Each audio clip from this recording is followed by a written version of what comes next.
level. You won't see nobody like me for like 12 other years. You see what they do all the time. I'm different level. You crazy? You can't even coach my type of style. They style is regular. I gave him crazy work. Crazy work. Crazy work. And then look, and the dude you kept getting all this love to, crazy work. Crazy work. Don't ever try me. Ever. Let me go. This sounds so easy, it's like some man.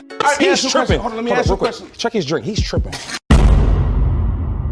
Boom, the world class.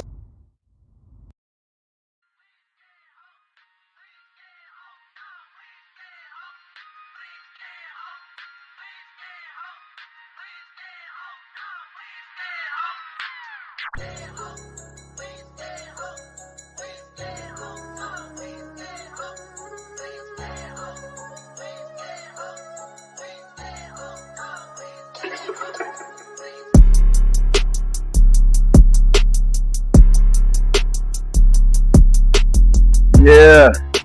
What up? Back at it like jackrabbits. Hey man, now make sure y'all hit the like button, subscribe if you're new to the channel.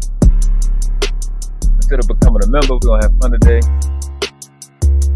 We're gonna review Brownie Ellie's live, cracking at the fat boy. Then we're gonna watch me smoke the fat boy, and the fat boy had to admit that I'm right again. It must suck that, not be on this side. I don't know. It looked like it hurt to be dumb. Shout out to Brownie. Shout out to Sharon. Even though Sharon need Jesus. He need a white Jesus. The little white baby Jesus. Because I don't know what would be wrong with him. But he just, he just be saying stuff. I don't think he get what he say. You know what I'm saying? So shout out to Gore. I seen Gore in the chat. And Mills, what's going on? I think I sound good. I don't know. Gotta get this. I gotta resituate my mic. That's what I gotta do. Might get like the overhead shit. My shit just sit on the desk or whatever. Pause. No diddy. All right, we're gonna get right into it, because Brownie got opening statement stuff she wants to say. I was aware of this fuck shit. And we heard some good news. So we're gonna get right into it. Let's go. Got my baby. Got that pretty girl. Got that mamas. Get that. That's how I'm gonna start talking now. Y'all told you. Got that baby. Got that little sugar butt. The little sugar butt. Every time I do that, my son be like, "The father." All right, let's block. I got it. But they were upset. So then it evolved into a motherfucker like trying to get my attention. And y'all know how I am. Y'all know I'm very like, ain't happy. Y'all know. I'll let it get a premise out and skip a little bit up to to a certain point.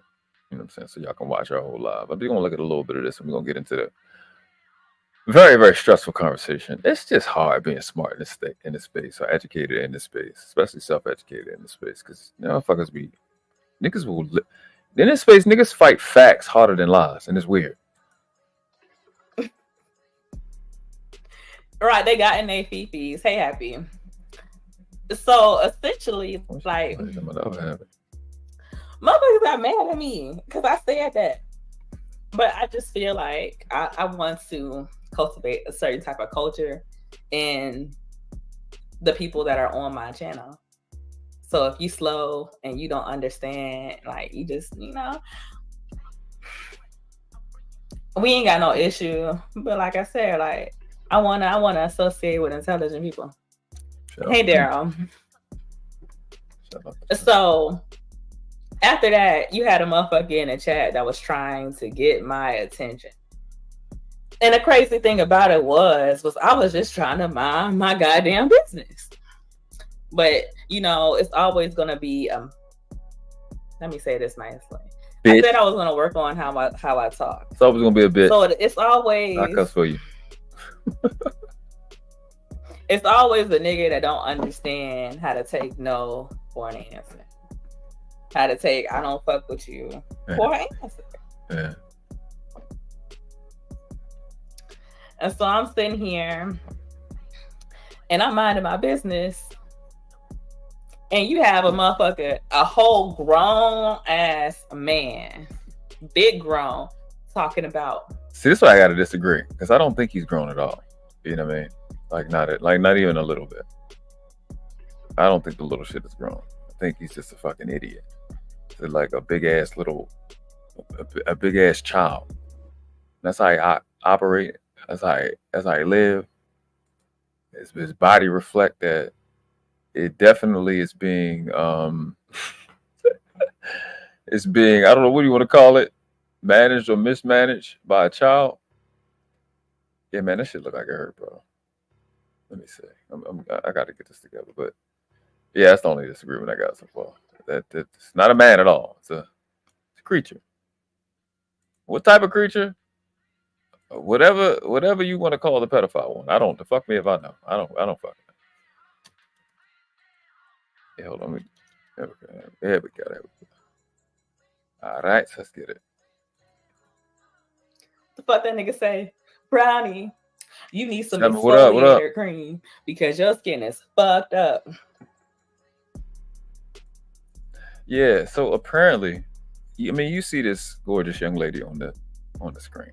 If you don't know Brownie, get to know Brownie. Brownie is super neutral, very sweet, don't be attacking nobody, don't be in the beefs, none of that. And for some reason, the pedophile boy, even though I'm pretty clear on the reason, so is she. He felt the need to, and I mean, it's one thing to claim somebody did something. Let's just prove it. So let me just show you. You know what I'm saying? The same way he got his weirdos doing this weirdo shit. There's other people that know how to clip stuff and send people shit. So this is, yeah. What you're looking at is the statement that she just said. It says, Teen Pedophile says Brownie needs to buy some exfoliating cream. Her skin all effed up. This girl that we're looking at right here, that we see look like this all the time. Like somehow her skin is messed up. Yet if you go to this nigga's live and you look at this nigga live, I've never seen so-called black people or brown skinned people that have pale skin. It's weird as fuck. This nigga shit is great. It's weird. You know, like the fuzz you see on peaches? That's what this nigga is covered with. And it's weird as shit. Hey, what up? Yeah. She got a channel. She just be doing cool shit. She don't be on bullshit, bro. She be chilling. Never be fucking with nobody ever. Don't be picking no sides, chilling. But she's going to explain what this shit comes from. I think pretty thoroughly. I mean, I'm gonna add a point, but she'll explain where this stuff come from. She don't fuck with nobody. You know what I'm saying? She be in a lot of different spaces, and I just don't understand. I mean, there's just no reason to be attacking her for nothing, and then saying shit that don't make sense. But she gonna say that, so let's rock. Hold on, wait a minute. Hold on a second.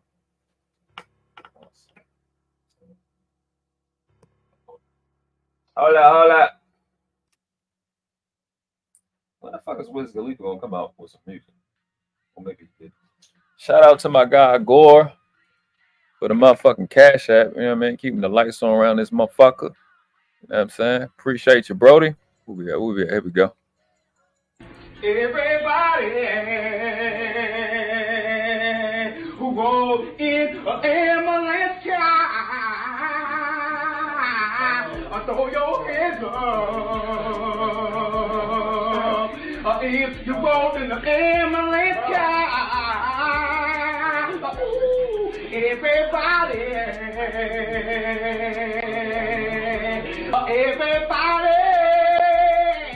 who goes in the ambulance car. A nigga who look like this got the nerve to talk about somebody's skin. Like, what are you saying, bro? Like, you can't even put your actual face on your thumbnails because you're embarrassed. Because this is what you look like. Something that look like this should never be talking about somebody that look like this ever in life. But this is the internet where you can be a sim and you can be whatever you want to be in make-believe land. Ugly niggas is saying shit about attractive women and attractive men. Specifically about looks that makes no sense. Natural hair, glowing, gorgeous, brown skin, but you're talking about her. Your shit. You look like this. Okay. All right. Okay. Now, when I seen it, it made me chuckle. it made me chuckle because like everybody knows that like my skin is top tier. That's a fact. Immaculate. Right, everybody know my skin top tier. What's funny about a cute little laugh? Is like, what else can you do to something like that? What else the fuck are you? What could be done? Like what? Other than just laugh, like okay, that's what we doing, right? Say less. Let the jokes begin. Like where? Pop your shit. Pop your shit. You know what I'm Where? saying? Like fucked up where? Pop your shit. Fucked up where? It's nowhere. Nope. Pop it. Nowhere. My mother going to play in my face. Hey D Darrell. Hey Joshy.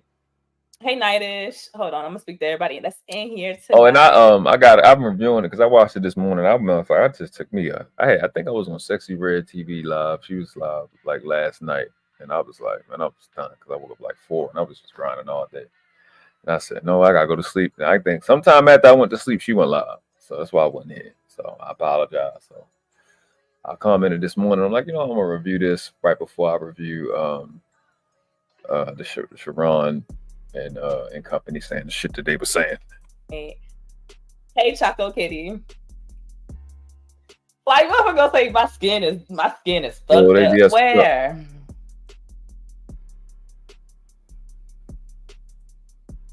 I'm on stream. I don't have no filter on StreamYard. Where? Yeah, I mean, the only thing you could, I don't know if how can you even add a filter on StreamYard? I don't think so. I'd think of a way you could add a filter. I think I know a way, but at the end of the day, nah. You could add a filter through OBS, but she don't use OBS. Where is it at? Where is the fuck? So my whole thing is when you sit here telling me this shit is hilarious.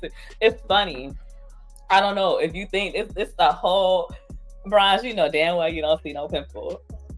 Imagine when you try to troll me like just that. Imagine a world where something that looked like this is talking. It was sweet. It's like, I don't know. It's like, you know how you watch children get in trouble. You you're gonna get your ass whipped. Why you do that? You look like this. Why would you talk about looks ever? That is nowhere close to your strong suit.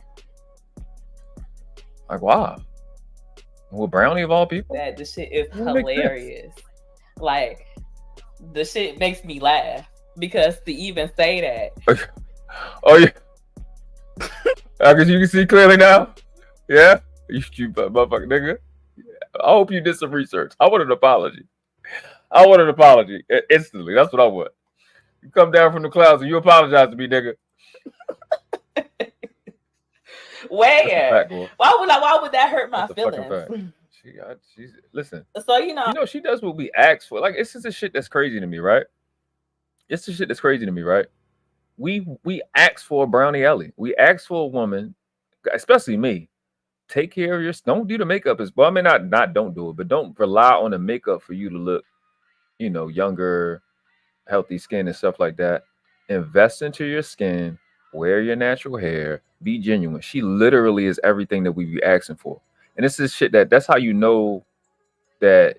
Shout out to Brownsville and Sharon, that them Rib Brothers shit, they deserve to get the shit that they got. Because instead of supporting the women that's doing what you're saying, at least enough of what you're saying, you attacking them because they don't want to deal with you.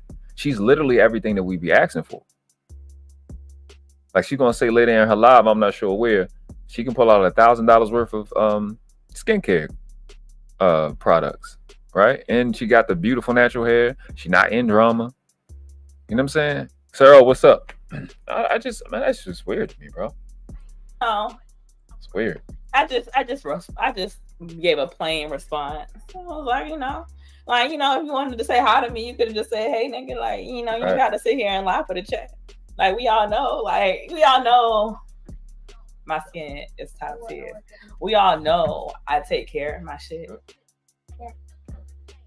We all know I can sit here. Well, maybe y'all don't know, but I can sit here and damn near pull out $1,000 worth of skincare. And you know what? The other part, the part that men love right? I think it was on Sharon channel the other day. I'm like, very rarely can I like be friends with women that's not attractive. You know, that's my problem. But the shit that's dope, it's not that she's beautiful. She's sweet as fuck and she's smart and thinks. You know what I'm saying? That's the shit that's extra cool about her. Like not you, because you get a lot of young beautiful women, but that beauty go to their head, and she not like that. She could be on here going crazy, but she not like that. You know what I'm saying? That's you would think women like her wouldn't get attacked. I wouldn't say attacked, but just disrespected, right? Which I take as attack. That's why I say attack. For dumb shit. But you know, this is I don't know what to call this shit. I don't know what to call this stupid ass space. I call it the gossip sector, but it's worse than that now. Taco meat. Ashley, stop playing. We all know I can sit here and pull out $1,000. I can pull out $1,000 worth of skincare. Oh, look at my babies. This is the babies. All the mamas. Stop talking to y'all like babies. Gore says that's why a clean diet, staying hydrated, and proper skincare looks like. This is what it looked like. Absolutely, man. Shout out to y'all to do that. They take the time out to really invest into your health and your skin. Shout out to y'all. Because I think she did a makeup tutorial before. She put the makeup on. She do all that other stuff too. Then put the makeup on. But then when you're not relying on that to look cute, and you actually got skincare under it, then it's understandable. So then it's just a costume. It's not your identity. It's not who you don't got to have that stuff on to be beautiful. Like I don't mind the lip gloss. I'm cool with that. I don't kind of like the lipstick, but you know, because for functional reasons. Like sometimes you want to kiss them, and then sometimes they want to kiss you, and then you get everywhere, stuff like that. But other than that, when you're not reliant on makeup to be attractive, to where you have the girls that got all that dark space around their eyes, or their skin be fucked up, that's one thing. But Brownie, we done seen her bareface plenty of times, and it's just weird to I don't know, man. It's like whatever the nigga is jealous or envious of, because it's really envy, and it's weird for a male to be envious, especially for a female. It's weird, but that's what he feel like he gonna attack, and it's weird. Hey, what up? She said, Alexis from Texas. She said, hey, 6 months and we up, man. Let's talk your shit. Appreciate you, baby. That's the baby. Oh, that mamas. Yes, we're gonna get back into it. Hold up. I skipped it like 3 motherfucking times. All right, here we go. Only God can do. Only God can do. Only God can do.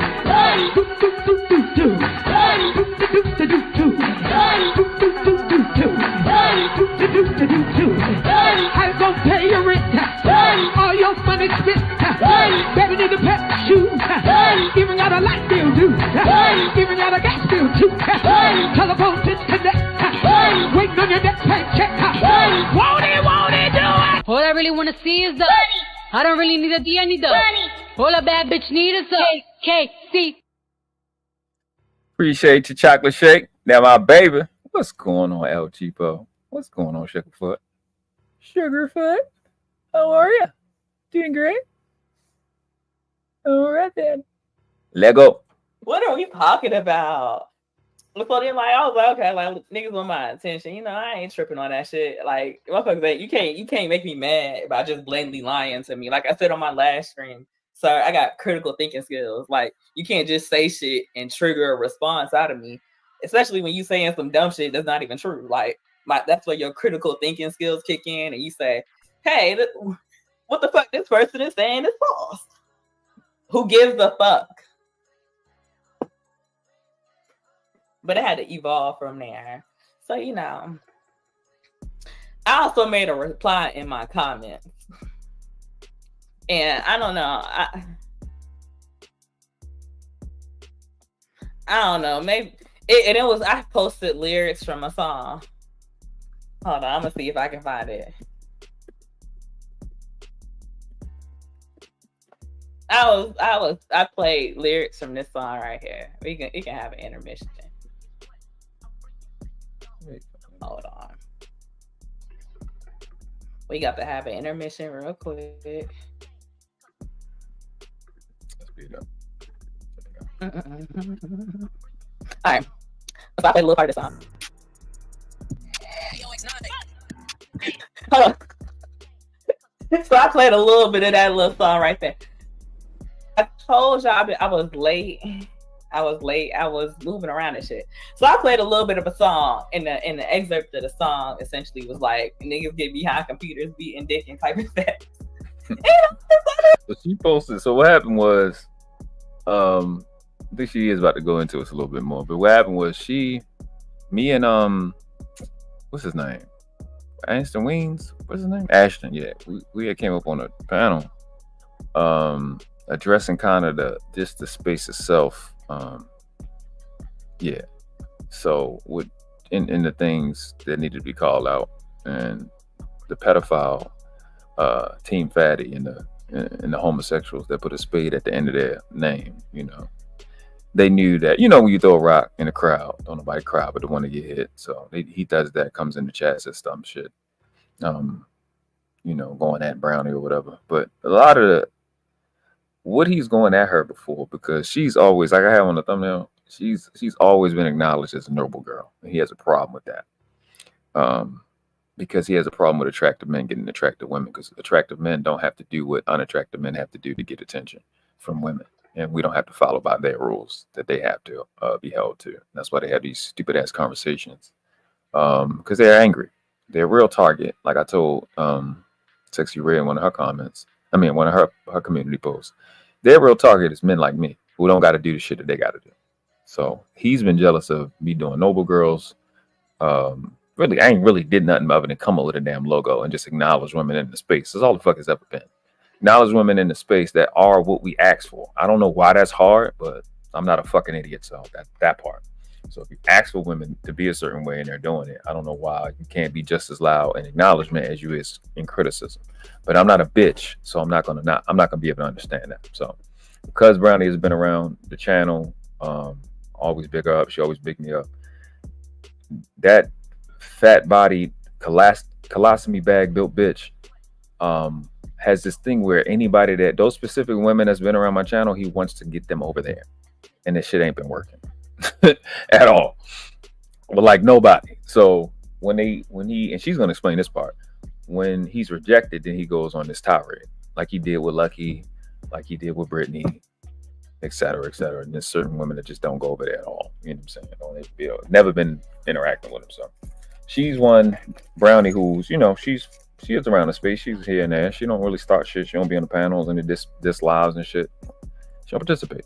You know what I'm saying? And I don't know. Some interaction between them, she rejected him or some type of shit, and he's been so-called attacking her, which is just saying random nasty shit there for no reason.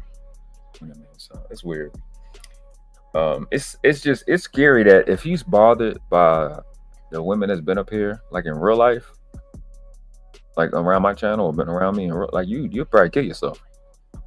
If you you probably take your goddamn life if you seen the shit that I turned down. You probably slice your throat for that. You know what I mean? Like, nah, I'm good, baby. I mean, like 45-inch, 50-inch asses. Like, come on, bro. Like, everything ain't right. Man, you'll hurt yourself. You probably hang yourself. Type of pretty that you don't even, like, you need filters for. Like, I done turned that down in life. Like, you will get your feelings hurt. I've never been on this bitch trying to get you. I don't even cut my fucking hair, nigga. They not come on no motherfucking internet for no chicks. So he says this shit, though. I'm about to play the rest of the video. He says this shit where I don't want to use this YouTube app as a dating app. I don't want to use YouTube. Nigga, you don't have the option to use YouTube as a dating app. A nigga as attractive as I am, everything is a dating app. Going to the motherfucking mall, going to the fucking post office, going to the grocery store, playing with my son at the. It was a chick that was up there yesterday. She came as soon as we was leaving. This chick was chocolate, like 5'5", thick as a motherfucker. We leaving, she coming in. It's nothing stopping me from talking to her. I just kept going, you know what I mean? Like everywhere when you're an attractive person is a dating app, nigga. Facebook, motherfucking Craigslist. Who gives a shit? You got an email? Like that's something that ugly people say. I'm gonna get that fucking clip from what is that shit called? What liar when he had to tell the truth? I'm gonna get that clip. Cause that's just something of motherfuckers that just don't have an option say. I can use Facebook, I can use fucking IG, I can use motherfucking the app, the phone number on my app. That phone app, the phone shit that you call it, that's a fucking dating app for me. Anything could be a dating app for an attractive person. Okay? That's just shit that niggas say they don't got options. So he just says goofy shit because of jealousy. And I need the women and the men to understand that a lot of what the red pill, incel, and manosphere, and that's not so much the incel. I really don't want to be taking shots at the incels too much, because the real incels aren't really a threat. It's just those extremists. Once they go left, they go super left, which is why they include it.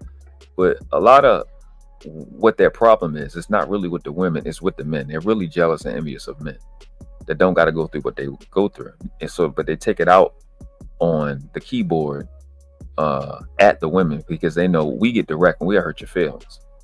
You know what I'm saying? I'm a really crush you. So they play that shit with them women. And they don't, that's why they don't like me in the space, because I'm gonna call the shit out real quick. Like, I'm not, nigga, I know what your real problem is, because the shit that they say, you say that we gay, the women say that we gay, that's y'all go to. You know why? Because that's the shit we say. You be doing some gay ass shit. And some of the stuff that Brownie is gonna, that's why I'm gonna play it a little bit longer. Some of the stuff she gonna say is the shit that this nigga saying is gay as shit. These attractive women that they are mad at, like a Brownie, like a Courtney Michelle, like a Lucky, I can go on and on, that be on the panels, that interact with us, that they fucking hate. They get their talking points of the stuff that they say to hurt motherfuckers' feelings from us. They copy the men that they in love with, and the men that they like, which be us. Nigga. So if you mad with them, you definitely mad with me. So let me move her out the way and come direct to you, like men do. That's why them niggas be like, don't at me. Don't make a video about fatty. I'm not indirect. I'm not going to talk to you through no bitch. Whether the bitch is one of your supporters, your male supporters, or whatever, I'm gonna come directly at you. It's no indirect. I don't do, and that's what the nigga said when he was in the chat, talking about something indirect. Nigga, I at you at the videos. And this shit crazy to me. And I'm gonna say the last part, and then we're gonna play the rest. His dick sucking ass supporters will say I make a lot of videos about him, but bitch, when you go through Fatty's live, he got fucking titles and thumbnails on certain topics, and then in his live he talking about JP the whole time. So somehow, like, not the whole time, but throughout all of his whole career, he's JP this, JP that, JP this, JP that, JP. The fucking title ain't JP, the thumbnail ain't JP, but you talking about JP. So why not stop being a bitch and actually put JP on the motherfucking thumbnail and tag him and put him in the shit? But somehow, when I'm addressing your lies and I'm tagging you and putting you on a thumbnail, somehow I'm only making my channel about that? No. I'm addressing your lies. That's what I'm doing. That's how much lies you told. And I got time. When I got time, I'm gonna address it. You making your channel about JP because JP makes your channel. But somehow, when you do the fucking obsessive compulsive disorder shit about that nigga, then somehow that's cool. But none of his dick sucking ass supporters, like a Mr. He said, none of them fucking weak ass niggas will never, they don't say shit about that. Or a weak ass nigga like Poppy Blanco, who I said I'm gonna say your name in every one of them, and I'll at you, bitch. I'll give you the time frame. Tag you and put the time at 33 minutes and 20 something seconds. When I said Poppy Blanco's a bitch made ass teller that women don't want. You know, the women who inbox you be in and then they be telling me your ugly ass is in the inbox, like that shit like that. Okay. A nigga that act like you know you get pussy, but you don't get pussy unless you spending money. You're a nigga that can get hoes, you can't get women. Because you have a struggle face with struggle genes. That part. Okay. Had to make sure we're clear. We're good. Lego. Evil. It's funny. I thought it was funny. So I posted up and then boom, my channel get hit with a strike. You know what I got struck for? It damn near hurt my feelings. You know what I got struck for? A motherfucker struck me for nudity. Awesome fucking words. So then right there, it already let me know who the fuck it was. Like, who the fuck, you know, what the type of motherfucker I'm dealing with. Because if some fucking lyrics hurt your feelings like that, like, that's crazy. Yeah, motherfucker struck my channel off of nudity with a nudity strike because I typed the words on my community tab, bruh. Like, get struck for words for nudity is crazy. Maybe explicit. Maybe it could be explicit words. It depends on what the little bracket is, or whatever that's in there. But to get struck for nude, like it's weird to me. I was struggling to understand. I'm like, what the huh? I don't know. I have no idea. So I'm like, whatever. But all types of shit. I ain't gonna say lie to you. It was actually at a pretty convenient time because I was going out of town. So I've been out of town for the majority of last week. Hey, Gore, you ain't never lied about that. That's a fact. You be hating that shit. So, like, when I was doing notebook, like, when I had Shushu and them on the panel, nigga, I had, like, between 300 or 400 subscribers total. You know what I'm saying? I was doing a Noble Girl shit. I hadn't even been monetized. This nigga got to pay. Never mind. I'm not, them women ain't do nothing to me. I ain't about to say nothing. Never mind. I'm not even gonna say that. It's just a serious quality difference, bro. And it is what it is, bro. That's what hurt the nigga feelings, bro. If I really flex, like, it's people that I'm talking to, like young ladies that I'm like, your feelings gonna be hurt. Something terrible, nigga. That's all I'm gonna tell you. Into this week. Keep watching. Like, you wanna kill yourself when I'm done. Yeah, like literally, like 5 of those strike days, I was gone. Hold on. We gonna get to that. So I'm sitting here. Call him Hammy. And I'm like, damn, a motherfucker struck my channel at a real good time because I'm going on vacation anyways. Like, fuck this YouTube shit. Like, I'm about to be like, I'm on vacation, bitch. Like, I'm outside. Like, I'm outside. So I'm outside with it, loving life, enjoying shit. I get back, I gotta go to work. I hang out with my kid a couple of days, Then I get back to work and shit. And then I start getting motherfucking calls. Motherfuckers calling me. I'm getting DMs. I'm like, what the fuck? I'm like, who is all these people hitting me up and why? That's the shit that makes the people, them clowns that want to get on the panel and say shit to me. It make y'all look dumb because niggas tired of you talking about JP all the time. Niggas tired. Fucking sharing naked children in your Discord. Like, niggas is tired. Like, niggas, you going down. Motherfucker, you don't understand how they know how to go through. Man, y'all niggas is dumb, bro. I would, all of y'all that was in that Discord when they was sending that motherfucking naked little girl, JP naked daughter, y'all that didn't tell, y'all niggas is done. Y'all getting cooked. Y'all done. Stupid. I say here, like, what the fuck is going on? So I'm like, yo, what's up? And they talking about so Fatty, you can you can drop down in the chat now because I know you watching. You know what's crazy? She never does this. Ever. First time I ever seen her do that. Never. She never does this. She don't never be saying nobody's name. Never. It's weird. That's how irritated she is. You can drop down in the chat now. I know you're watching.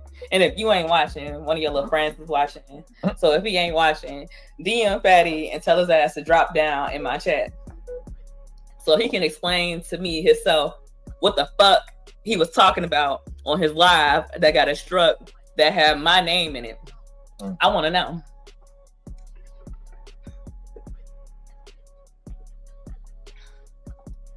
Let's see, the thing is,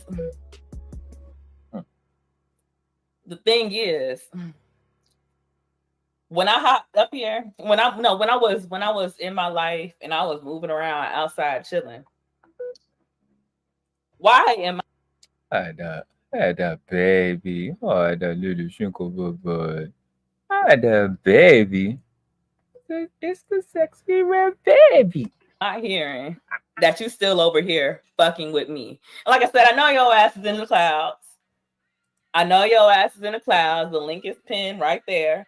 So you can click the fucking link and explain to me what the fuck you said that got your motherfucking channel strike for putting my goddamn name in your mouth. Because I wasn't even watching your shit.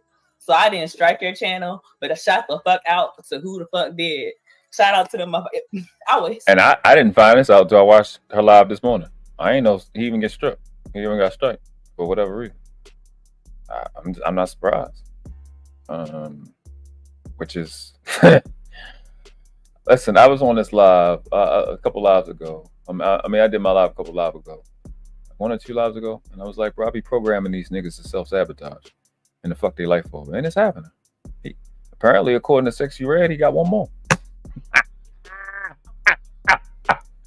That'd be great if I'd be the person to give it to him, right? Pause, no diddy. I mean, there's ways to go about it. It's a lot of shit. This nigga got enough, like 5 or 6 strike-worthy things on that little channel now. Hey, we finna get it done like podium, baby. Get that thing up out of here. Shout out to whoever the fuck struck that nigga for playing one motherfucking name. She said now, I don't have all night to sit up here and wait. She said it was water. Wait. That's what she said. Y'all know I be off of live at midnight. But this nigga live on fucking YouTube. What they saying? So I know what they say? Get him the fuck up out of here, nigga. Get him the fuck up out of here. Somewhere. And I know he's either in the clouds or one of y'all are watching him or he's somewhere. This nigga had the nerve to say that her skin is bad, bro. You can see her face and you can see her actual neck and chest and shoulders. Her skin is flawless. So hit that. No blemish nowhere. Like even if it was just her face, you can see her skin. She's not putting makeup on her shoulders. I've never seen that in life. I ain't gonna say that. I've seen a lot of shit. I've never seen no chick with no makeup on her. In fact, you would see chicks with a white face and a dark neck and shit like that. So you can see her skin. Her skin tone is immaculate. Nigga up and tell him to click the link and explain what the fuck he was talking about with my name on it. That got his channel. That got his live stream taken down. Brad, you ain't. I don't think you've seen it. I don't think you've seen the comment. This is what he actually said. I'll show you. This is what the nigga said. This is what he typed with his fingers. His account. Brownie needs to buy some exfoliating cream. Her skin all effed up. This nigga. This said this. That you did this said this. So that's, I don't even know what that's about. I don't even get it. When this is saying that, it must be cocaine. It has to be coke. There's no way in fuck. Absolutely no way. What's going on, MJ? Hashtag team MJ. MJ, you be growing on me throughout the week. Throughout the weeks. Like you yeah, definitely are. What's going on, Lana Love? It's that baby. Is that the baby? That is the baby. And that Shinko butt. Oh no, I can't call you Shinko butt. The Tudor butt. No, Tudor butt sound crazy. I stole somebody's child nickname. I gotta think of one for Lana. The Lana baby. Please, I want to know. Next time you say that, I was thinking. I really want to know. He said, put him in the fucking bathroom. Get him the fuck out of here, nigga.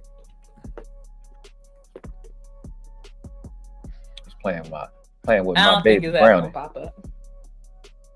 But I really want to know.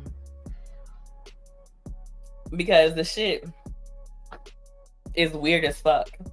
Why am I outside living my life and you trying to sexualize me on your channel?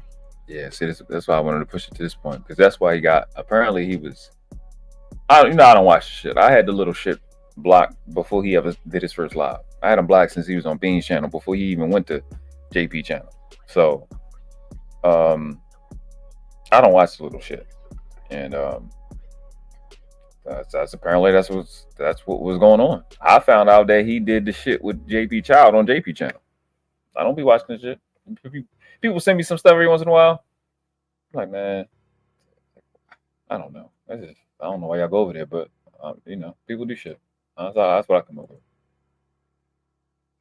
Why are you doing that shit to the point where your fucking live stream got taken down? Yeah. Like, what the fuck is really going on? I mean, he's a part of the group of what? Femtastic. Femtastic said he has to sexualize women. That's what they do. I don't know. I'm not ugly, so I don't know why these niggas say this shit. I guess I do know why. It's because they ugly. I guess that is why they say it. Women don't find them attractive enough for them, at least. So I don't be thinking about the shit that they be thinking about. I don't know why they say the shit that they say. I really don't. Other than the fact that must be how ugly niggas think. I don't fucking know. Shit weird to me. I don't know why you think you gotta objectify women. It's enough women that's doing it themselves. Just deal with them. But it is what it is. I don't know. Maybe stuff I do, women go, you objectifying me. If I find, I'm like, okay, I'll stop. I mean, no difference. I fucking shit. I don't know. Me, if I say you look attractive, you look attractive. If I say you pretty, you pretty. I think it's a fact. But if that's how they feel, that's how they feel. But I think you know who you can kind of compensate with. But YouTube is going to, when a lot of these strikes, what people don't understand for you new YouTubers that's gonna like building your channel, these strikes are mainly coming, like the copyright claims is going to be the algorithm. These strikes is coming from people like a fatty getting enough people to report the channel for the other algorithm to kick in. And then if you're not big enough, you ain't gonna have nobody look at it or whatever. So a lot of the stuff that she went through, she knows who it was because you get these reports from people reporting it. And that's what they do in those little discords. That's what they do in the little group chats. So you want to play that game, let's play it. He had to be trying to sexualize me. What could he been saying that a whole true, like it wasn't me. It wasn't me. I didn't repeat that shit. I didn't repeat that. I didn't post nothing. But he was, MJ, it was like he was on the pedophile boy Fatty was on Ham Channel. Like I cooked them niggas ham beans. The fuck is the nigga name? Cheeky was up there and the Ilkan Ali nigga. And the question was like, what the fuck was the question? Would we pick a woman that, I don't know, something like who didn't have a vagina that can give us everything but that, or a woman that just fuck? And I'm like, at 38, I want a woman that can do everything else because I've already had a vagina. That's my mindset. So Fatty goes on to ask me, if that was the case, why didn't I have anybody in Noble Girls that was 400 pounds? I'm like, so he wanted to act like that was a valid question. I'm like, the women that's camming up and being in his space, more than most of them attractive. It's like you can count on your hand how many of them may not be attractive to anybody. Most of them look good. Like, so what the fuck are you talking about? You know what I'm saying? But just to your point, like most women that are in this space, especially in this little immediate space, is really, really attractive. Because that's what you camming up for anyway. You already know you cute when you cam up. So it's just, I don't know, bro. I don't think it's just weird. I just thought of that. Because it's like anybody can come into space. Whether Sexy Red, it don't matter who you name. Lux was cammed up. What's that girl? Tay that be on Risky. You just keep naming women. There's not too many of them that's just not, I ain't gonna say nobody that's not attractive. I'm not gonna do that. Because ain't nobody do nothing to me. So I ain't gonna name nobody that's not. But you can just keep naming very attractive women that's in the space. Most women that's camming up, like a good 90% of them look good. So, or know to look good, to dress up, doll up or whatever. So I don't know what it is. So I say that to say that is creating a frenzy, or that you see in the space with y'all moniker, what y'all call them, that nomenclature or whatever the fuck you want to call them, the Rim Brothers shit, because they are mad at attractive women because they know men that y'all want are in this space and they want to intervene and interfere, and it's nothing it ain't nothing you can do, nigga. It's nothing you can do. Stop. So you get up there, you trying to show that this girl isn't valuable by asking a bunch of stupid Kevin Samuels questions that you don't qualify for. I'm fuck this shit. I don't fuck it. He was over there talking about me. So what was he talking about? I want to know. Shit weird as fuck. And the shit red, right? And everybody, like, it's like y'all have done a lot of panels and shit for 3 years. Niggas have seen enough of you. You can't hide no more. You can hide Fight Club and all the super galactic ridiculous shit that y'all did, but niggas have seen y'all on panels. Enough is enough. Enough is enough. Because at the end of the day, even if y'all was right, these women still not gonna pick you. Because y'all goofy as fuck. And y'all make us look fucking crazy. There's men that have legitimate issues with what women are doing, that don't hate women. Every woman in this chat that see me criticize women, they know I don't hate women. We just have a whole different perspective when it comes to certain shit. I don't hate no damn woman. I've raised one of them. I don't hate women. I have a 23-year-old. Is well respected, very respectful, loving and caring. So I don't, you know what I'm saying? It's not possible. I hate the shit that y'all do, and I hate the action. I don't hate you. I understand that part. If you want to be dumb or say something crazy, okay. I'm not the one to play with, but I wouldn't fucking do it. But if that's what you want to do, it can go left. Other than that, nah. Hank, Tommy be criticizing stuff that women do. Nobody think he hate women. I go on and on and on. It's clear and concise what niggas is really on some fuck shit because you want to make the chick pay for not picking you. And these girls in this space is not the girls that's in your life. Go fucking fuck with them bitches. Go find them hookers and make them pay. Go run up to them and do your panel conversations and make them pay. Never mind, bro. This shit, these niggas are stupid, bro. This fucking shit is annoying. No, this happened a couple of days ago. He been fucking with me. He been trying to fuck with me, and I really ain't been paying that nigga no attention. I've been playing him dust because I've been moving around, living life. But then I get calls and shit saying that you talking shit about me in a lie, that's what and that your shit got struck over. So what are you saying? Yeah. That's a fact, Alexis. Absolutely. I can't even enjoy my summer. Y'all know I live in Chicago. Y'all know the summers are extremely short in Chicago. I can't even enjoy my summer without a nigga that's mad because I don't want to fuck with him, trying to make me fuck with him. So you wanted to talk. I guess you wanted to talk. You wanted to have a dialogue, a back and forth. And so here's your opportunity, nigga. I know you in the clouds watching, so click the link and tell me what the fuck you said.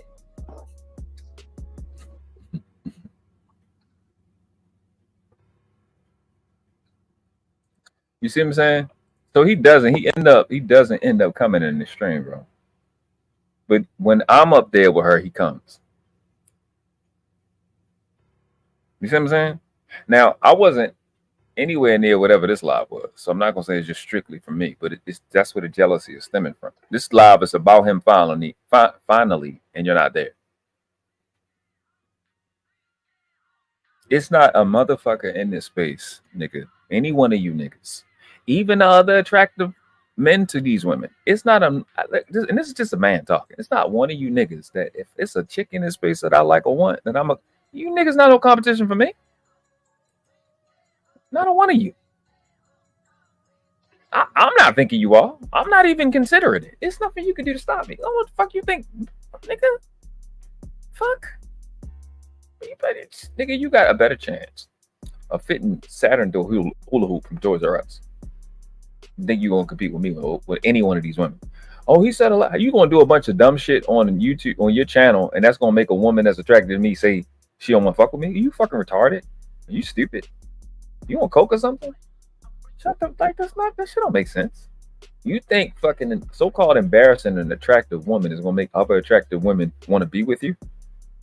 Well, let me correct my behavior because this YouTube app that's free, these guys are gonna say stuff that's mean to me, and now we really got to be with them now. Like that's y'all goal, nigga. Please get the fuck out of here. And you a foreigner and a tether, nigga. Please, no, they don't want them fucking struggle jeans, bitch. Get out of here. Because motherfuckers get on this bitch talking so crazy. But the thing is, I ain't gonna argue with no fucking nigga. Mm-hmm. And clearly you don't got no fucking bitch for me to argue with. So I just need you to get up here and explain yourself on why you want my attention so goddamn bad. Definitely stupid.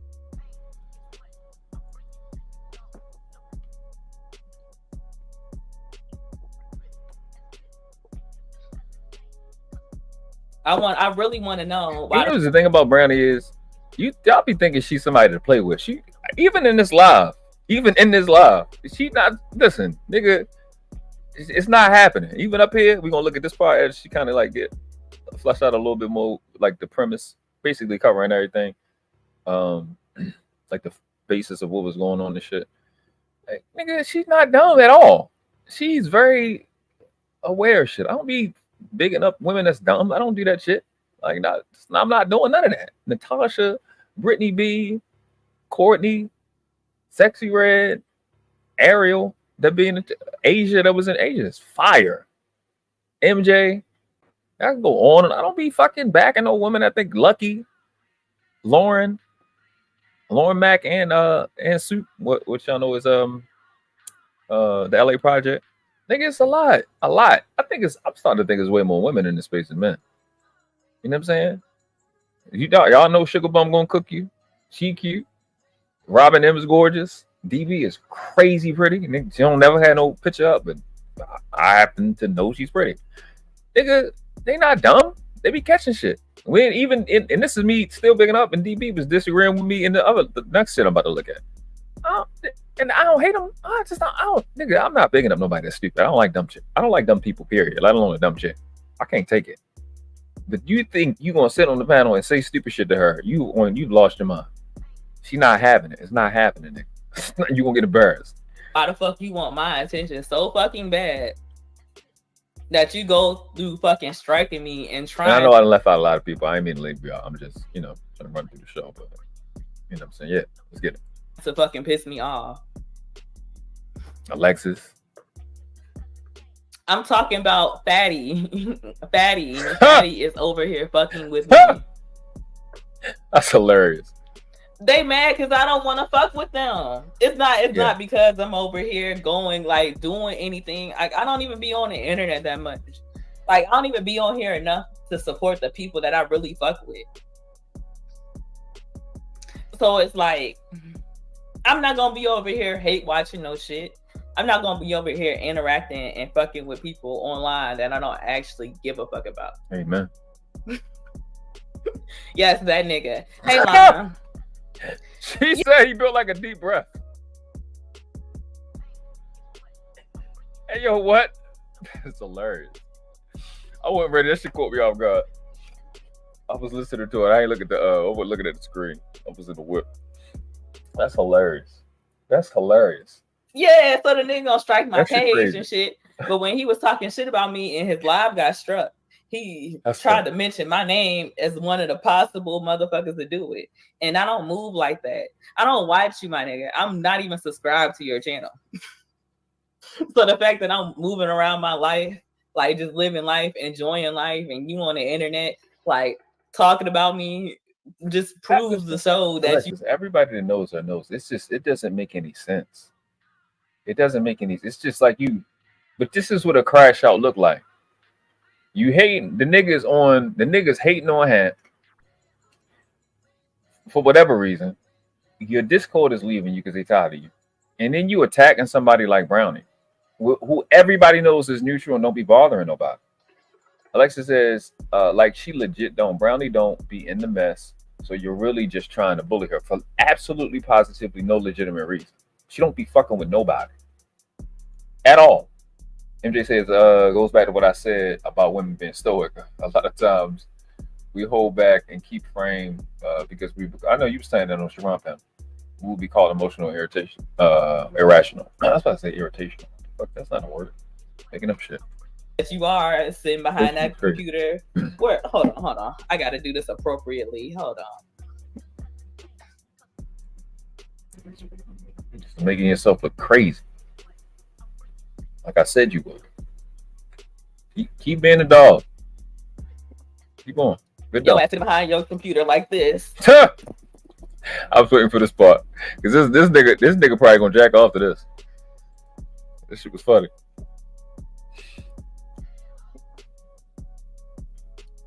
Yo ass sitting behind your computer like this.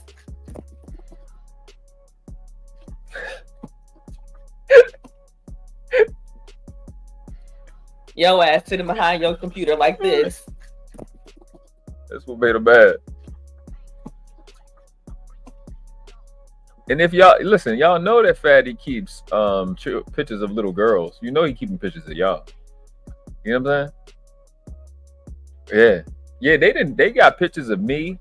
They didn't put nails on me and shit like that. Like girl nails and wig and lipstick and shit. So it was pretty gay. I was like, wow. Okay. All right. Yeah. Niggas passing pictures like that amongst each other. I've never seen this shit before. Because I don't know what the fuck is wrong with you. I'm really trying to chill. And like y'all know, I don't argue with niggas. I don't argue with my nigga. So if I don't argue with my nigga, I'm not arguing with no internet niggas.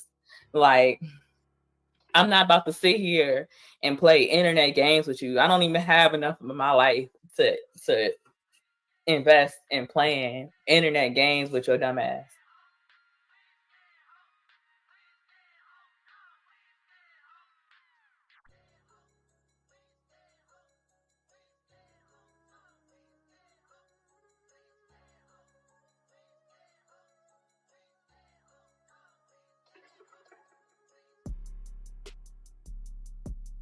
Smart and shit. You can't have because I didn't say looking at them, I said sexualizing it, and it's the difference.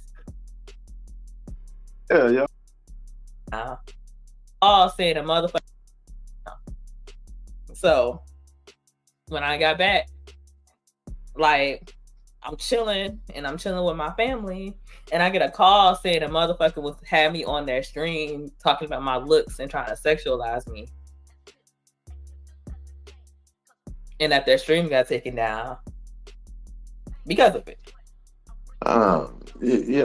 So who's fighting who? Who's doing what? Who is fighting who? You said y'all need to stop fighting. Who's fighting? Yeah, y'all do. It sounds like a nigga that's trying to argue. Sound like you saying sexualize you as if like that's just he was.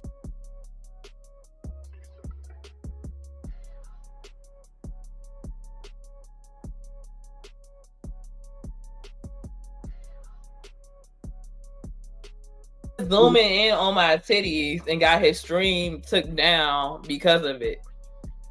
What do you mean? Okay. Is looking just yes or no? Is looking at titties sex? He was zooming in on my boobs I and making heard comments. That. It don't matter. It don't matter. I didn't say that. That. You just got to talking about how. Wait, you just got to talking about how people ain't smart and shit. You can't have. Because I didn't say looking at them. I said sexualizing it, and it's the difference.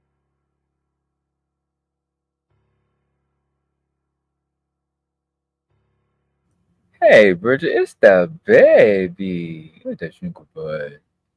Oh, there you go. There you go, baby. If you want to come up, I'll drop the link.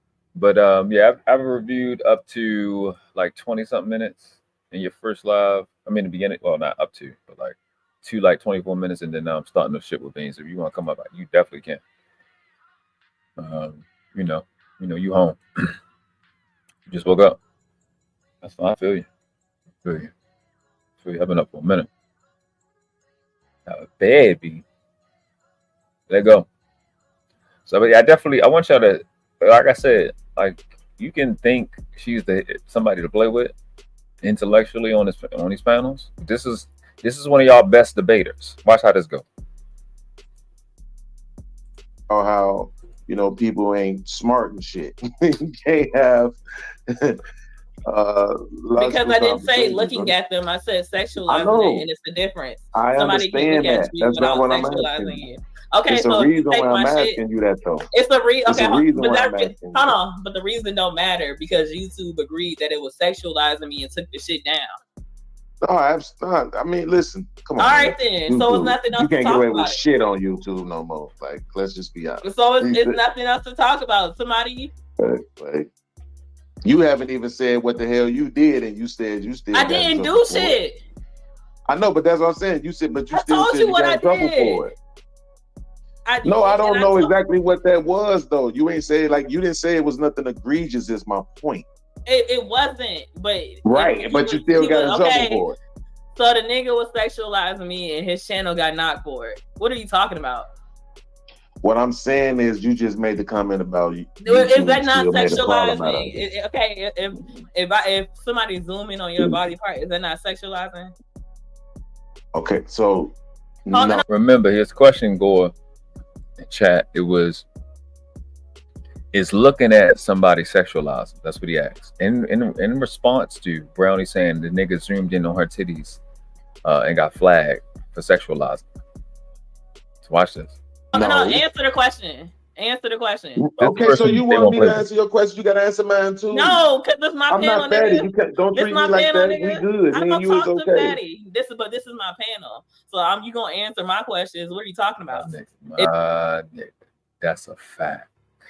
This is all I be wanting people to do. And you know what? Let me big them up because they're here. And not just because they're here. Let me big y'all up. Shout out to Brownie Ellie and Sexy Red. Y'all are literally the only two people that I see for whatever on y'all. I ain't gonna take no credit for it.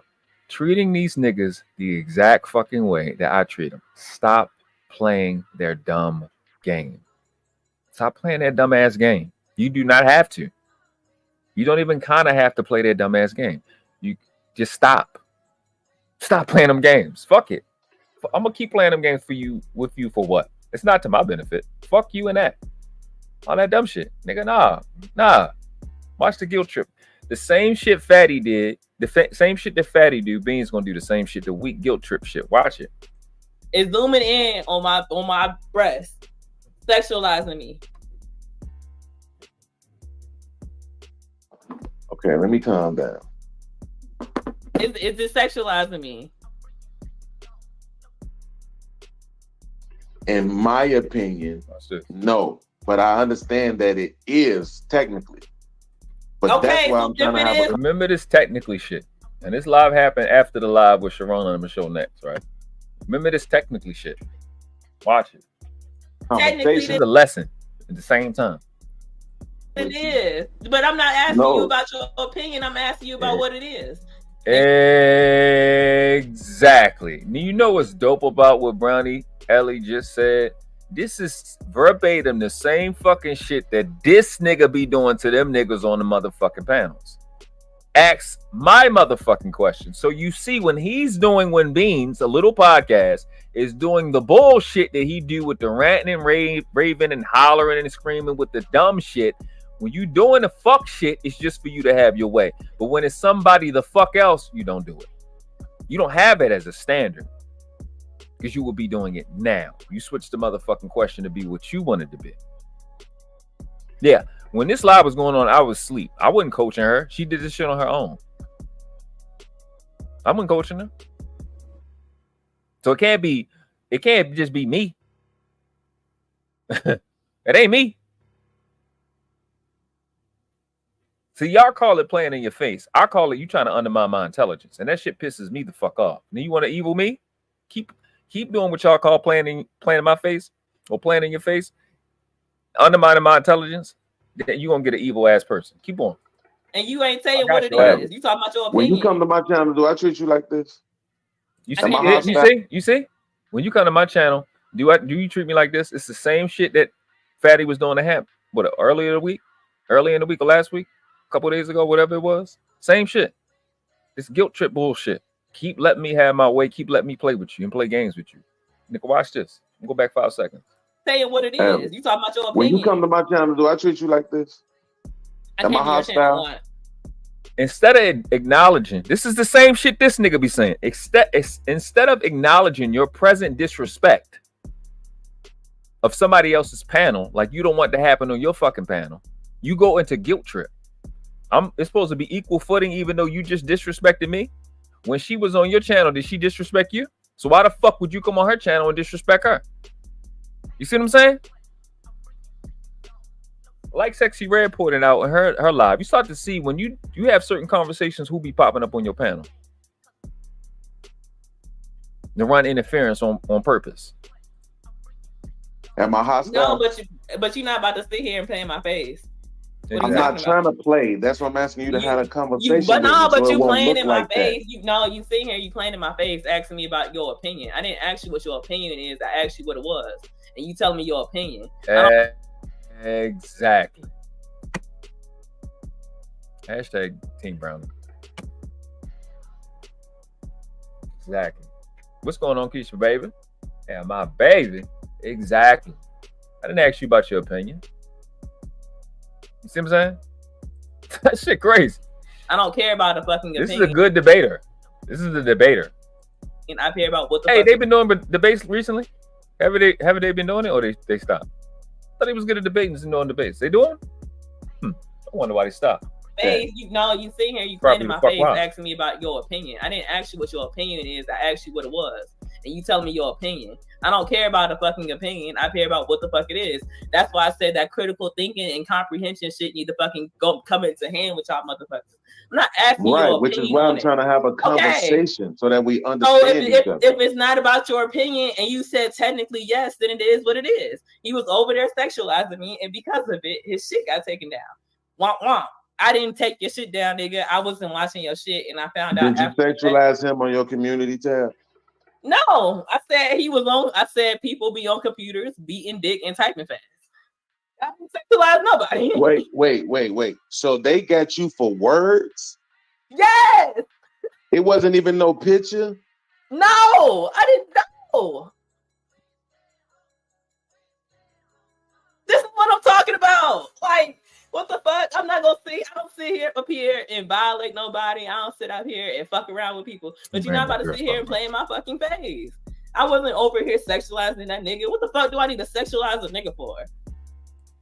She was gonna sexualize this. So if YouTube said you did, though, you saying that it ain't true. I didn't put nobody's name in it. I didn't use nobody's images. That's crazy. Okay, so I didn't sexualize anybody. I used them. I know YouTube said that it was that it was explicit content or some shit, and they took it down because of that. Content. Yeah, right. But I didn't. But I didn't sexualize nobody.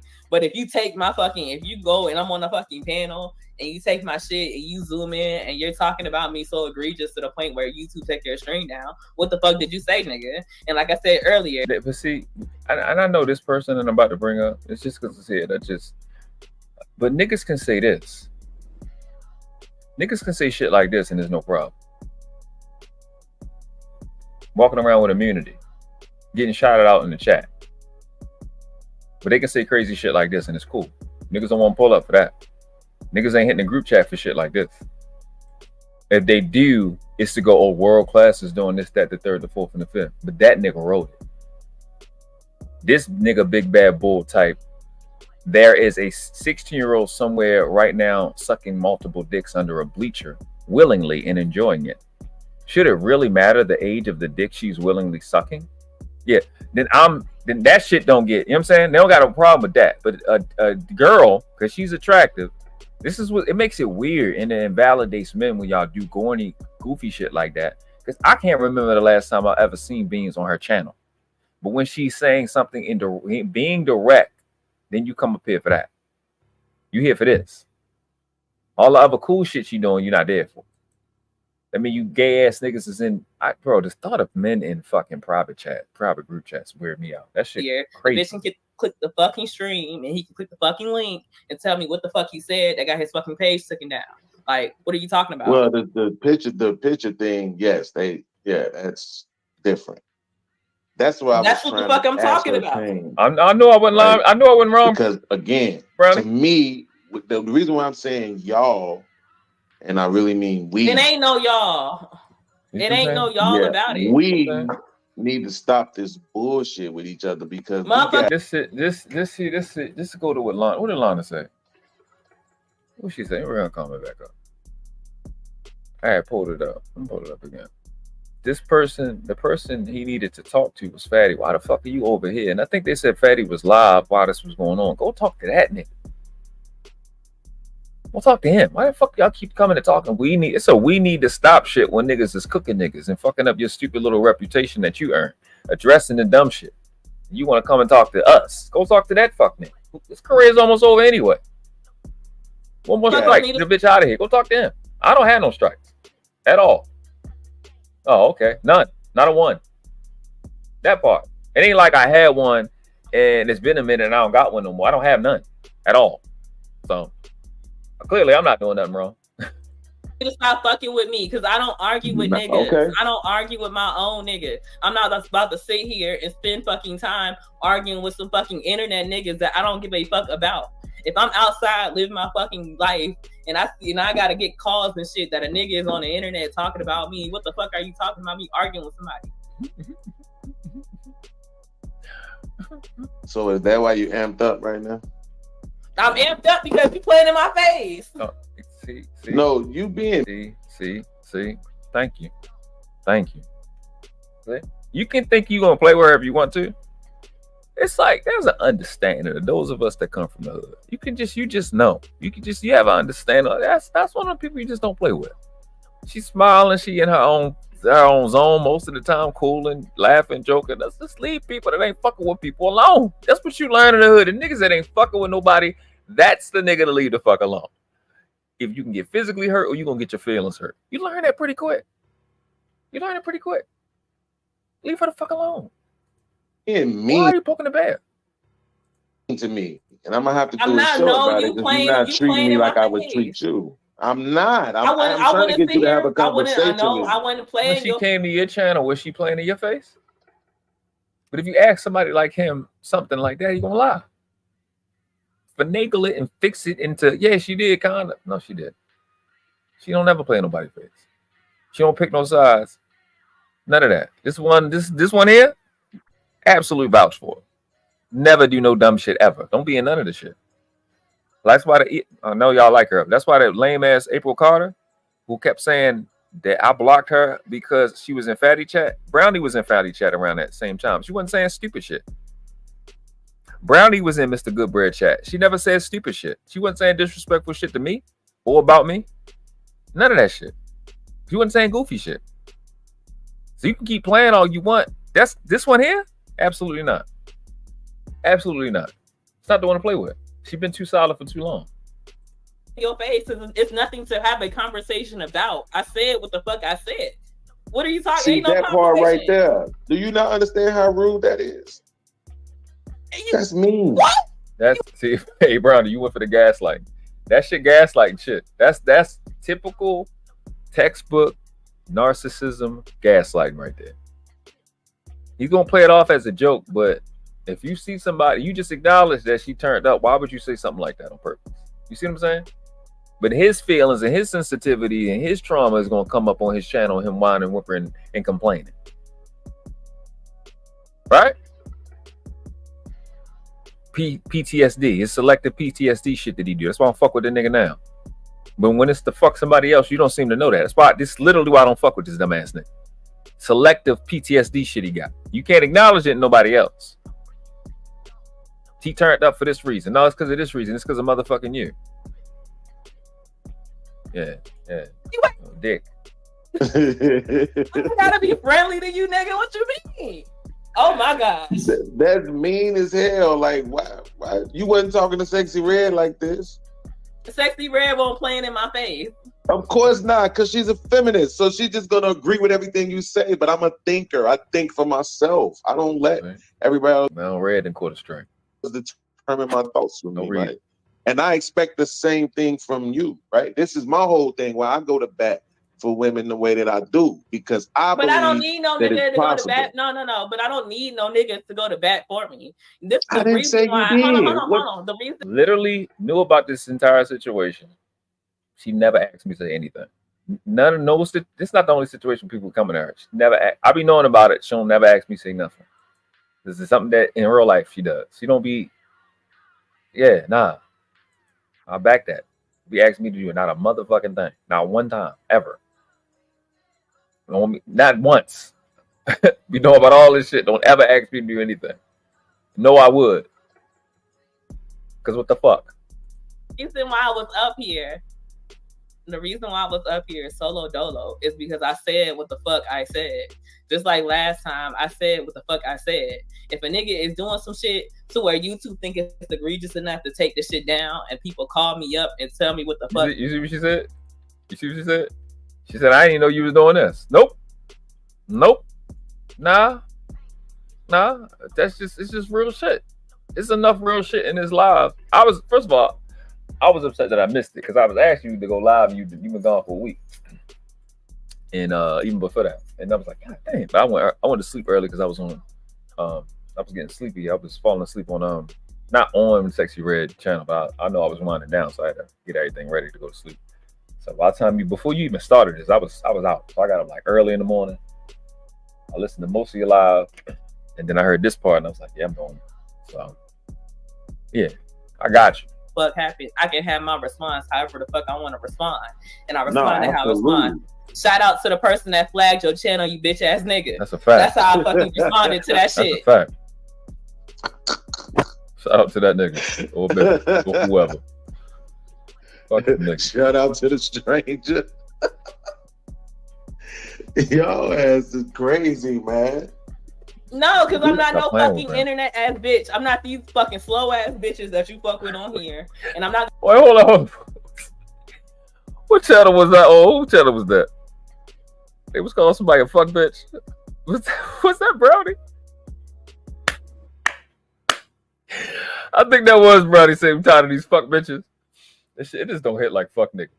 Fuck bitch, yeah, I think it was Brownie. Shout out to Brownie. I'm not gonna sit here and divert any more time than I do on this bitch. I'm only on fucking YouTube for fucking 3 hours, fucking 1 day a week.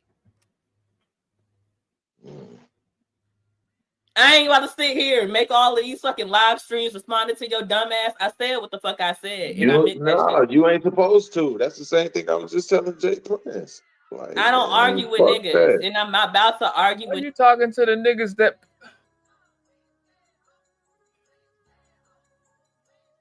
Just sending niggas to run in the field. What is he fucking you on the ass or something?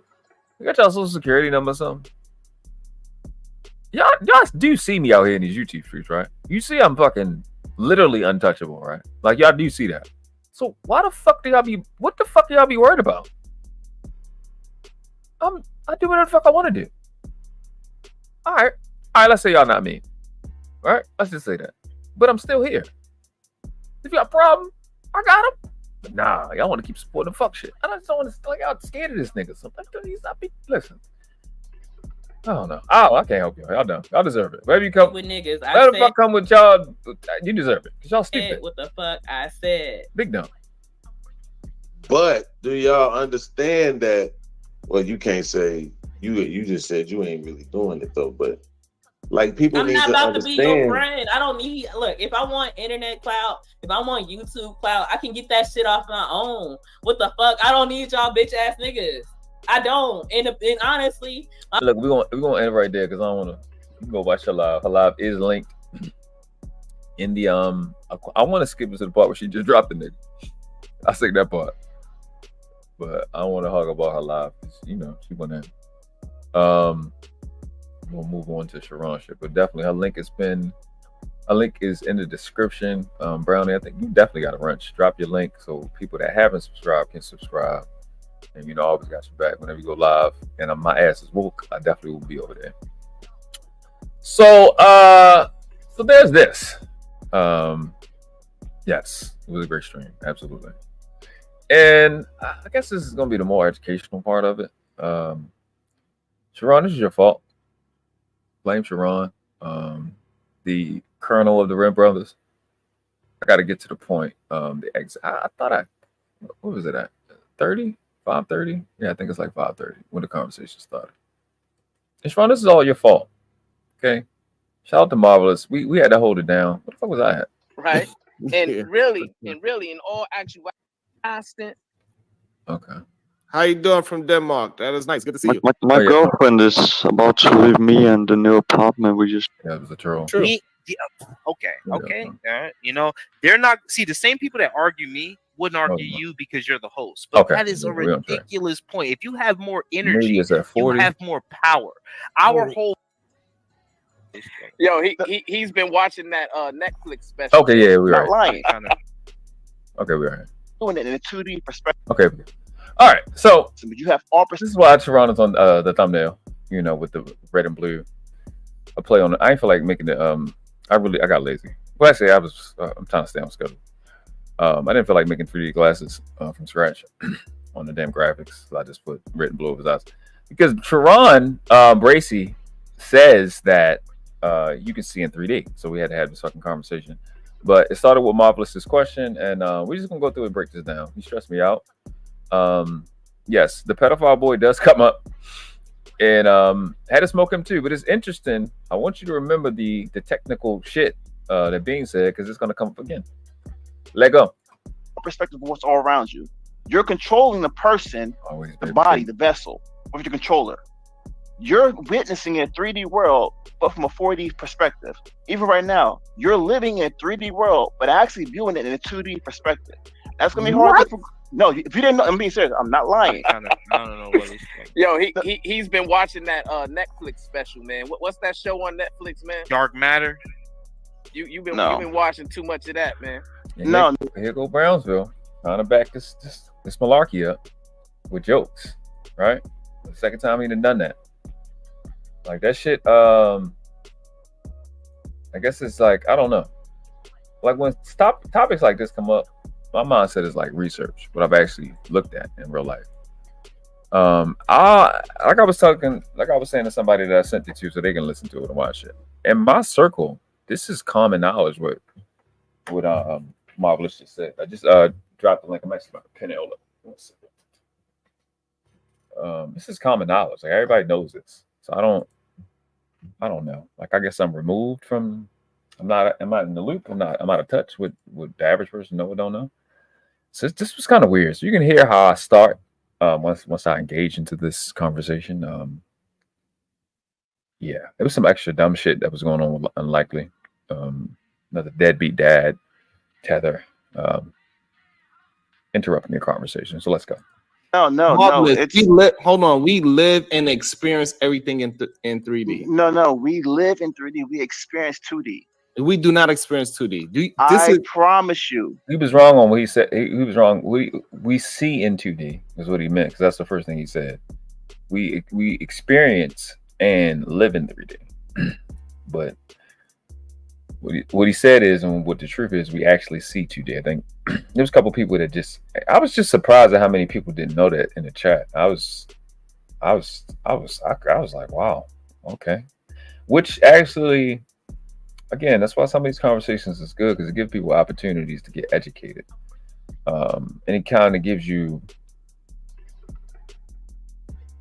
I don't know, gives you an idea of like people's mindset, because at the end of the day, what this boils down to is people's understanding of how the mind works, how the brain works, and do you even know how your body works? So that's right. Marvelous. This is 2D. Yeah. What up? No. He's a scientist. Let's listen. No. I'm serious. You can go look this up yourself. I'm not lying when I say this shit. The reason why I say is you can't, because you can't. God, this is so hard to explain. Are you saying you see in 3D? That's what you're saying? That's what he's trying to say. And I'm trying to tell him you can't. I'm like, bro, you really can't. Yes, we see in 3D. Yeah. So I'm taking my time, because I don't like to put claims. There's a lot of stuff said, and I think I was getting DDoSed, which is my internet was getting attacked because I was saying some other shit that kind of gets you DDoSed by the government when you say certain shit like Freedom of Information Act, and like what happened the other day when they kept cutting me off when I was saying certain shit. They would just start DDoSing you and shit. They're like, yo, you can't be saying, look up what NASA owns. Like NASA owns a production company and shit like that. I said too many words back to back. I'm already shadow banned because of what shit I say. But then I got DDoSed a little bit, so I was dropping profusely. So some stuff I missed, so we're gonna go over it. But that's Sharon's premises that you can see in 2D. So let me let's do a fucking poll. Let's do a poll. Let's start a poll. Let's see. Who thinks? Okay, do you think you see in 2D or 3D? Let's see what y'all think. It's a good mental exercise. Yeah, I think it's good. Yes or no, it's good, right? Oh, I got actually. Oh, it's good, isn't it? Okay. All right, let's start the poll. So yeah, so hit the So what do you think, y'all in the chat? Some of y'all may have watched it. Some of you may have got a clue already. Some may have not. Oh, my bad. Let me do that poll over. I fucked up. My bad. Let me do that over. My bad. I fucked that up. I put the poll, and it should be a question. My bad. so you can actually pick the option that you want. That was on me. And put 2D in 1. My bad.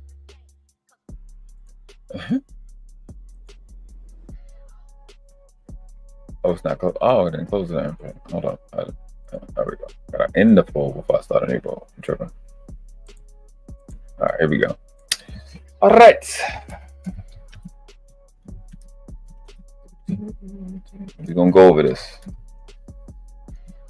because I was thoroughly surprised at the answers and the people. I'm like, I thought you would know better. I thought you would know better. And so we're gonna go through this. We're gonna break this down for y'all. Hey. Okay, here we go. All right, my bad. Fucked up that poll. So let's go. Let y'all answer. We're gonna get at it.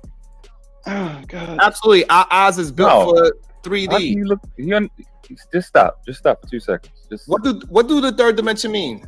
What are you talking about? Lift angle and width. Sharon, just look it up on Google. On. Why do we do this? Lift angle. I just told you lift angle and width. Okay, so now you saying our eyes do not perceive that? Listen. So your mind this is my mistake. I be forgetting what lift angle and width is. It's another way to. It's implied, but the average person not gonna understand that. That's initiate shit on this acronym for law, which is 3 dimensions. But those of us that know, we actually say density. We don't actually say dimensions. So we say third density. But so that was on me. That's for me. No, confusing the two. But it's height, width, and depth. So. Yeah, so I made this error a few times. It's not that serious, but I just want to make sure I'm thorough on that, explaining that to y'all. Perceiving it. He's strictly talking about seeing, right? For you to see in 3D, you had to see around it to see in 3D. There you go. Hold on. Again, explain to me what 3D is again. Okay, so when you play a video game, right? Hold on, say it out loud. Length, angle, and width. Yes.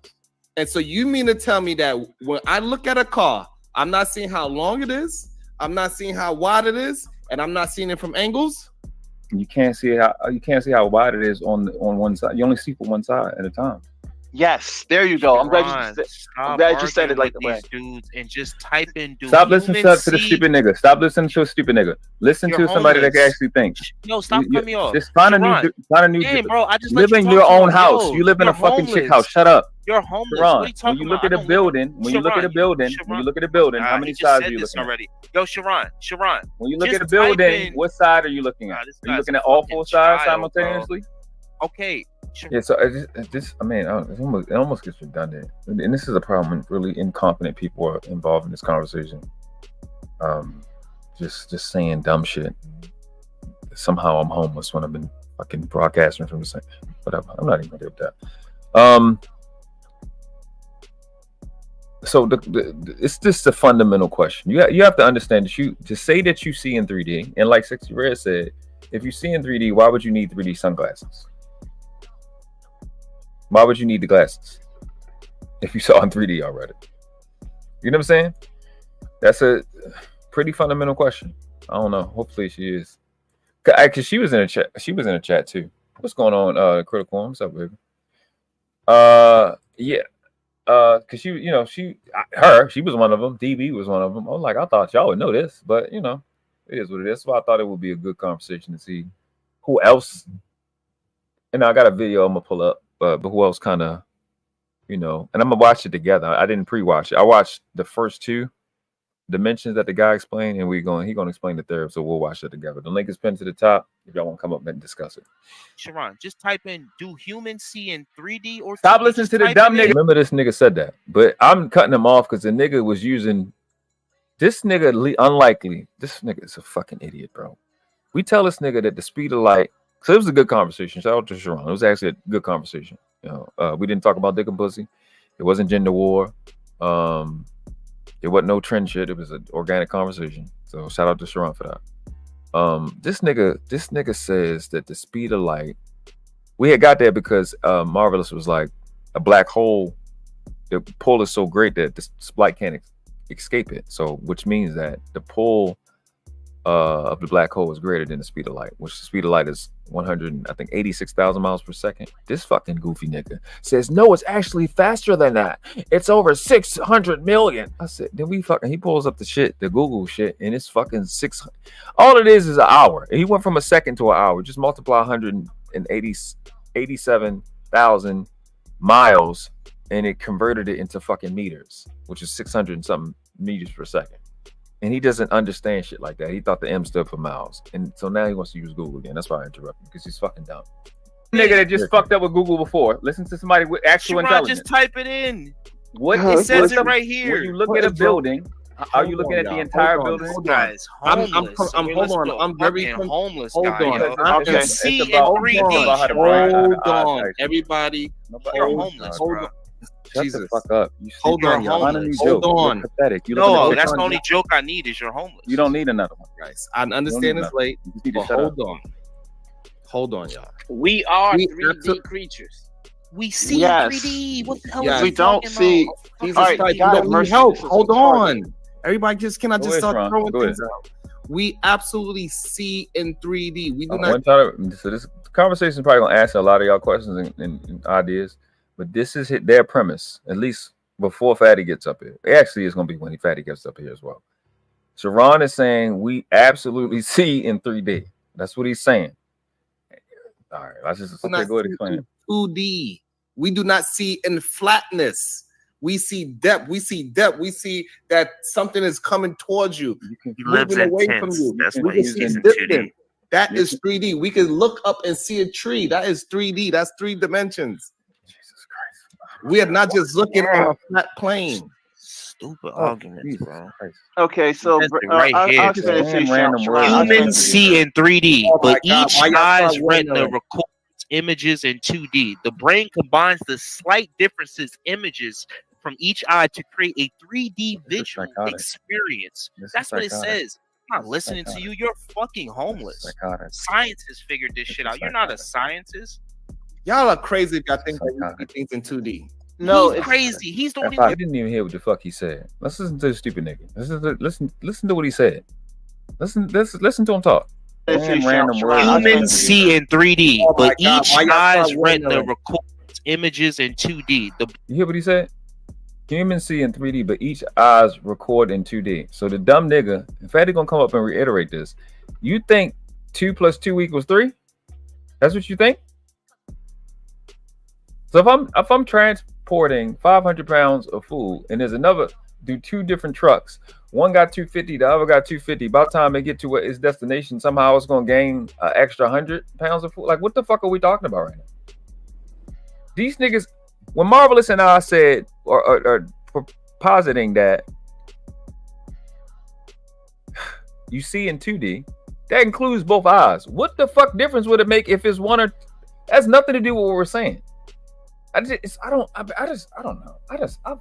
weirded me out. It was a culture shock for me. The brain combines the slight differences images from each eye to create a 3D visual experience. That's what it says. I'm not listening to you. You're fucking homeless. Scientists figured this shit out. You're not a scientist. Y'all are crazy if y'all think that we see things in 2D. No, I just want to, just because I love y'all. I love my chat. I love my supporters. I'm just gonna show you this. A quick Google, so I know y'all doing shit, right?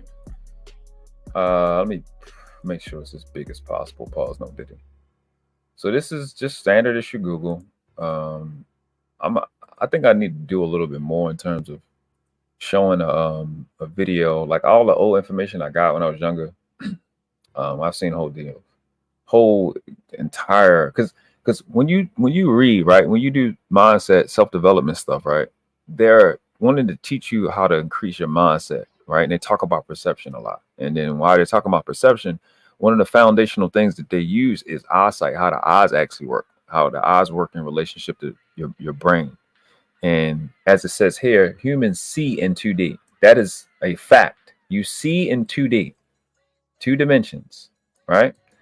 And this is what the facts are. But our brains interpret the 2D images from our eyes to create a 3D perception of the world. So let's take this word, perception, so I can give y'all the answers now and we can be clear. Let's take this word perception And this is why I do etymology, because we get confused with connotative language and how it's used as distinguished from what the word actually means. We how you perceive something, we'll have, and what did you see? And they'll talk about perceiving things, and you'll confuse perception with seeing. But perception is understanding, a taking cognizance. It's understanding, because it's not limited to just sight, right? A taking cognizance. That's what perception really means. It doesn't mean to see, right? It even goes down to the Latin. It says the meaning intuitive or direct recognition of some innate quality, right? You go, well, that's seeing. No, if Stevie Wonder is listening to an offer from a phone store, he can see the innate quality of the offer. It's not limited to sight. Okay? Does that make sense? Yeah. Most certainly. Yeah, it's pinned to the top. It's pinned to the top, right at the top of the chat. So that's why I thought this was a good exercise, a good thing to look at, because I was genuinely, I was like, wow, a lot of people don't know this, but I don't know. I guess that'd be a part of taking information for granted. You know what I mean? It's just normal stuff to me. But yeah, so we'll flesh this out. Yeah, the link is. I can drop it again. It's not pinned. What the fuck happened? When I went to pin? My bad. Oh, you know what? The poll is pinned. Oh yeah, you just said that too. The poll is pinned. Yeah, that was fucked up. Okay, I see. My bad. Poll is pinned to the motherfucking top, and it took the damn, what's the name out? Okay, got it. Yeah, I just looked. And as soon as I looked, I seen your comment, Tommy. What the fuck? Appreciate that. I'm gonna pin it, and then, well, I'm gonna drop it again. And then I'm gonna pin it. Hold up. Why the fuck does the poll pin it? Oh, it does it automatically. Gotcha. I don't do it. See, I gotta do more polls. That was crazy. I gotta do more polls. Wow. Oh shit. You know what? I think I just deleted this shit, thinking I was deleting the pin. I could have been doing that, you know. Then when you learn struggle streaming. Listen, I don't need your light skin attitude. I don't need that. I don't need the light skin attitude. Who needs, you know what I'm saying? So, you know, it's called triangulation. Yeah. Okay. Don't worry. I got you. Yeah, it's pinned down. Here we go. No, it's crazy. He's the only one saying it. Okay. I'm the only one saying it when Marvelous said it. You can't even follow. Sharon, so there are these people called scientists, right? Yes. And, you know, all you got to do is go study how the eyes actually work in relationship to the brain. And it's just clear and concise. You good, cammed up, Aaron? Gotcha. What up? Hey, what's going on? What's up? You said damn colorist. Yeah, go ahead. Go ahead. Do you hear the background? I have this on the TV in the background in another room. You don't hear it, do you? Vaguely. It sounds like people. I can turn it off if you want. I'll do that. Hold on. Yeah, I vaguely hear it. But yeah, I guess. Who? You don't consider Tommy? This is the super galactic. Like, this is the light skin guy. Like, it's him and Drake.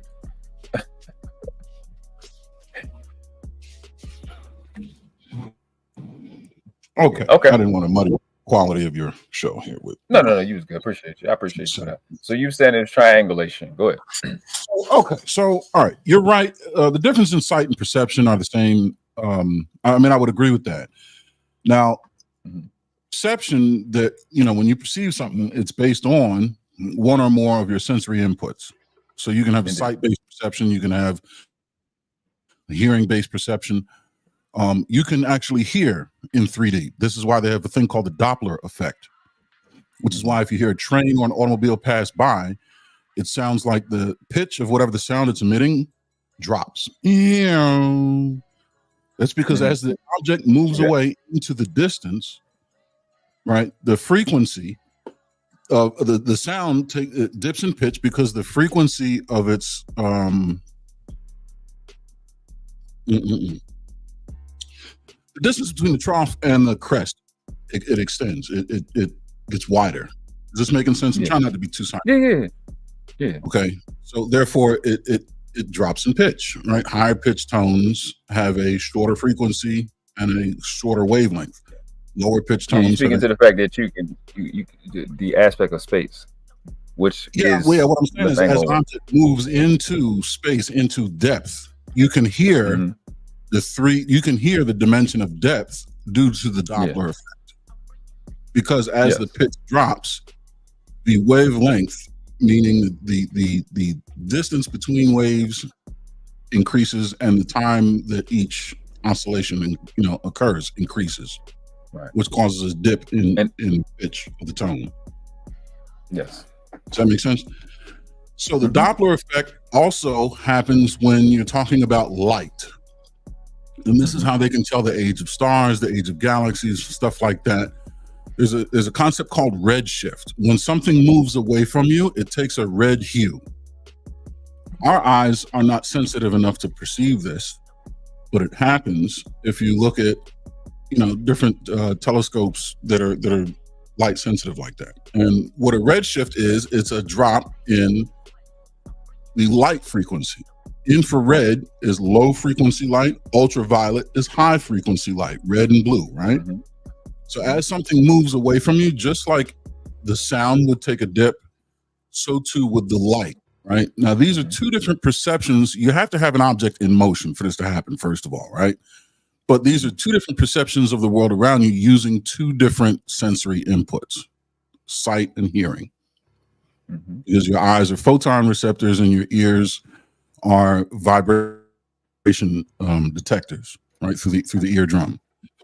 Now, when they say a dimension is clearly this. It's an expanse in which you can derive a location of an object using a coordinate. Each dimension it extends 90 degrees or perpendicular from the previous dimension. So if you have a dot, you have one dimension. If you have a line, you go perpendicular from that dot 90 degrees. Now you have two dimensions. Or I'm sorry, you start with a dot, and to make one dimension, now you have a line. To go and make a second dimension, you have to go perpendicular from the line 90 degrees to it, which is, now you have height and width. That creates a plane. That's two dimensions. That's your sheet of paper. To create a third dimension, you would have to go perpendicular again from that plane into three-dimensional space towards you or away from you. That's the depth component. You can perceive all three of those dimensions at the same time. You can perceive them just like you can perceive this box, right? You have, this is one plane, this is one plane, and this is one plane. Where am I at? Here we go. 1, 2, 3. They're all they're all perpendicular from one another, right? This is the originating line. This is the line perpendicular from the originating line that gave you two dimensions. And now your third dimension, perpendicular from this plane, extends into the depth, right? It's perpendicular from this plane, which is your third 90-degree angle. These are the angles you're talking about. So you can see these three different dimensions. What you're saying about looking into space, yes, each eye can only see in two dimensions. But the reason why our eyes are on the front of our face is because we use something called triangulation, where we take this image, and there's a calculator in our brain that can look at the distance between our eyes and use triangulation to determine the distance this eye is from an object, the distance this eye is from an object, the distance that the eyes are from one another, and that's how you determine depth, the third dimension. Which is why animals with the eyes on the side of their heads have trouble determining depth. If you ever walk a cow up a flight of steps, they can, because the steps appear right in front of them. But if you ever try to walk a cow down a flight of steps, it fucks them up real bad. They can't perceive depth. Their hooves get lost. If you ever look at birds of prey, they're out like owls, for example. Their eyes are more oriented to the front of their face because they're concerned with focusing on point targets in space. they triangulate to the mouse on the ground from great distance. Birds that aren't birds of prey, they're more concerned with seeing the world around them 180 degrees. So they don't really have the kind of, like chickens, for example. You ever notice when they look at something, they look out the corner of their eye and then peck at it? They kind of look like this and then peck at it. Yeah, that's biology. Right. So the reason why is because they don't have that they don't have that depth perception. You're right about that, but they don't have depth perception tied to their sensory input of sight. Now they may have it through sound. Yeah. It's a different story. That's a different sensory input that creates that perception. But Stevie Wonder can't see. He can't perceive something through sight. He's never seen. Yeah. Something, but then to your box. So when you took the box and put it at a corner, right? You got to understand that it's impossible, really, for me to measure, because dimension means to measure. I can't measure the other side. There's no evidence. As I'm looking at the box, if you can see the screen as you look at, I know you're holding it. I don't know if you can see your screen. Yeah, okay. But it's impossible for me to like, because that shape could extend all the way to the wall. Every dimension. What you pointed out was 3 different.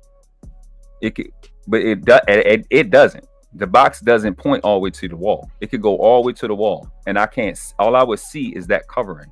Granted, you have 2 L shapes. You pointed out shapes. I'm sorry, sides, not dimension.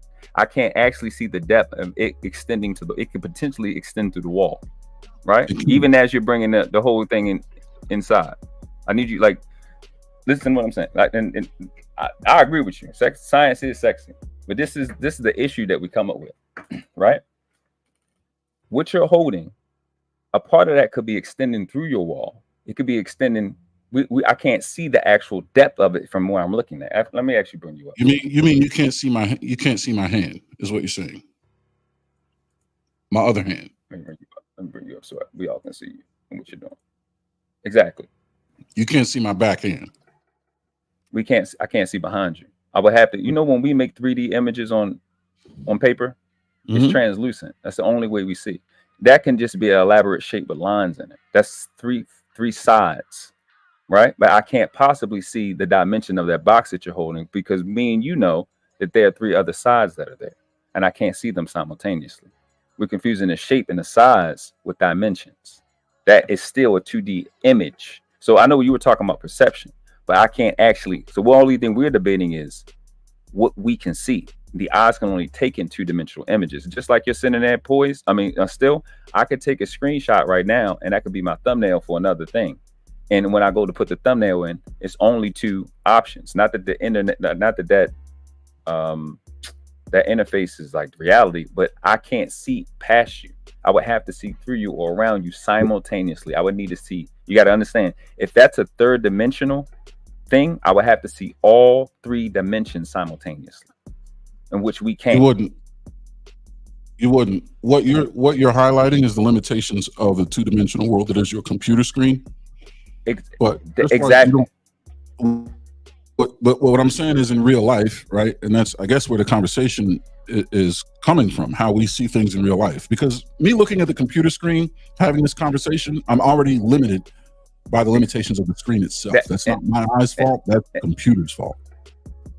Yeah, that's what I'm saying. The eyes can't see any further, because as you're holding it up at an angle, when you're holding that box up at an angle, from the point of the lowest corner to the point that's the highest corner, that's going to give me, if I was to measure it, it would give me a false reading. If I was doing it in centimeters or whatever, I would get a false reading. It wouldn't be the diameter that I would see. You mean when you say lower corner, because I will be from the index finger to your other index finger, I would get the wrong point on the bottom of it, because it wouldn't be the length from that finger from what I'm looking at. That's how my eyes are taking in the information. Again, that's because you're working. All right. See, but this is. I think this is the. Huh? Go ahead. What are you saying? That measurement. Okay. Yeah. And then you took. Yes. That measurement. Yes. You would then be able to extrapolate this. But we could see. This is the problem that I think a lot of people have, and that's why this conversation is good. There's a difference between seeing and perception. So we only see in 2 dimensions. We get the information. I'm gonna take it out. We get the information. Our body, our minds, our brains get the information, and we're able to perceive that, yeah, like you figured it out. I know that there are. They're not saying that we don't know that there's 3 dimensions.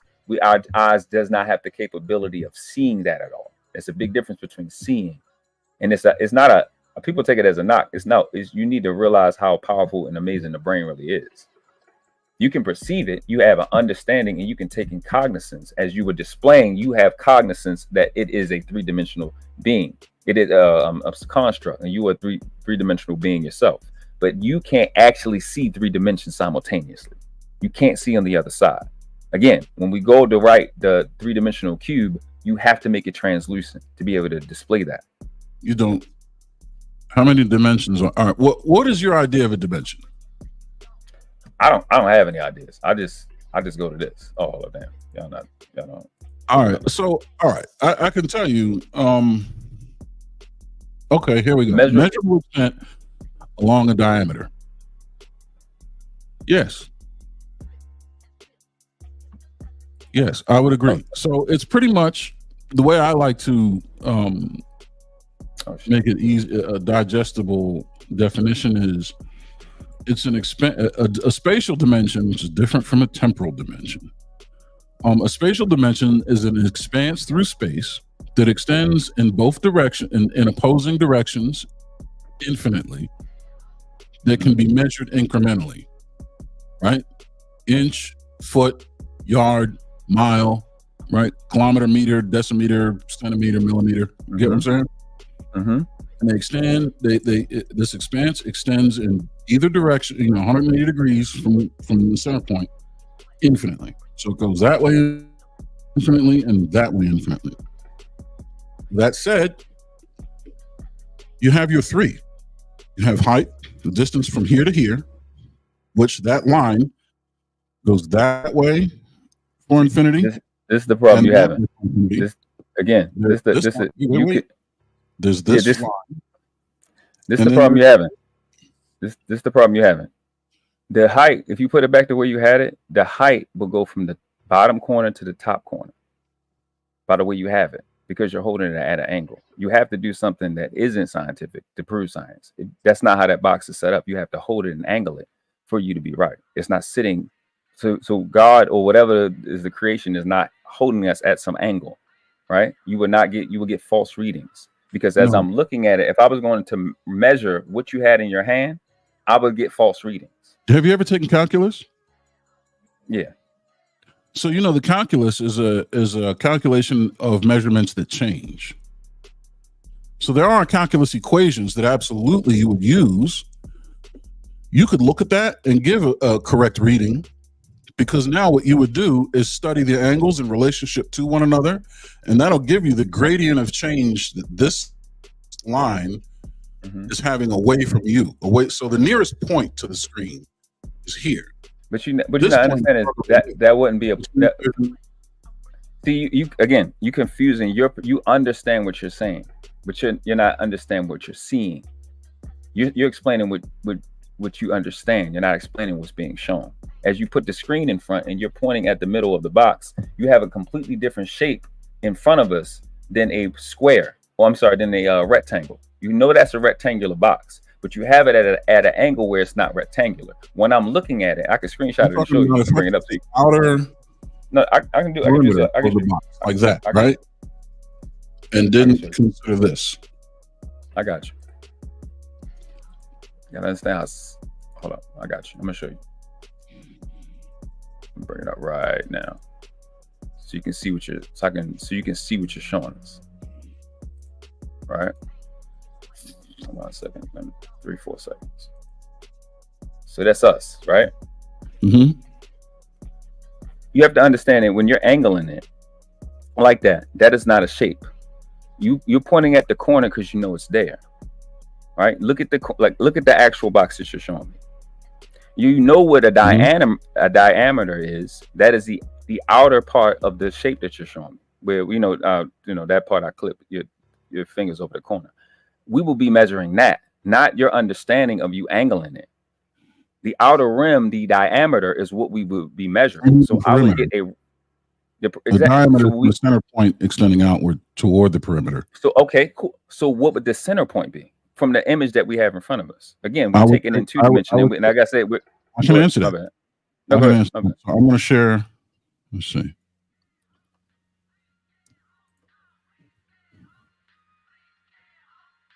Absolutely, MJ. You're right. Because that's how it works. So I can show you how you would find the center point of the box. Absolutely, MJ. You're right. Because that's how it works. So I can show you how you would find the center point of the box. Okay. All right. You can see what I'm doing? Can you see what I'm doing? No. You might be doing no. No. You if you want to like a picture, 3D picture thing, put that up instead of the you can't see what the mouse is. All right. No. Yeah, no. I can't see what the mouse is doing. If you put the picture in what's the name, then we can see it. Like a whatever 3D paint thing or whatever editors, then we can see what you know. I can talk through it. No, yeah, we can do that. So you have, let's call this the leading edge. That's the edge closest to the screen. Okay. And then let's say the rightmost edge is the edge closest to that hole in the box. Okay. The leftmost edge is the edge out in green space, and the trailing edge is the edge that lines up directly with the frame of the picture behind my head. So we have 4 edges. The leading edge, the rightmost edge, the leftmost edge, and the trailing edge. Now, if I were to determine the center, my bad. I think I'm breaking up. Go ahead. I don't think that's you. I think it's me.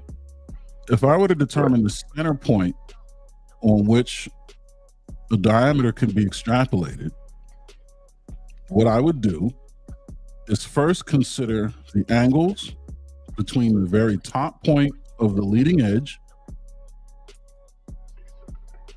across the top, extending to both the rightmost edge and the leftmost edge. And I would consider the angles of the front face, the face of the box that has the hole in it. Because as it stands, you're right. They are not 90 degrees from one another. We're perceiving them to be because we know they are. Exactly. But when you do an image like that, they no longer are. But what is the constant that we always rely on to be able to determine skewed angles? That is the total sum of angles, whether it's 180 degrees or 360 degrees. Okay. Then you would come in with a device that can measure these actual angles and determine the actual degrees that should total 360 across any plane given. Once you have those actual angles, you then can measure the length between corners. And once you do that, now you can cut each length in half across the top face, the side face, and the front face. And you've essentially extrapolated your center point in space. And this is without using calculus. This is using basic algebra. Mm-hmm. Basic geometry, really. At that point, you can find your diameter in 3-dimensional space, which exists inside the box. It's an invisible coordinate because we cannot see through the material that the box is made out of. Mm-hmm. But you can extrapolate 100% with accuracy the center point of that box is the center of mass, essentially. Well, the perceived center of mass. If it were a solid box, since it's not solid, it's hollow. We would call it the center of geometry. So, but or it's the center point in which the diameter can be extrapolated in any direction. You do understand that you are not explaining sight; you're explaining perception only. No. I'm not. See, you got to slow down. What we're doing is we're trying to identify with accuracy what dimensions are, because without that, you cannot. You can't further the conversation because we might be going in 2 different directions. Okay, I think you know what would be easier. This is what they always do. Let's go down to the 2 dimension. Right. This is where this is using the 2-dimensional world is how I like to prove the concept of God. Yeah, but because when those of us, we on the 3rd, we'll look at the screen, we can see the entirety of their world. We're on the 3rd. What? That's what I'm saying. Of the 3rd dimension, and all of us is in 3rd and higher. Dimension. See, you got to be specific. We're in 4th dimension. Yeah, those of us that's in the third and higher, we can see their entire world. Right. We can see the 2-dimensional's entire world, right? We can see everything. Okay, fine. We can see the entirety of the two-dimensional world, yes? We can see it? We can see their whole world. We can see everything in their world. What do you mean? In the example I used to prove prove the existence of God? No. I'm just saying, generally speaking, those of us that live in the third dimension and higher, you can say fourth. Some people say seventh, so that's why I ain't gonna argue with you. If we all can see the two-dimensional world's entire world, we can see everything around them. We can see everything. No, they can't see us. We can see them. So you think germs can see us? No, no, but you can't see the bottom side of a germ unless it's see-through. Say it again.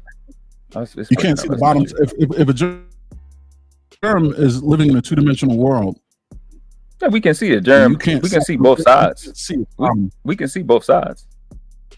We can see both sides that is on a two-dimensional level. And an atom. Is this germ opaque, translucent, transparent? I don't think it would have to be. I mean, a lot of them are actually all transparent. Assume one isn't. Assume one isn't. Can you see what's on the other side of it? Yeah. How? Because we would just go to the other side. That's all you have to do. Flip it. We have that ability to move around. We can move in a dimension in direction. The other side that you're speaking of that can't be seen, you would just flip it. See what I'm saying? It's the same thing. The addition of a dimension doesn't change the fact that you can't see the other side. You orient to it. It doesn't. Again, on the two-dimensional, it doesn't have any more dimensions anyway. So we can see through it or flip it. It wouldn't matter. It only has height and width. No, just like a computer screen. This is what I'm saying. The dimension. Again. Oh damn! Did I move it? Oh no, here we go. Now we're talking about orientation. Again. Now we're having a conversation about orientation. Oh, I got the damn. What's the name of? That's the fucking problem. Man. You might put the screen back up. I think I had the overlay on it. I think you might have come when you put the screen on before. I had the overlay on. That's why we couldn't see. That was on me. Yeah, share your screen again and what you was trying to show. Oh, it's gone. Oh, it's gone. Okay. That was my fault. I think I had that up. Yeah. I seen that too, Go. I got you. So what I'm saying is, this being a three-dimensional object, you can't see my hand, what I'm touching in the back of the box, this hand. Correct? That's because the box isn't transparent. Mm-hmm. Same thing if you're looking at an opaque germ on a two-dimensional surface. You can't see what that germ is sitting on. You can't see the plane. You can't see the surface that the germ exists on. Because it would be either in a petri dish or it will be whatever surface skin that is on. We can actually see through skin. You know that with telescopes. No. If it's opaque, this is why I'm using that word specifically. Opaque. If you all right. With math, if you do to one side of an equation, you have to do to the other. Okay. So you can't let variables influence the conversation unless they're there to intentionally influence that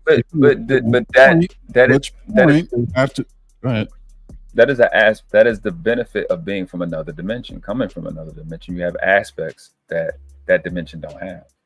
That's the limitation that we have. But opacity is not something that's inherent to three-dimensional space. Which is why you have three-dimensional membranes that can and may not transmit light. Yeah, whether you can see through, whether it's translucent or not, a germ, an atom, like they've proven that most atoms are just 98%, if not 99% space. So that's way more than that. The amount of empty space in an atom is, yeah. So it's still the same dimensions. It's not gonna.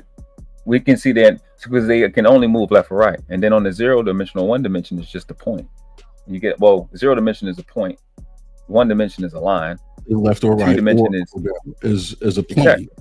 Yes, Yeah, but what I'm there saying you go. is, the plane, if you have a being existing, all right, roll with me. Let me finish, because this is something that I'm trying to. Do you know what I do or what I've done, or like my field of study? No, what was it? Mechanical engineering with a minor in physics. Okay. And it's within the application of motorsports development. But anyway, I'm trying to make it so that you get I could do this in numbers, but that's not fair. When you have a plane in two-dimensional space, something can exist on that plane that is also two-dimensional. Just like in three-dimensional space, you can have a three-dimensional object exist within three-dimensional space. This is where we come up with words like displacement. If you have a cup full of water and you take a solid metal ball and submerge it in that cup full of water. Can you though? If you have a volume of water, a finite volume of water, and in order to have this volume be finite, you have to have a way to contain it. So forget about if it's an actual cup. I'm just saying, think scientifically here. You have a finite volume of water. If you were to take a solid object of any given dimension and submerge it in that volume of water, what's going to happen? You're going to displace, with equal proportion to the dimensions of that object, of water out of that given space, correct? Yeah, if it's not enough length in the container, it will spill out, but it's going to equal to whatever the mass or diameter, perimeter, whatever it may be. Right, well, mass is a different thing. Now you're in density. And that's how much. That's because we kind of got taught density. There's third density and first density, but not dimension. No, go ahead. Density is another. Density has very little to do with dimension, because if you so density is why balloons float. Training. But go ahead. Finish what you're saying. Balloons float because of differences in density. Like helium is less dense than the air around you, which is 78% nitrogen and 12% oxygen. There's some trace gases, but that's pretty much it, right? Helium is much less dense. So you can fill a balloon, even though the volume or the spatial volume of the balloon matches the volume outside, it's still going to float because it's less dense. There's less material inside the balloon than outside the balloon. Yeah. Yes. Which is why iron blocks sink in water, because it's dense. Right. All right. So with that out of the way, density is a different part of the mathematical discussion. So with dimensions, and it's important to have this conversation because I'm looking at what Natasha's saying.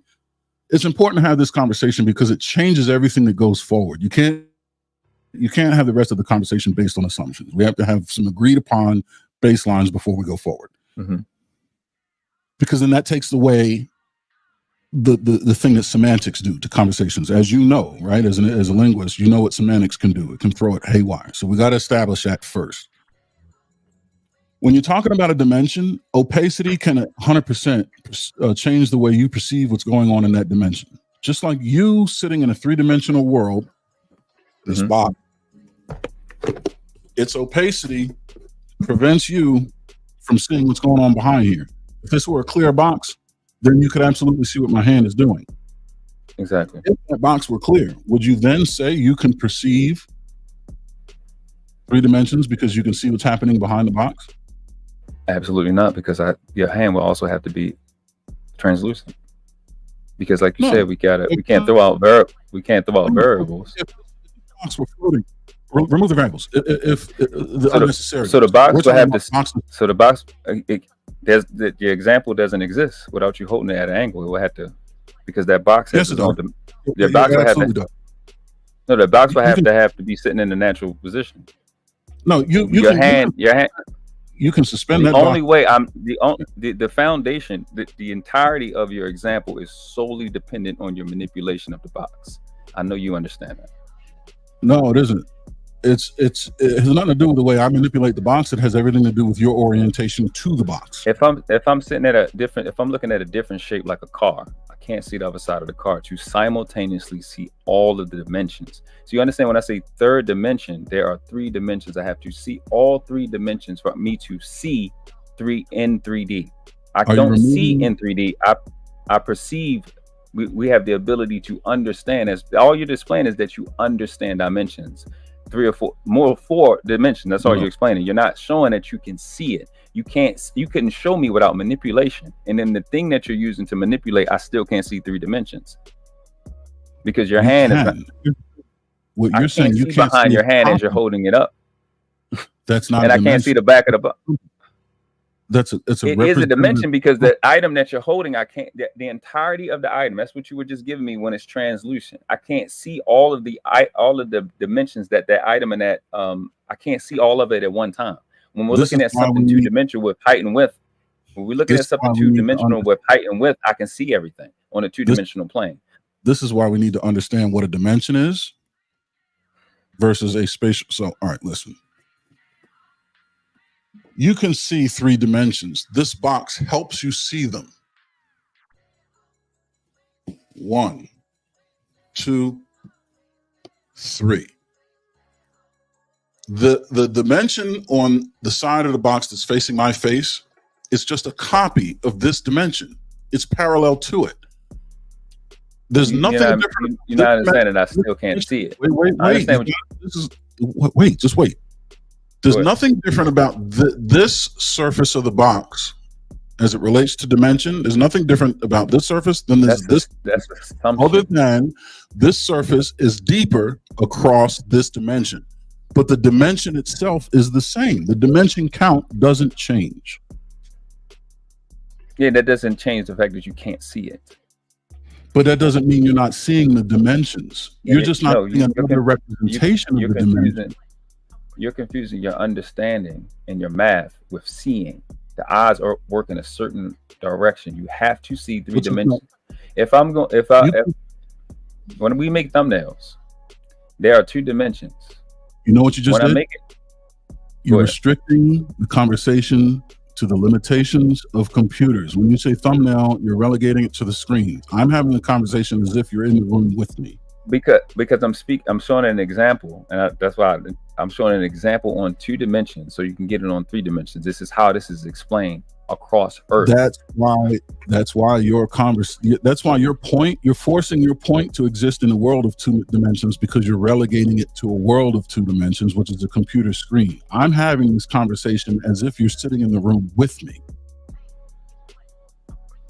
I'm not relegating the conversation to the restriction of a 2-dimensional world. That's the point I'm making.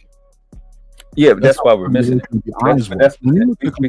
Because you're falling. Hold on. I get it. But you got to understand the concept that you're violating literally science on a 2-dimensional world in something.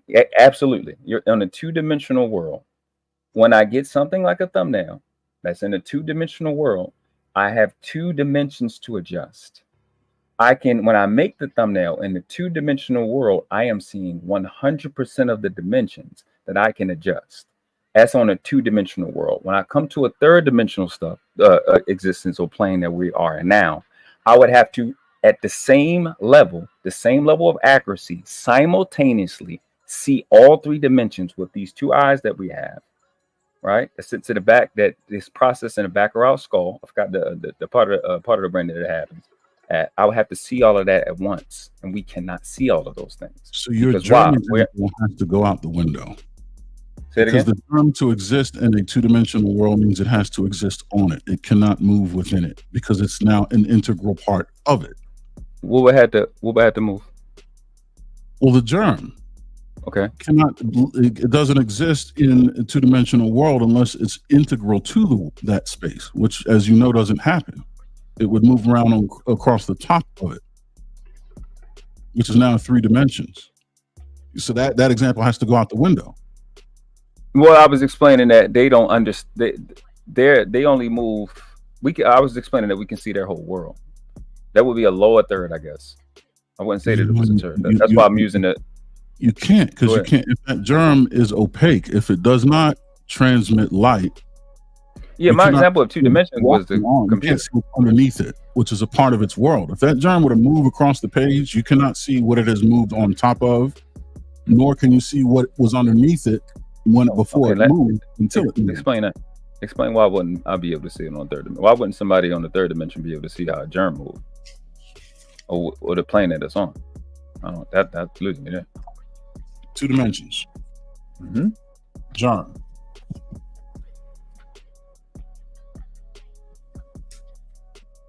I don't know if you're breaking it. Big ass germ.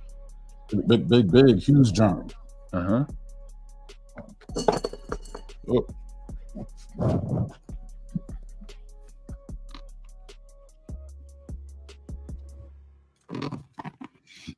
What is the germ standing on?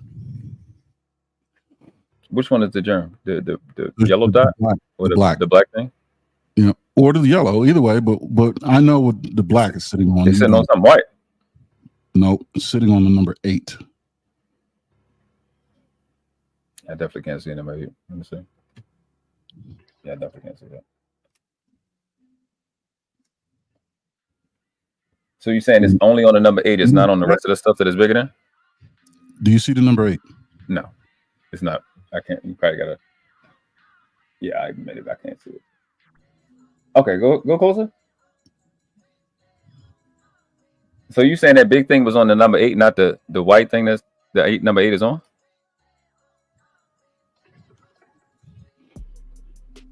This black shore thing is.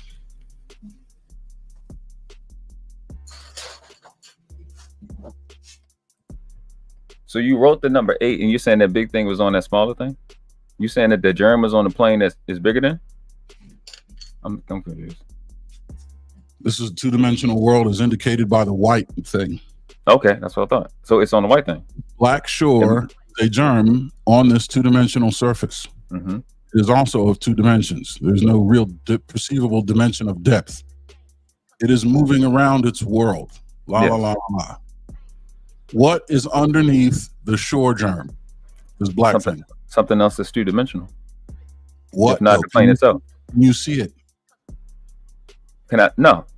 Exactly. Just like you can't see the back of this box when I'm showing it to you, because it's not translucent. It is opaque. Even in the 2-dimensional world, you cannot see everything in that 2-dimensional world until you move it. It is now 18. Oh yeah, that's what we're confusing. Now you're confusing everything. Okay, here we go. No, I'm not I got you. No, I got you. No, you are. I got you. I know. No. I got you. I got you. You have to have a third dimension coming at you. You said I can't. You said I can't see everything. Again, right? Your examples. Again. This is your point that the germ is 3 dimensions. Yes. Yeah, no, yeah, yes. In order for you to use the germ, the example that you just used, you said that I have to see everything. No, I have to see the object that we're looking at. I said that the object that you hold, I can't see behind it. Right? Just the object. I don't need to see everything. I don't need to look and see Las Vegas when I'm looking at your box. I don't need to see Paris when I'm looking at your box. Which is why you can perceive 3 dimensions without seeing the back of the box. You don't need to see the whole box. You can't actually, but the point is, the thing you can't get around is you cannot see it. The thing you're doing is you think, I understand what you're saying, but you have to let that part go in your mind where you're manipulating it, and we're going to eliminate the part where you're manipulating it to make a point. The thing you're doing with your hand does not exist. Your box doesn't sit up in your hand like that, and I still can't see 3 dimensions of your hand when you hold it at an angle. You can't remove the manipulation, and move the manipulation and still have a point you're manipulating.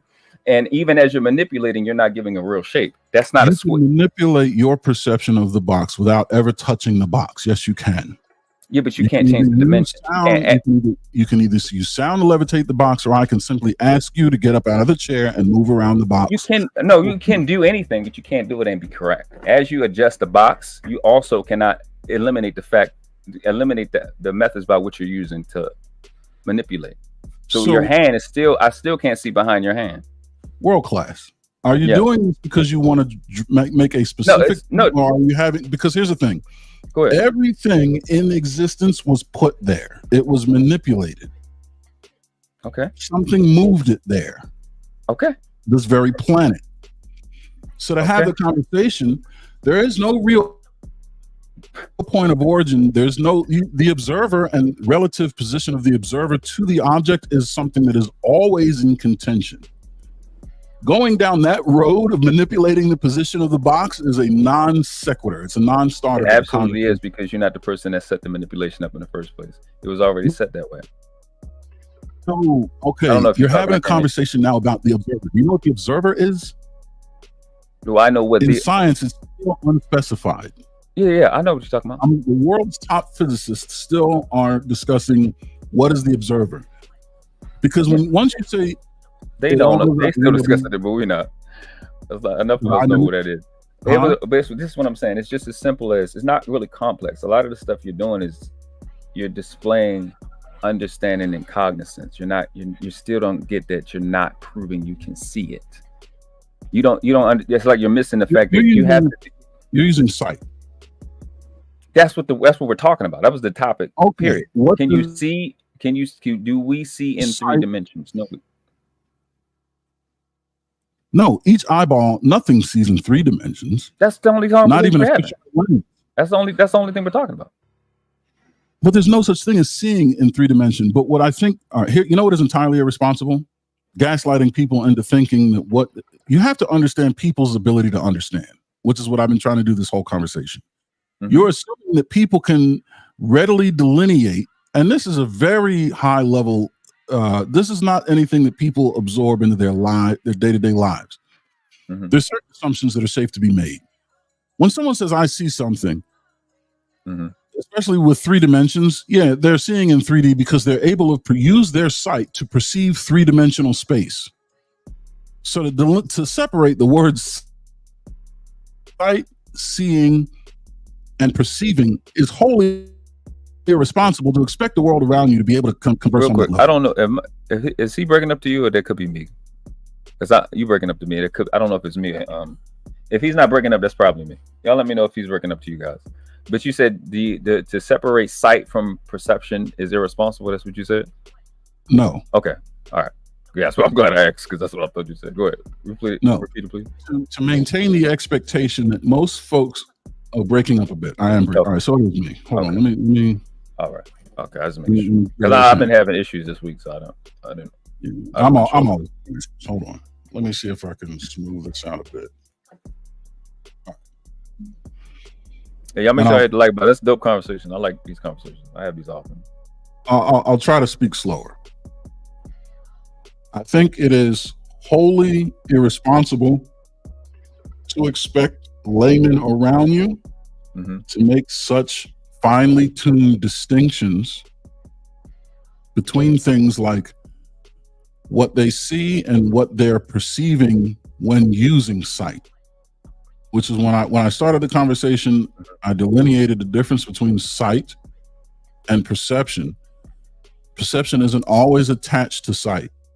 That's a fact. It can be attached to other sensory inputs, and you can still use that perception to mine out a 3-dimensional space, which is why I use the audible Doppler effect example.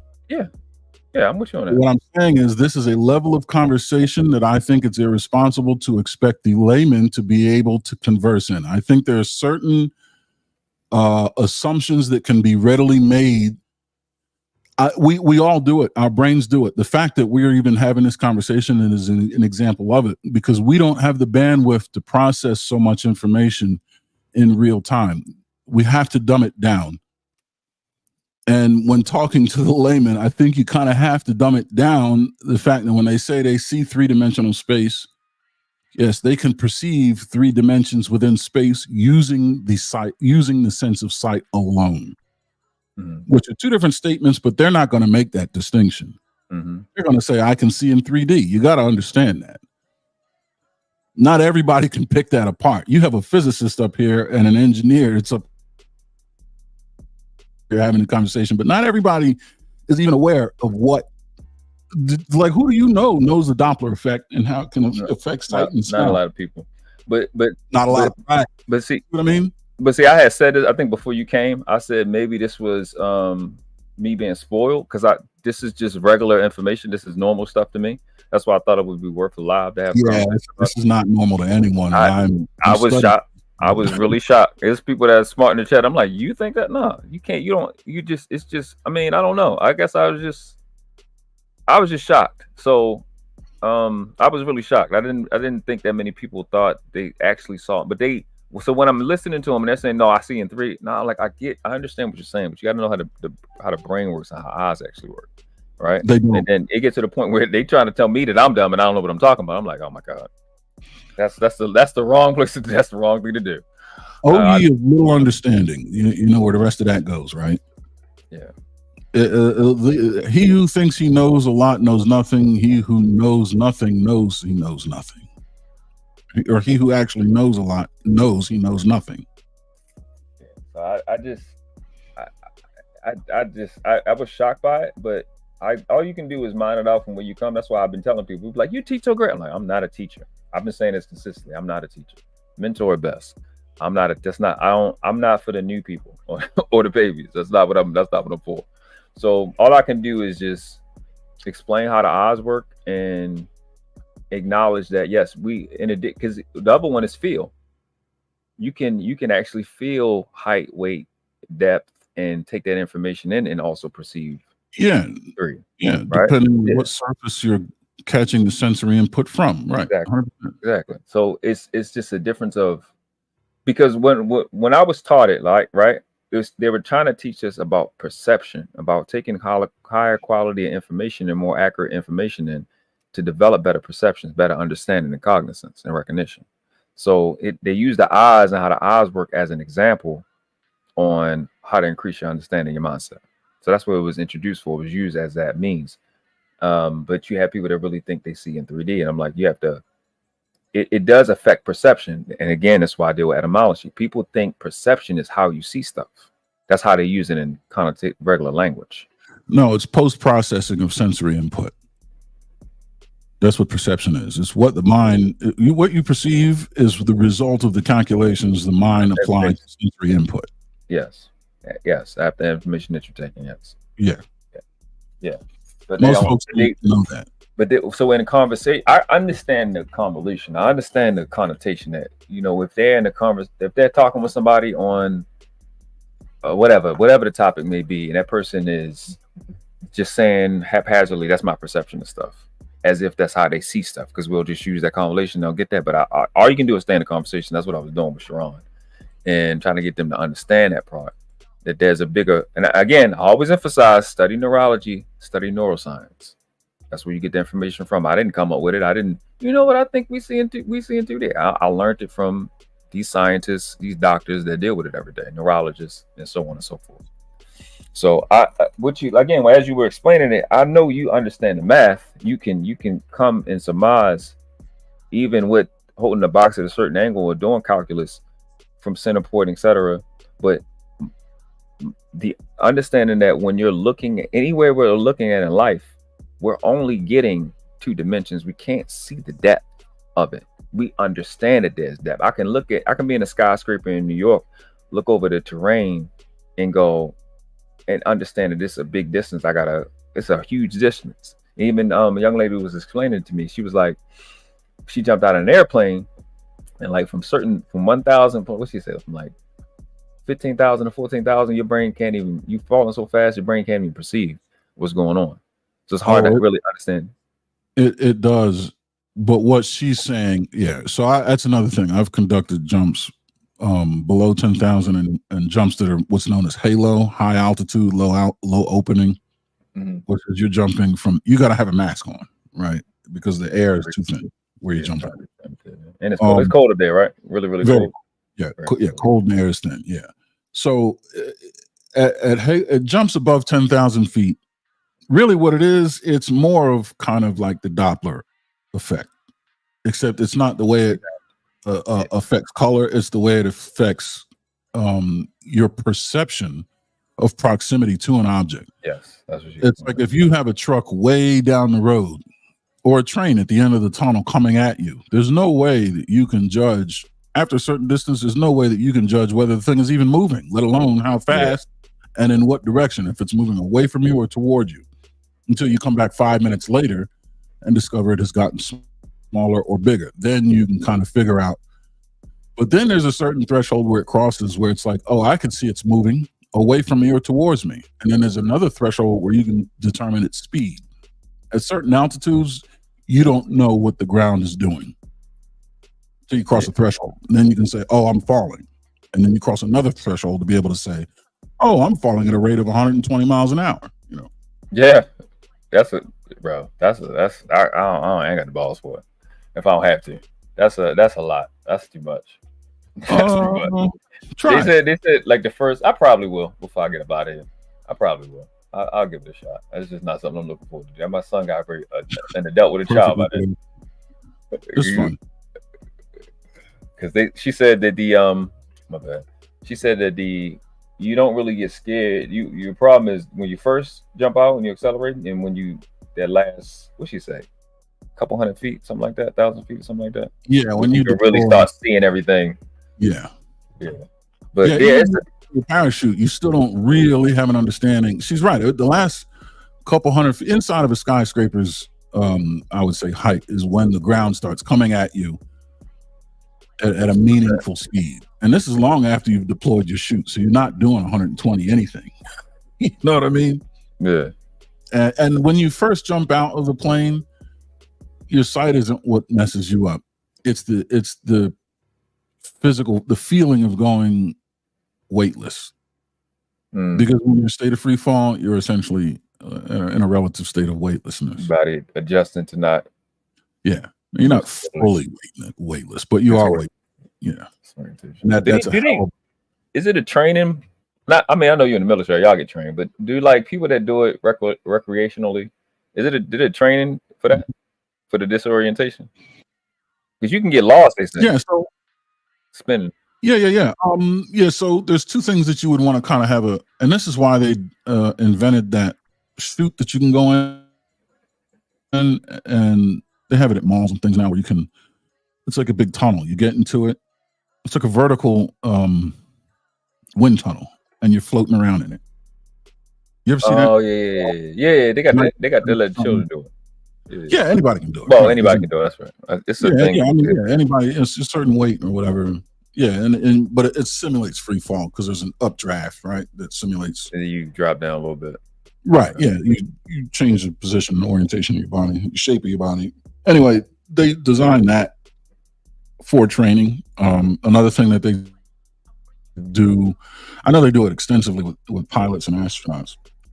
But even before you jump out of an airplane, you might be able to encounter this, where they'll take you up in an aircraft, and you might be in the cargo compartment of the aircraft, and then what they'll do is they'll follow a parabolic flight path, which at the crest is when you actually become weightless. So they essentially fly in a really big, like wavy pattern. And when you reach the bottom or the trough of the wave, and the pilot pulls back on the stick and you increase altitude, you'll actually multiply the amount of gravity is being imposed on the body. You have to sit down. I'll tell you, all right, sit down. You sit down, and you get heavier. And then as you approach the crest and go over the top, now you become weightless and you come up out of your chair. Now you're floating. And the airplane is following a parabolic curve toward the ground. And you're floating. And they'll say, all right, get in your chair, and they'll bring pull the stick back, and now you're getting real heavy, and you're going up again. So they do that a series of times, and that can train you for orientation. And sometimes what they'll do is they'll black out the windows on the plane, so you don't have a visual representation to help orient yourself. You have to know it's like being underwater. Imagine being 20 feet underwater with your sight taken away. You don't know which way is up or down. Yeah. So they'll do that to get you to adjust your ability to perceive, up and down.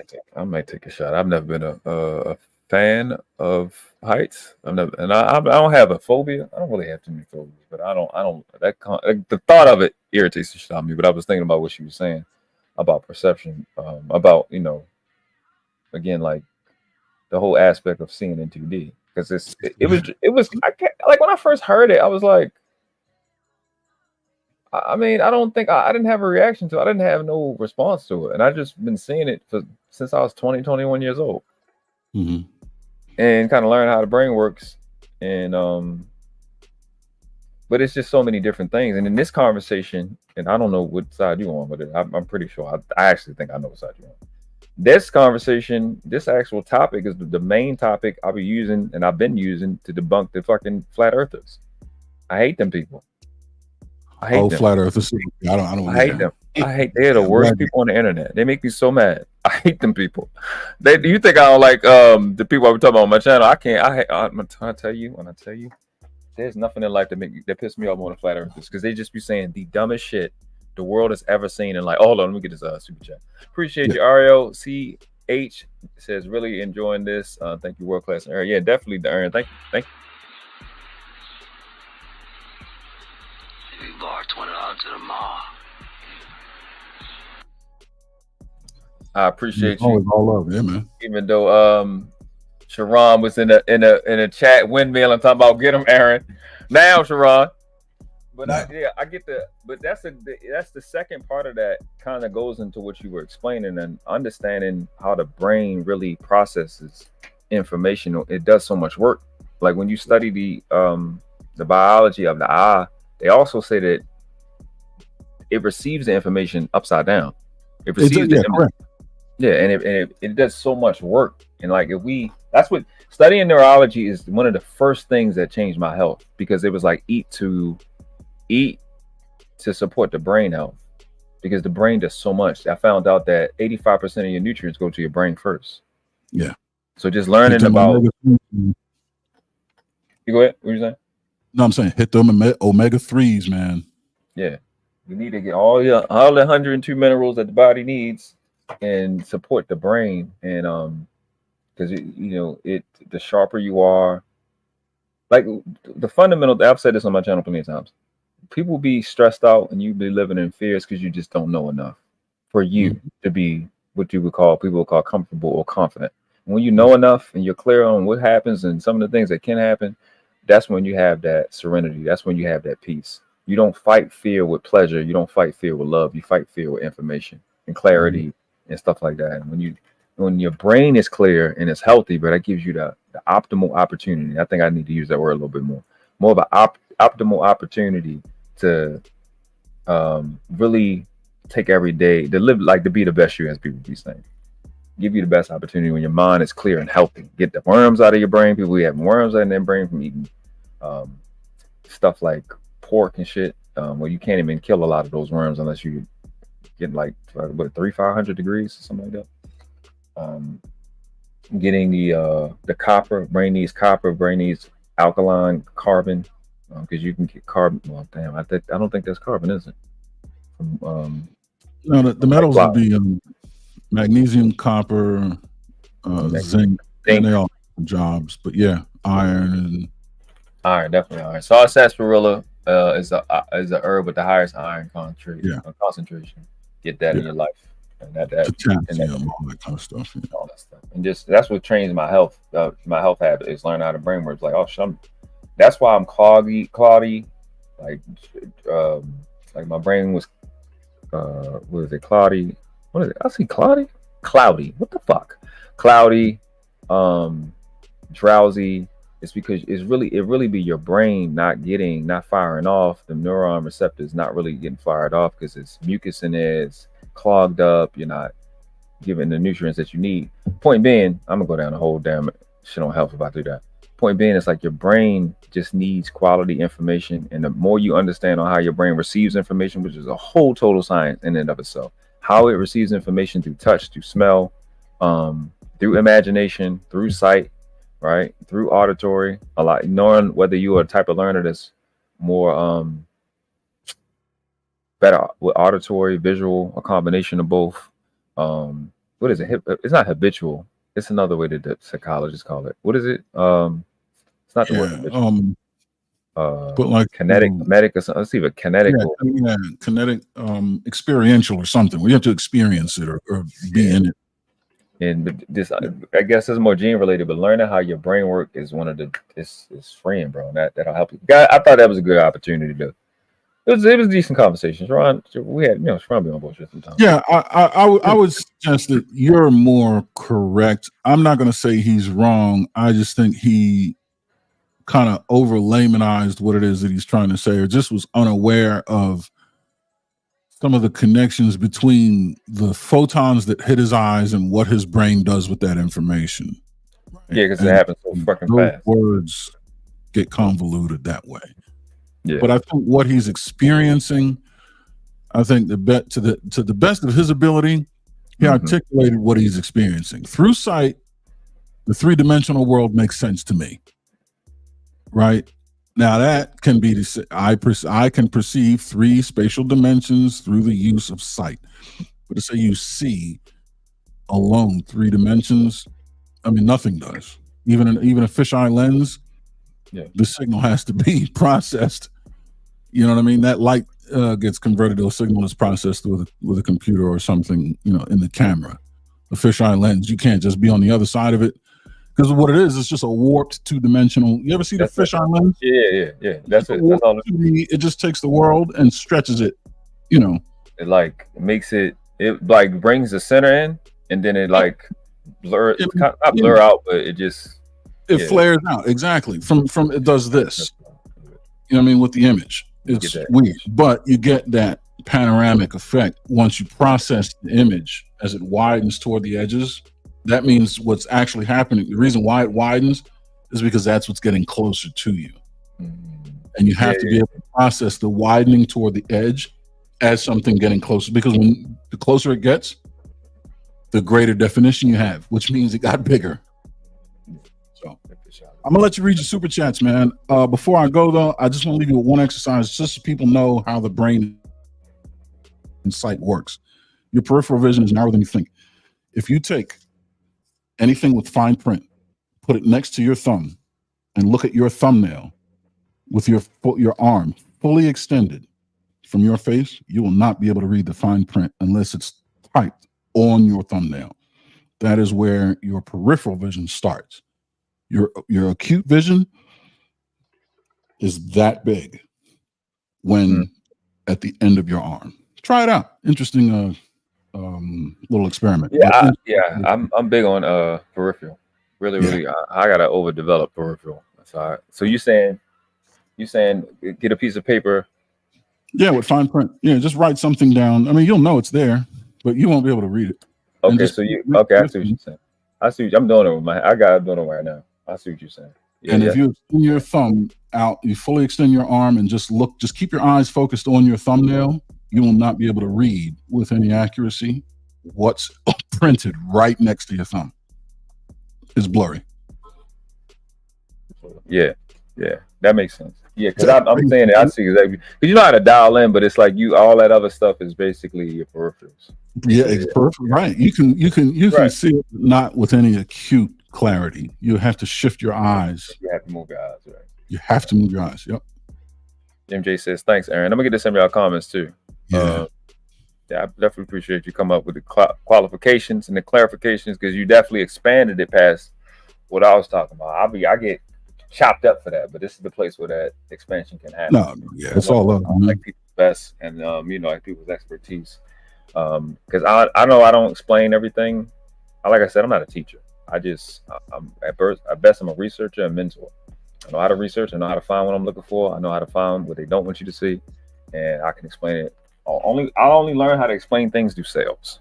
Before I wasn't talking to people, so you really don't use sales techniques that much. But I just try to just come on here and be a dad, and then explain the severity of things best I know how.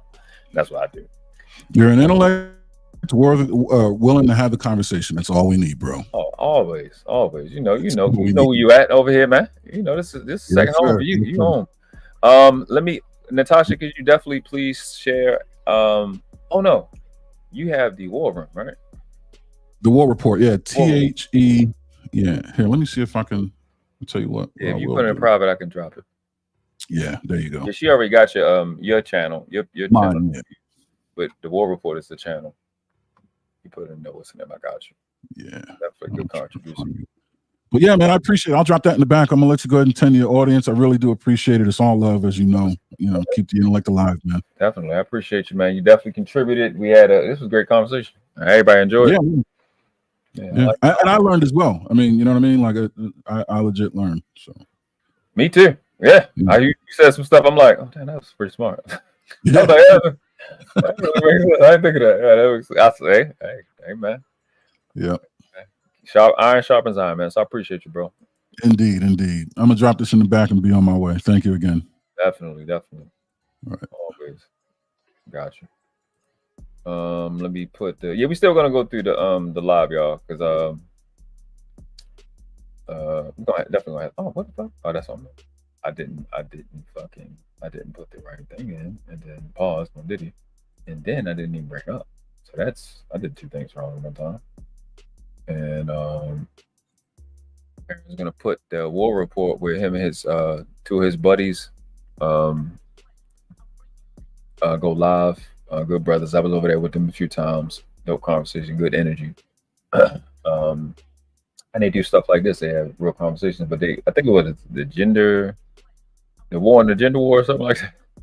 Something like that, yeah. So hold on, let me bring you back up. What you were saying? No, I said no. Yeah, we cover the culture war, but you know what that means. Yeah, we get into the gender war piece. So, but the link is in the back now. You can see. I just put it in the chat. So MJ and you ladies and guys that's in the chat, the one I just posted here, that's where he goes live. The other brothers on the channel, a lot of people be through there, people that be from Risky, people that be in my space, having good conversations, healthy conversations. And I think when Hamp goes live, sometimes it goes yeah. So you can if you miss some of that Risky those lives, you can catch it through his as well. You can catch it on mine. Yep. So all right, man. I'm out, man. Always love you much, man. Appreciate you. Definitely, man. Definitely come up. I thank you for coming up and challenging because people be scared. I don't know, man. Like you said, iron sharpens iron. The best intellects. This is what we do. Yeah. Appreciate you, bro. Yep. All right, man. Later. Yeah, peace. Y'all been saying a lot of things while we was talking. I don't want to ignore it. We definitely gonna continue to go through this. Let's catch up on some of the comments. Look at him. Hold up. I just seen this damn comment. The world class racists. That's what I'm gonna call them now. TWC racists. Hashtag no Bracey. I just see this comment and it left. Hold up. Oh, here you go. Look at him. You see what I'm saying? It's the racism. Oh, where's the poll at? Pause, no diddy. Let me look at the what happened with the poll? Where we at? So it's 59%, 41%. I don't know. 29 votes. Appreciate y'all for voting. Okay. It was good. Yeah, so I think a lot of what Aaron was saying, I mean, he was explaining the perception part and how you can really come to understanding the third dimension, the third dimension that we can't see, but like you said, can't actually see it. Nobody can actually see it. But you, without a shot of a doubt, can perceive it, and without a shot of a doubt, can calculate it. And we definitely know that. I never argue that, but let's get into it, man. This is hold on, no. Let's go through. I'm gonna look at some of the comments. I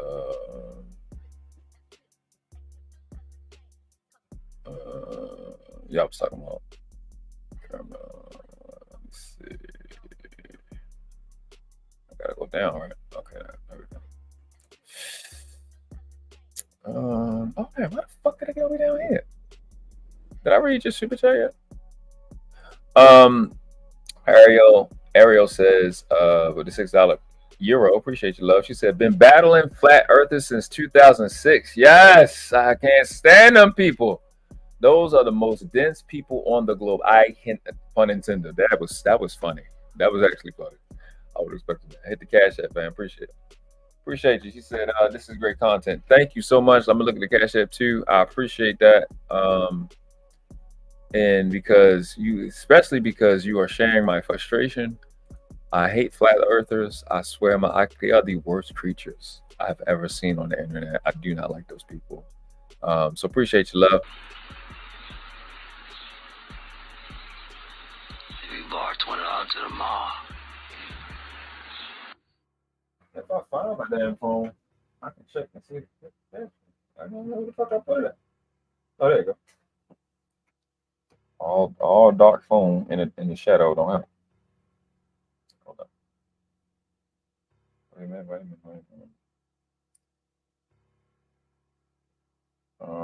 Shout out to everybody that came through. Sexy Red, Brownie. I appreciate y'all.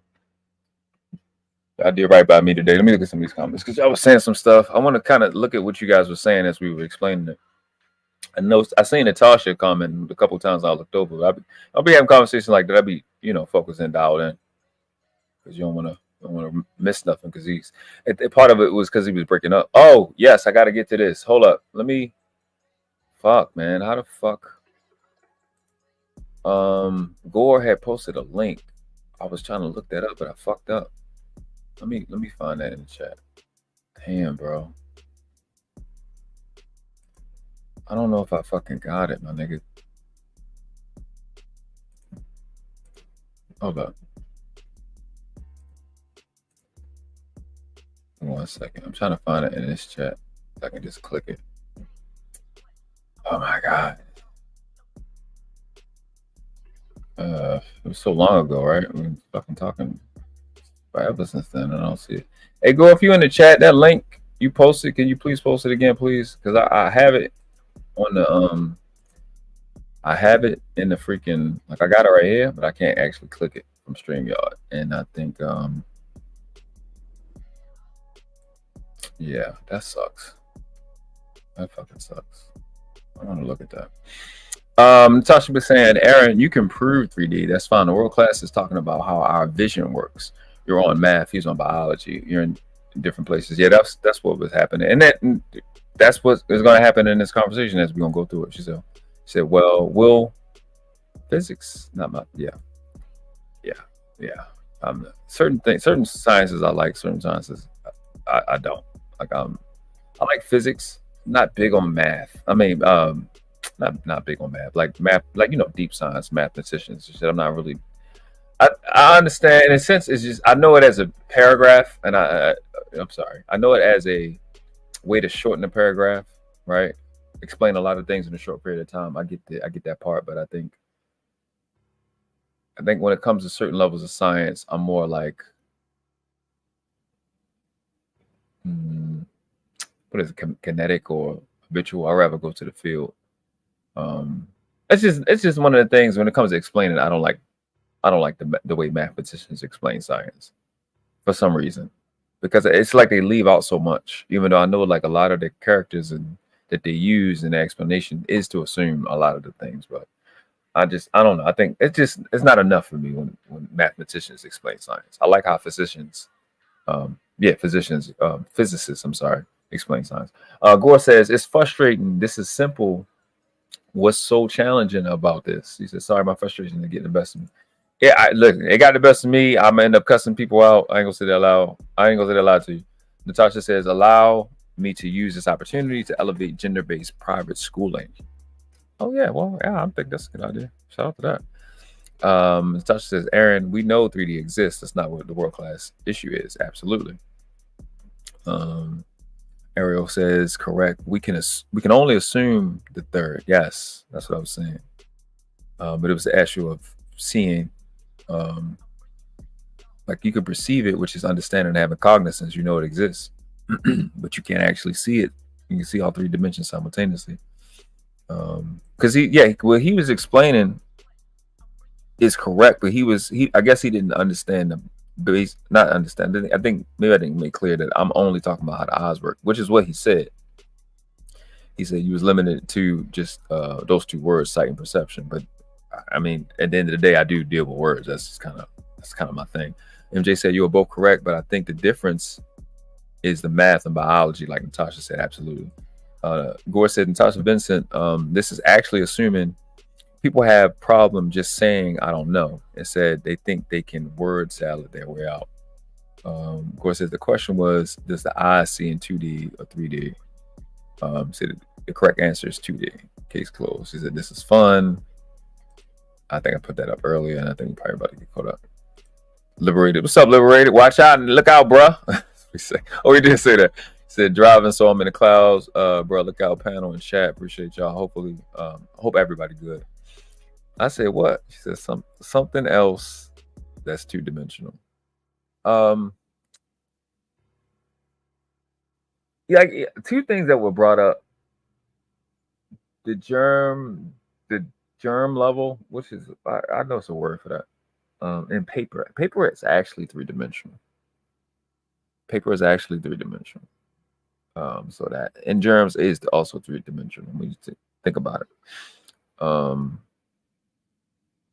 Yeah, not germ. Well, yeah, they actually are. It's just a super galactic small dimension. You know what I'm saying, that you have to deal with.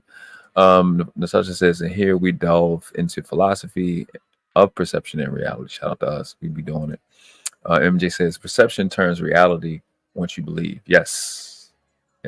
Well, I guess I would say align you with certain with certain aspects of reality, to be super clear. Yeah, I'll say that. Yeah, Aaron was breaking up a bit. Larissa, so that I'm caught up. Am I hearing the two different combos that take place? That's what was happening. Better yet, 2 different points. And that's what's gonna happen in this conversation. Me and Marvelous was trying to mine it out. We were trying to get there. It's working. Just staying open to learn. Ariel says most panels don't allow either party to get through thought out enough to explain. Yeah, that's what I want to do here. A part of it was difficult because he was breaking up some, and I didn't know if it was me or not because I've been having like issues this week. So, but you know, it's sometimes you gotta stay patient and let the other person get this shit out, you know, as much as possible. She said she never jumping out of a plane. MJ says she never jumping out of a plane again. He was in the military, right? Yeah. Ariel says, I don't even want to walk near an edge at a considerable height without safety. That's a fact.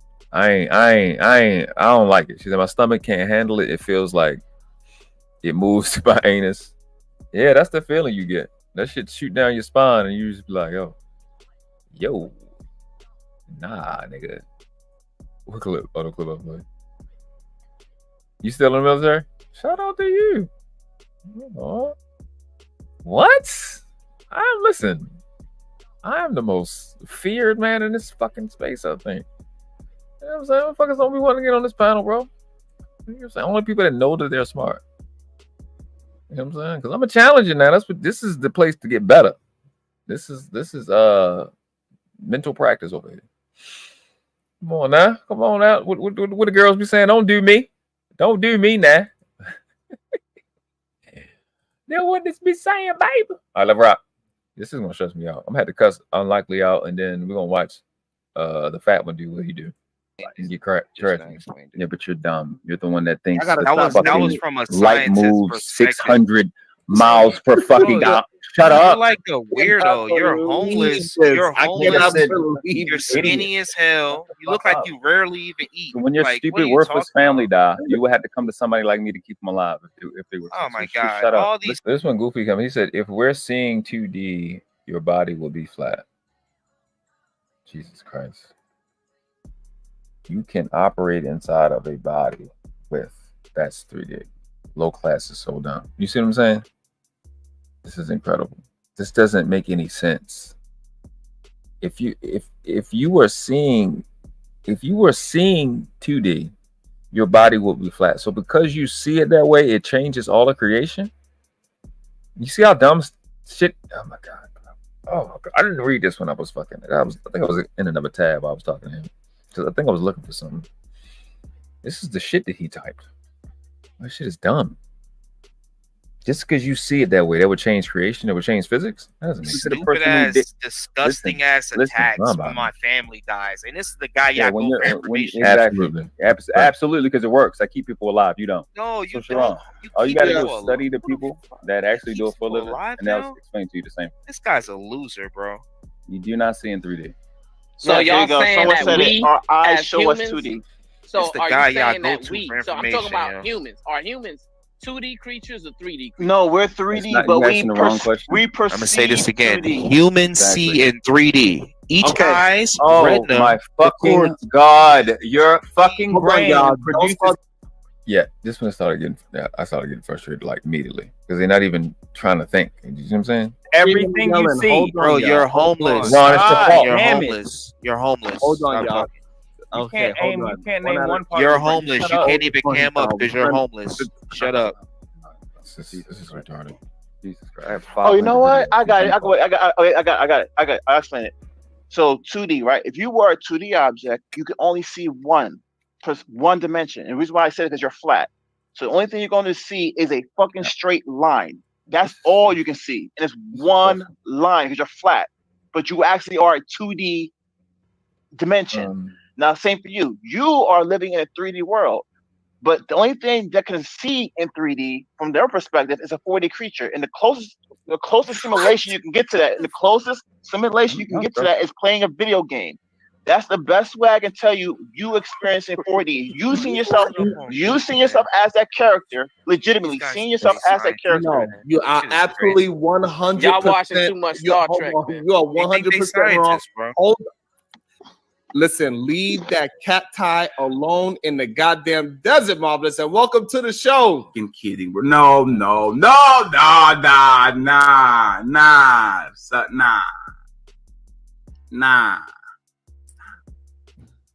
This is why the American school system needs to be reformed. When you guys look at let's listen to this stupid logic. The arrogance of stupid people blows my mind. It's the thing with me, right? This is even back when I had to fucking debate the Hoteps, the flat earthers, the Hebrew Israelites, the Christians, the Muslims. I had to fucking cook these motherfuckers. Why do y'all argue shit that you know you didn't study? I don't even understand that. That's like me challenging somebody to baseball. I never fucking played baseball ever. Like, I would never play that shit on purpose. I'm not prepared to deal with that. I got you, buddy. I got you. So let's see this, right? I just don't get it. Like, why would you? The American school system. So watch, this is crazy, right? Mind you, you're from Portugal, right? The American school system needs to be reformed because you think you see in 3D, which y'all already know we don't, because we already mined that out thoroughly, right? Just listen to this shit. This is my body. It's crazy to me. It's stupid. If you are playing basketball and you look at the ball, do you see a circle, which is 2D, or you see a sphere, which is 3D? What do you see? I'm glad he did. Good question. They're idiots, bro. They're idiots, so bro. A sphere, which if you are playing basketball, if we playing listen to the shit, bro. All you gotta do is look at a video of somebody passing the ball to the camera, and this answers this question. And you look at the ball, do you see a circle, which is 2D, or you see a sphere, which is 3D? What do you? If somebody passes you a basketball in real life, do you see a sphere? Do you see behind the basketball as they're passing it to you, or do you see a circle? This is what this idiot is asking.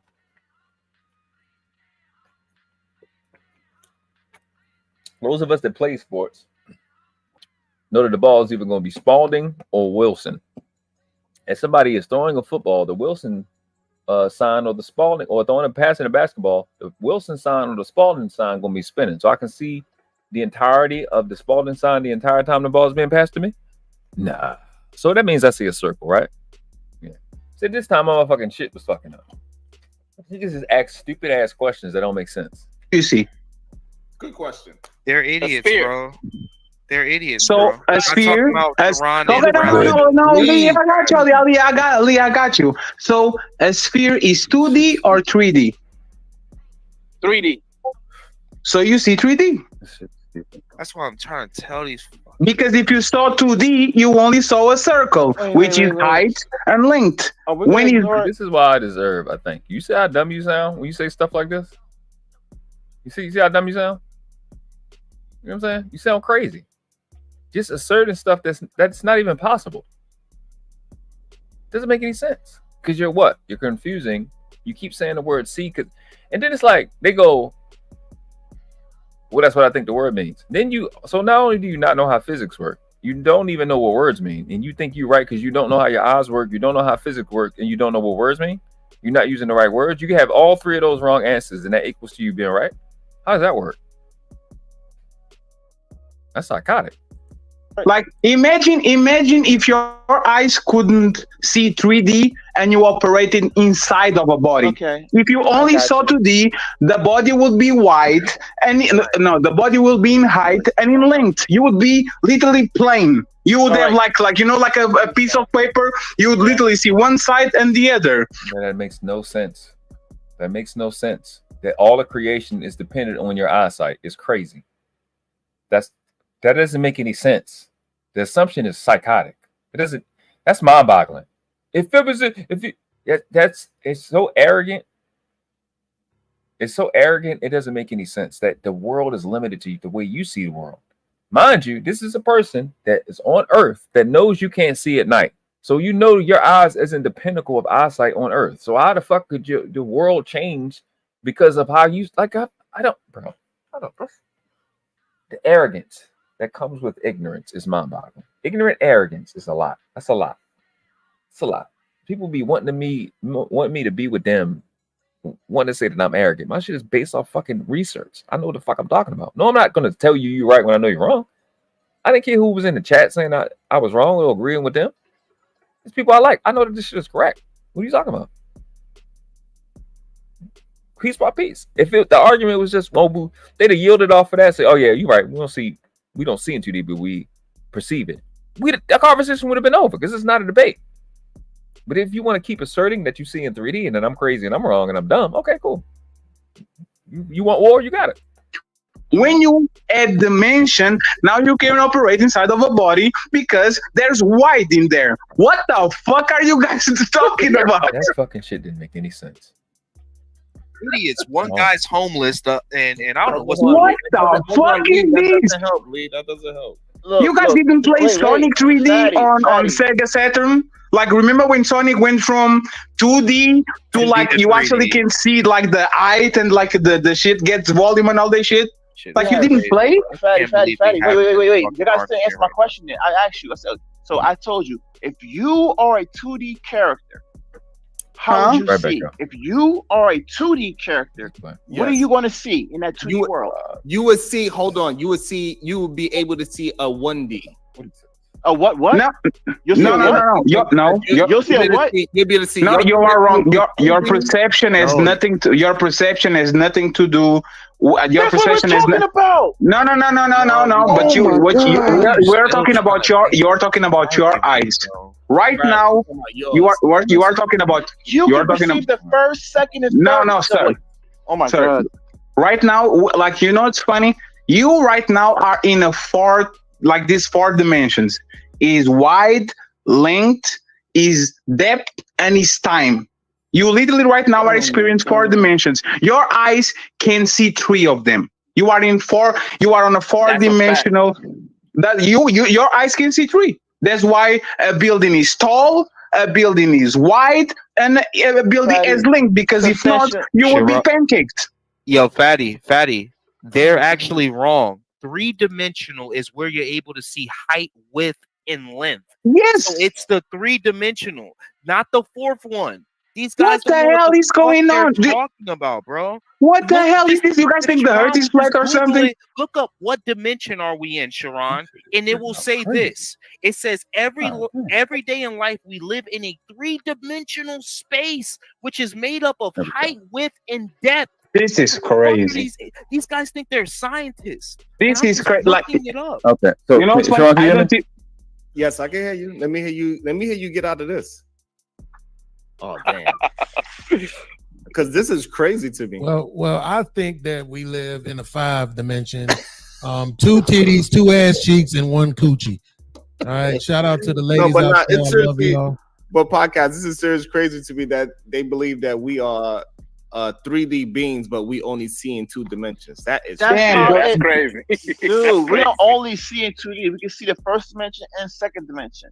And while you're actually living in that current dimension, you're not actually able to perceive it all as it is. You can because your finger. I can't see through you. I cannot. No, see you can't. Look at your finger. Look at your finger. I can't see through my finger, fatty. No, but that's the sir. You are talking about transparent. That is nothing, sir. Hold on. Sir, what the hell is this? hold on. You believe that if you could see through it, that is the third dimension? If I was able to see all things in this realm with no barriers, nothing, yes, that's the fourth dimension. What the hell are you? Fourth dimension is time. That's the fourth dimension. Looking down. No, into it's the not. third It's dimension. time. The fourth dimension is time. No, the fourth dimension is time. If you go fast enough, you can literally go to the past or in front. That's time. That's the dimension. Bro. The fourth dimension. The third, like Marvels, please. Even a window. Do you know what time is? Do you know what time is? Go ahead. What is time, sir? No. You said that it's a fourth dimension. I'm saying so. Define time. Oh, that's the group. Bro, you know what's crazy is that he's right. There you bro. go. What? No, Fatty's Time right. is just the fourth dimension is time and space, bro. Time is just what we invented to do a procession from past to the future. That's is a human concept. Time. Wait. So wait. Now it's a human concept. Able to see into so we created the reality. So wait. You're hold not up. able to see into the future. Wait. Hold up. Rightfully, he's saying this. He's saying it is a human construct for the most part. If it's a human construct, then how do we? No, sir. It's not a human construct. It's something that how we perceive. It's like we saying what is a year. That's human made. A year is just something that we say, okay, the earth takes a year around the sun, so we're going to call that year. Yeah, I set away for a second. I was just letting it play. Yeah, I needed the link. Hold up. The same one you had posted before. Okay. Oh yeah, I'm definitely gonna play that. Appreciate that, Gore. Move back a little bit. I'm gonna feed my damn child. There you go. I'm hungry when they really just want your attention. That's all. That's what I'm trying to tell these. Because if you saw 2D, you Let's go. only saw a circle, which is height and length. When you like, imagine if your eyes couldn't see 3D and you operated inside of a body. Okay. If you only saw 2D. Oh, we got some Sharon shade.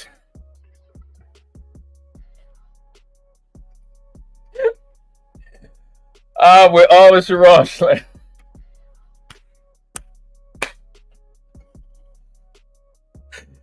Oh, that's hilarious. Ooh. That is funny. With all the Sharon slam. Calm Cloud Shelly with the $5 super chat. She says, Sharon, fake as fuck. I'm sick. Let me read it how he said. I'm sick of him.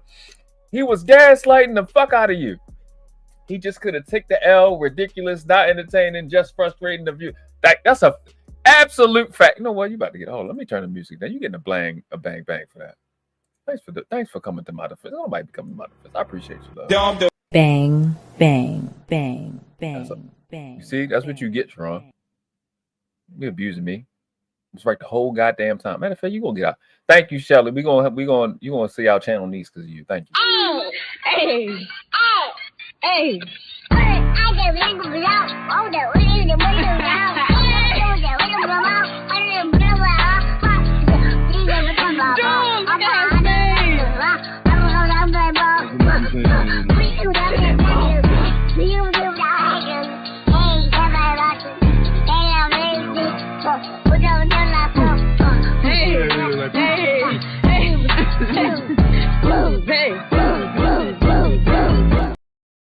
I'm glad somebody seen it.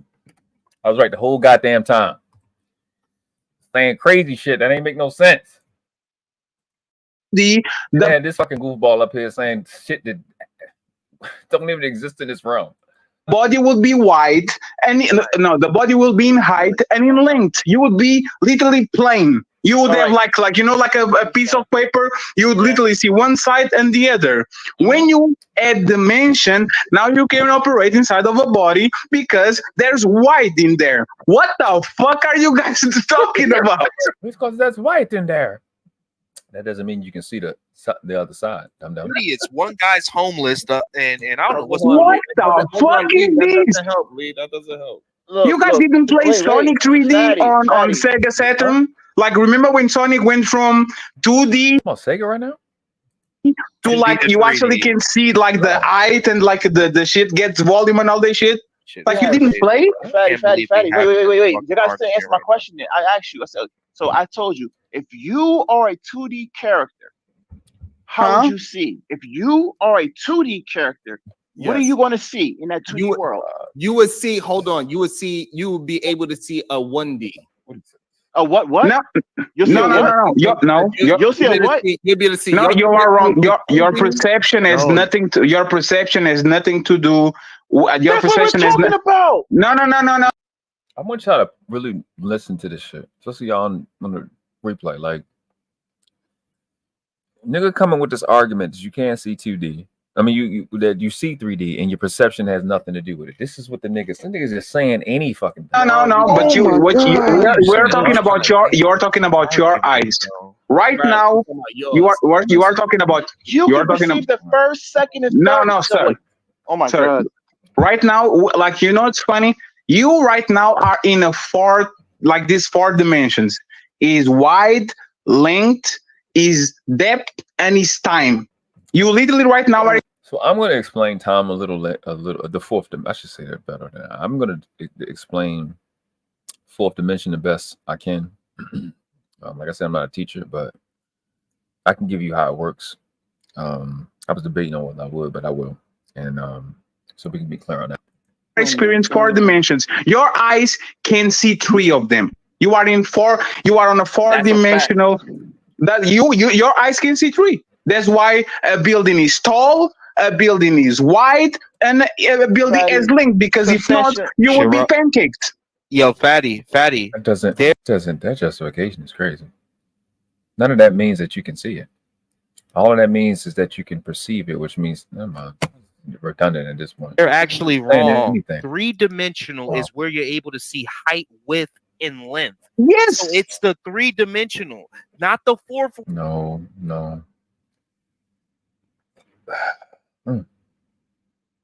That is the epitome of what's wrong with this space. You got two stupid people agreeing with each other and validating the shit that they say.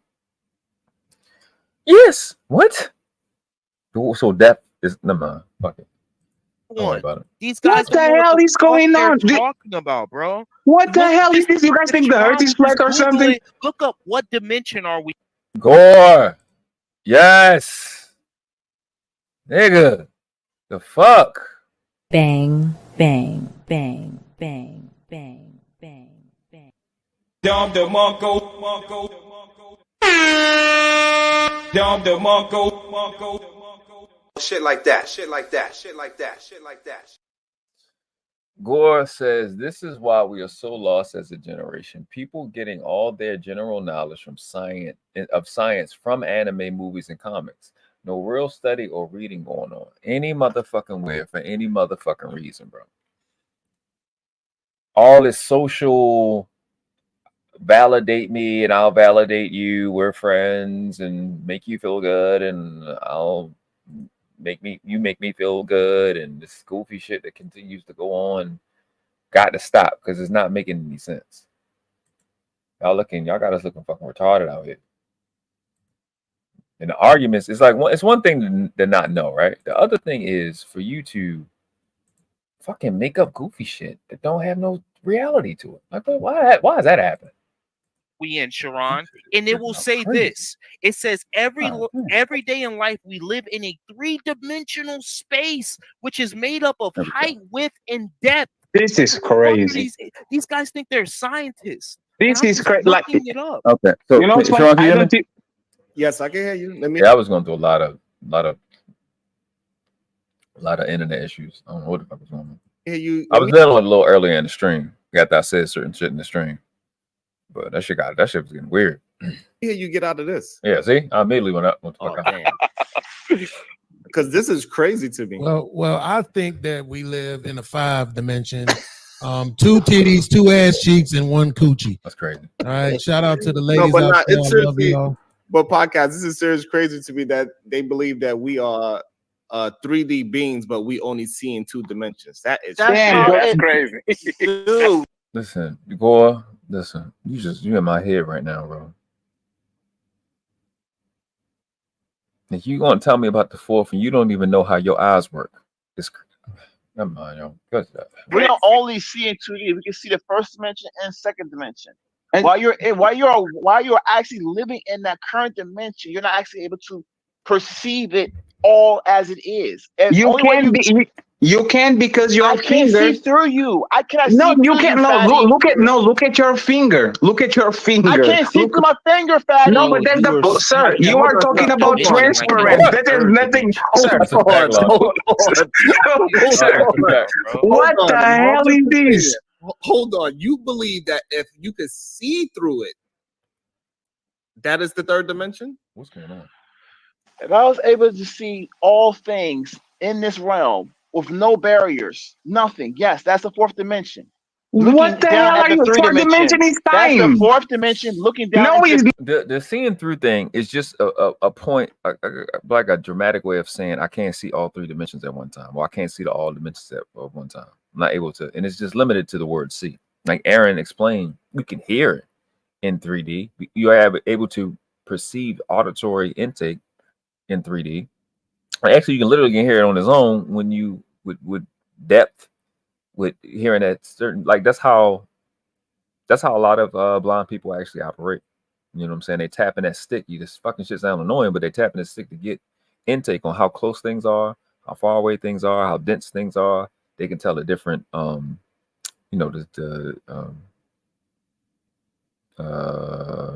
solid certain material is. Like if they come into the corner, they can feel the rubber, the difference between the rubber and the cement and the steel. If they're getting on the elevator, stuff like that, by sound alone. So you just taking in that information, adding into your cognizance, and your brain is doing the rest of the work. I wish we had better eyes than what we do, but these are fun. Not this time. The fourth dimension is time. No, the fourth dimension is time. If you go fast enough, you can literally go to the past or in front. That's time. That's the dimension. Bro. The fourth dimension. The third, like Marvels, please. Even a window. Do you know what time is? Do you know what time is? Go ahead. What is time, sir? No. You said that it's the fourth dimension. I'm saying so. Define time. Oh, that's the group. Well, you know what's crazy is that he's right. There you go. What? No, Fatty's right. It's just the fourth dimension is time and space, bro. Time is just what we invented to do a procession from past to the future. Is a human concept. Time. Okay. All right. I hate stupid. I don't like stupid. I don't like people that just aren't qualified. Yeah. Okay. Okay.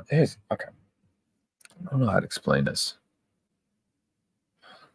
Actually, I'm gonna explain fourth dimension how the best I can, because just to say it's time is truly irresponsible, because that's not what's going on. But I do understand why people think it's just time.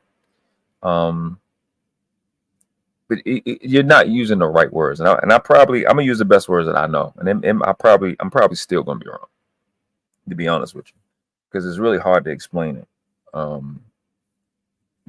It's harder than this conversation. This conversation is super easy to me. So I don't even know if I'm gonna be able to get away with it. I don't know. I'm gonna do the best I can.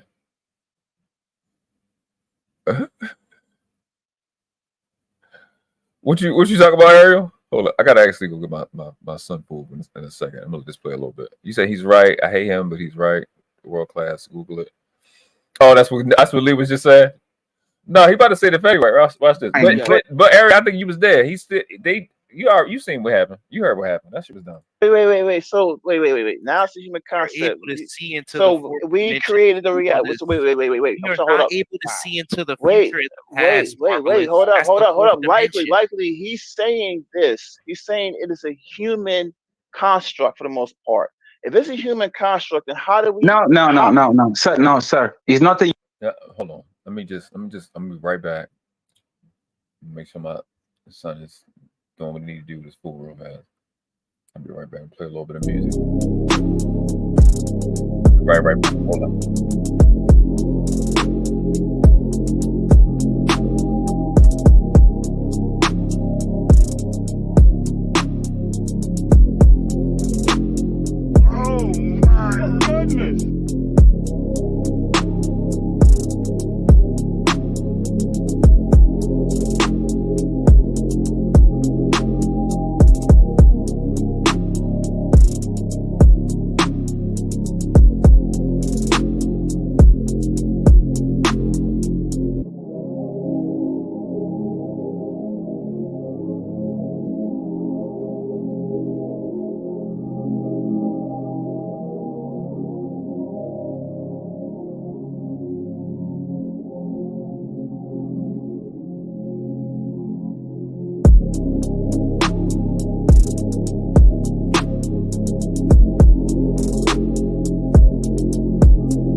When was the last time you did a proper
I was reading that shit and I was on mute the whole fucking time. I think. I was reading chats and all that. Fucking up. Shit. Hold up. I'm eating a little bit more of this vegan Mussolini. I'm fucking up. This food is banging. Oh, yes. Home cook. Man, that's why, see, if I can get a woman, she gonna have to know how. I know how to cook now. You know what I mean? This shit banging. Got me eating on a stream like JP. This shit's banging, my nigga. I ain't know. Brownie, you know how I cook like this? You ever know how I cook? MJ, you know how I cook like cook some vegan food? So let me do this. Hold up real quick. That's it, banging.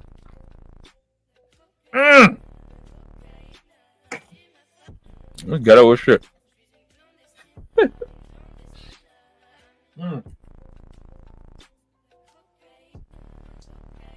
Okay, here we go.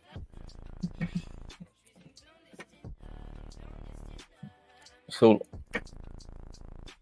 one of the things on my page in my about section It's the greatest lesson I ever learned. Was when purpose is not known, misuse is inevitable.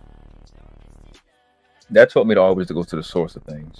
And for me, the source of things is, with those of us that are initiated, you learn universal law. You learn that the Bible and Quran and all that is designed to teach you universal and divine law.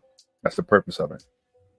And that's what I refer to in times of study. When it's time for me to learn or something I don't know, I just refer to universal laws, which is the fabric of creation. And what I've learned is to use the law of polarity. See, the thing that they call time, right? Let me see if I can make that one bigger. I think there's one of those other options that make it bigger. Pause. No, did it? Let's go up. Hold up. Maybe it's in this one. What's that? Which one make it bigger? Oh, that's super small. Yeah, that's the biggest one. Okay, I'll stay with that one. So the thing that they say is time. So we know what the 3 dimensions is: height, width, and depth. You can have height, width, and depth of, the multitude of things: a mountain, a person, a bush, that whole deal, right? But let's use a tree. I kind of learned a lot about universal law with studying trees. And I always used to watch the trees in my really pay attention to the trees in my grandmother's yard, because both my grandmothers live right next door to each other. So what the 4th dimension is, right, is, of course, it's time, but it's also the opposite. So you see on the screen, I got time, T-I-M-E, but it's also E-M-I-T, what is emitted.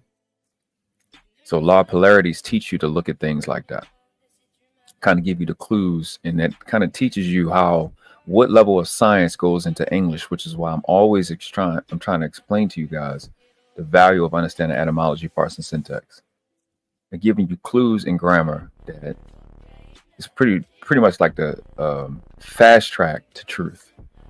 So time, T-I-M-E, is also what is emitted. And to prove that, we use a tree. So we have that which we call, and I know it's a long explanation, but it's the only way I can be thorough, the best I understand it. And then maybe somebody with a better understanding can add to that, or kind of pick out what I'm saying. Because it's hard to say, it's hard to explain it. Because we definitely are 4th dimensional, right? That is a frustration of the conversation we're having. I can't even get to teach these guys that they're operating in the 4th dimension, because they don't even understand basic stuff. So you're saying, do we see in 4th dimension we're actually operating in the 4th? Yes. Just because our eyes aren't operating at a higher dimension don't mean that we're not. That's not a negative. We're getting away from being dependent on centuries, but that's another conversation. I don't have time for that. So a tree. What the 4th dimension is, yes, it's time, but it's also the emittance, right? What is it being emitted by time? So you look to explain it. You have a tree, an apple tree. What a tree is, what that 3rd dimensional tree is what it goes through over the span of, and granted, like me and Aaron was explaining, you have like paper and you have like germs who are on a smaller 3rd dimensional plane. Yes. There are different degrees. I call them degrees. That could be another word for it, with respects to each dimension. So in the 4th dimension, you're going to have higher and lower degrees within that dimension. So just think about it when I'm saying it. What a tree is on the 4th dimension is what the tree goes through its entire year, from a seed to producing apple trees, or through its entire life instantaneously. So the word I use instead of time is maturation. It could be a better word for it, but that's the word I use, maturation. It is the life course, or the life or the metamorphosis. Could be another word too, because I'm searching for the right word. Both of those kind of speak to what I'm saying, but I don't think that's it in its entirety. Yes, you have that measurement of time, but that's preference oriented. That measurement that we talk about that time represents is preference oriented. It's not really speaking to the nature of creation or the nature of that dimension. So what you see with a tree, what it goes through in its lifetime, maybe even that species of tree, what it goes through over a century, is what that aspect is. But you would see that instantaneously if we have fourth dimensional eyes, if that makes sense. We can perceive it because we can think about what happens to a tree through its lifetime, but being able to see it, like we're having this conversation now, is a different aspect. But that is what I see as fourth dimension. That's the best I understand it. So, and then I think a part of the fourth dimension is what that maturation is in a particular thing, whether it's gold, whether it's a mountain, whether it's a tree, in relationship to other third and or fourth dimensional, I don't want to say constructs, but like law of polarities. Or I'm gonna get too nerdy if I say how I understand it, but y'all understand what I'm saying. Other beings, other things of creation, other sentience, etc. I think a part of the fourth density or fourth dimension includes an aspect of relationship between the maturation process. So that also includes the cycles that planets go through, stars, etc. I think that is what fourth dimension is: maturation or metamorphosis. Because it's not just the time aspect, it's what goes through. And I think in another level, it is really speaking to what makes a thing be a thing in its lifetime. So that's the best I got. So yeah, that's the best I got. Let me see what y'all was saying. General changes. LOL. Oh no, damn. Why the fuck I get all the way up here? I'm tripping. Yeah, you was asking that. I had addressed these, but I was fucking muted. The time equals to space gravity effects. So that speaks to your point though. What I was saying, like time and space, emittance, the tangible distance is space to me. I don't think there's a separation between time and space. I think just like we look on the map, you got longitude and latitude. I think that's the same thing with time and space. It is galactic longitude and latitude. I don't think they're separate things. I think those two things is what makes dimensions possible. I think they're the same thing. I don't think they're separate at all. That's why I say maturation, because that's time and space put together. Hope I explained that well. I probably didn't. But I just seen that. Let me see. Aaron says time and space are dimensions that provide different coordinates. I did read that, but that was okay. I read some of these. 5.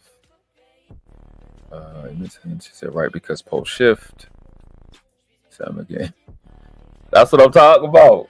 Feed me, baby. Feed me. I like to eat now. That's the best shit. That's the shit I love about my diet. Is I can be a fat boy and I don't get fat. I be eating, bro. Because all my food digests.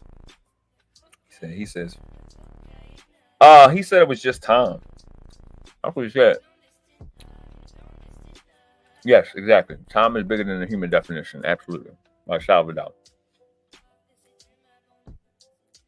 Said the blog said 40 was time. That's a fact. But a lot of what he does is just graph off other people that get attention from when they say stuff. I can actually stand on it. And if I'm wrong, if I'm wrong, I don't think nothing I said was like wrong. I think my definition is incomplete because there's a lot I don't understand. I can admit to it being incomplete. I think it's just a better explanation or definition than the standing one, the average one we get. I hear quantum physicists explain it, and I kind of get lost because I be stuck on my limitations, and I don't try to reach them. When I know I'm at a limitation, I'll just deal with my limitation, try to work the best to understand it. You know what I'm saying? Aaron says the temporal dimension allows up to perceived changes and rates of change in space, be it change in condition or location. I agree with that. I'm not sure what you mean by temporal dimension. I guess you okay. I guess you're saying the dimensions that's governed by time, by like fourth dimension and down. Yeah. Yeah. Aaron says, each moment in time is a slice onto which a coordinate can be derived.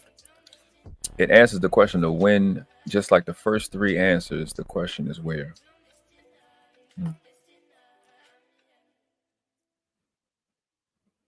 Yeah. Yeah. Yeah.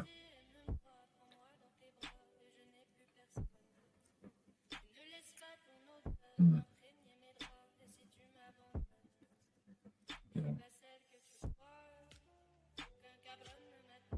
Because I mean, I think this is probably common knowledge in science, but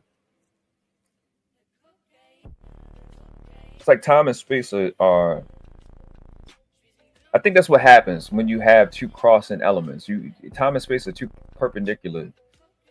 Am I right if I say matrix? Or they maybe that perpendicular or that intersectional aspect of creation creates a reality matrix. Yeah, I've been working on my language with it because I don't want to just copy, and just say what I've heard. I want to really mine it out of my mind so it makes sense to me. Not so it makes sense to me, but I can support what I'm saying with my understanding, with true understanding. But that's what I see it as, a reality matrix. Or matrix just represent, the word means mother, but it's also speaking to a woman, to say a woman in a sense. Oh, what's going on here?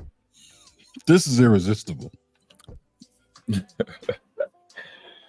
Did you hear what my explanation? Yeah, you're right. All right. So we identified a dimension as simply an expanse in existence across which you can place a coordinate. What does that mean? It has to extend in 180 degrees of opposing direction, infinite, and has to be able to be measured. So when you look at time as a dimension, does it expand? Does it extend in opposite directions? Yes, they're called past and future, and it does so infinitely, and it can be broken up into increments: seconds, minutes, hours, days, weeks, months, years, decades, centuries, so on and so forth. Just like you have inches, feet, yard, miles, right? And they extend in directions that are 180 degrees opposite to one another. So now that we've identified the different characteristics of a dimension, we can use time as a dimension upon which you answer a coordinate question. It's just not the question of where, but when. So let's say that box that we were talking about earlier, that shoebox, it exists, and it existed in a place in space and time back when we were having that conversation. It has since moved because I set it down. But if we were to go back to that space in time, and to that place in time and space, you will find there exists a box. So time essentially allows us to perceive changes within space. Okay. And that's what you were saying with the tree. It's changing in its condition, its age. Yeah. Changes in location. Right? Because it's growing. We were saying perceive three-dimensional space through hearing using the Doppler effect. The Doppler effect has to occur when there's motion involved. Something has to be moving away or towards you, which now introduces the need for time. Yeah. Upon which we can track the change of an object's location. It's just another coordinate that we use to determine, the existence of something, whether it's where or when. I need to define that. Let me look at ordinate. Coordinate? No, ordinate. Oh, ordinate. Gotcha. Because then co would just be, gotcha. Yeah, because it would just be in relationship. Okay. Yeah, I like this. Let me see. Yeah, kind of this helps us our case. What we're saying, I think. Ordinance. Right. 13th century, an authoritative direction, decree, or command. I think this is more aligned with what we're saying. Direction, yeah. And then row, rank, series, arrangement, ordo, placement. Yeah, there you go. Series arrangement, right? So if we add, so if we have 4 of these, that speaks to yeah, it's just another coordinate. It's something, another aspect of coordination. That's why I said the word maturation, because it includes movement, it includes time, and it includes space and direction. Yeah, each dimension is an ordinate. Yeah. And working in tandem with other ordinates means they are co-ordinates. Absolutely. But each one is a rank or a file or a position. Yeah. And then once you have another one, so it's like playing Battleship or bingo card. A3 is a coordinate. Mm-hmm. On the series of ranks or columns that are numerical, it's in 3. The alphanumeric ranks, A, B, C, it's in row A. Those ranks are perpendicular to one another. Yes. In a 2-dimensional space. In a 3-dimensional space, you have to come up off the board, perpendicular to the 2 before. Different field. Right, to a separate field, exactly. Whereas you turn a line into a plane, and then a plane into a volume. But you're right; these are different fields. Mm-hmm. The field of time, it's not perpendicular to any of the spatial dimensions because it influences all of the spatial dimensions individually. But because it's tracking something different than location, it's tracking the when, not the where. So it doesn't have to exactly, it doesn't. To have the 3rd dimension, you have to have dimension 1 and 2 to move perpendicular from. And to have a 2nd dimension, you have to have a 1st to move perpendicular from. Time can influence each dimension spatially, individually, or altogether, because it's not answering the question of where; it's answering the question of when. But if you take slices of space, be it 1-dimensional, 2-dimensional, or 3-dimensional, and set them aside one another, that is across the dimension of time, which is how you track rates of change. In this part of space, this existed here. In the next part of space, it existed 1 inch from its previous location. In the next part of slice of time, it existed in another additional inch. If each slice of time is 1 second apart, that means it's moving 1 inch per second. Now you have a rate of speed. Right. Right. This is and there's calculus equations you can use it's nuts, but I think because I think about the fractal nature of science, right? Mm-hmm. And Fibonacci and stuff like that, right? So I think when you see a series that 1, 2, 3, maybe 4 is similar to that space between 211 and 212 degrees of water, where that dimension represents a change in state.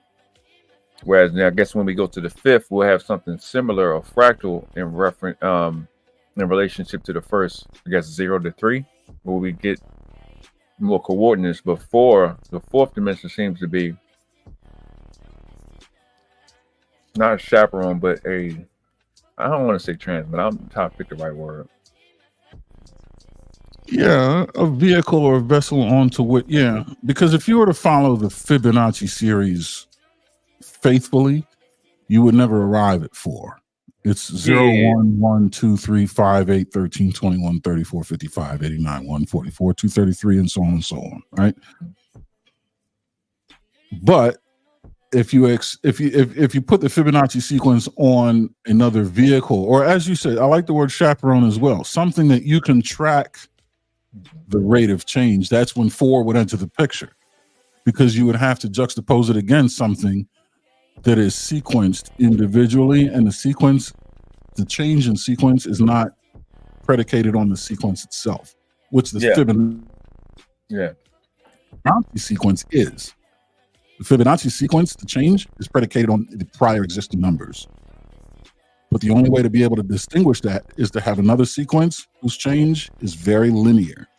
That's the chaperone I think you're talking about, and that's what time does essentially. And when I say chaperone, because just like everything in creation has a level of, even atoms have a level of a protective field around it.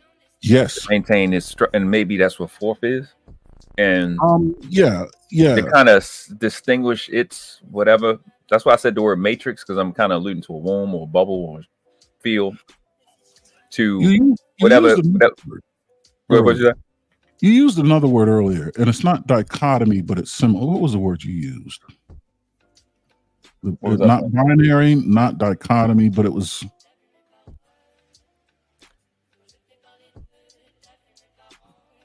It was a way of defining the oppositional nature of things. Fractal.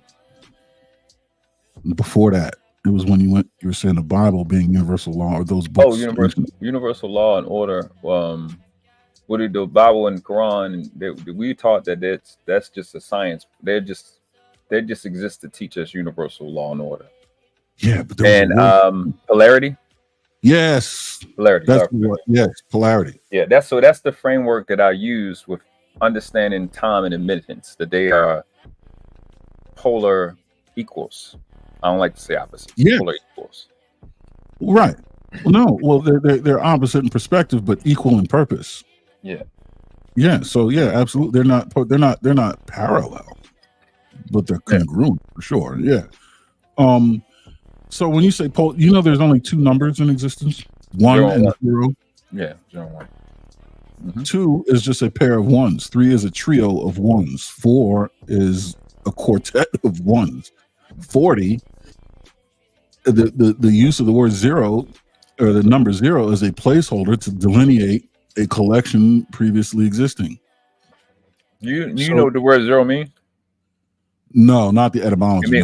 It means cipher. Oh, it's amazing. Okay, well then that pretty much says it right there. Right there. That's I love. I've never people will be leaving 0. I'm like, yo, you don't even understand that word, and it shows up because 0 is in everything. Nothing is in 0. Correct.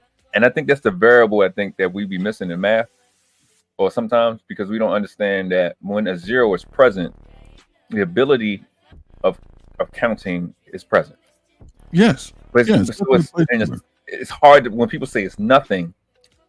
I don't use that no more. I just say it's a cipher. It's a framework. You know what I'm saying? So that's what I'd be operating with. That's why I love the power of etymology and what words mean, because it gives you some more, there was an understanding that they had before words changed. And I want to get back to that. That's my point. But go ahead. I want to hear what you're saying. Yeah, no, 100%. It may not necessarily indicate any specific positive value, but it definitely indicates a predetermined collection of values. It's a placeholder for, you know what I mean, a collection of values. I will most certainly show y'all. Hold up. I'll definitely show y'all. I might make it up. Let me see.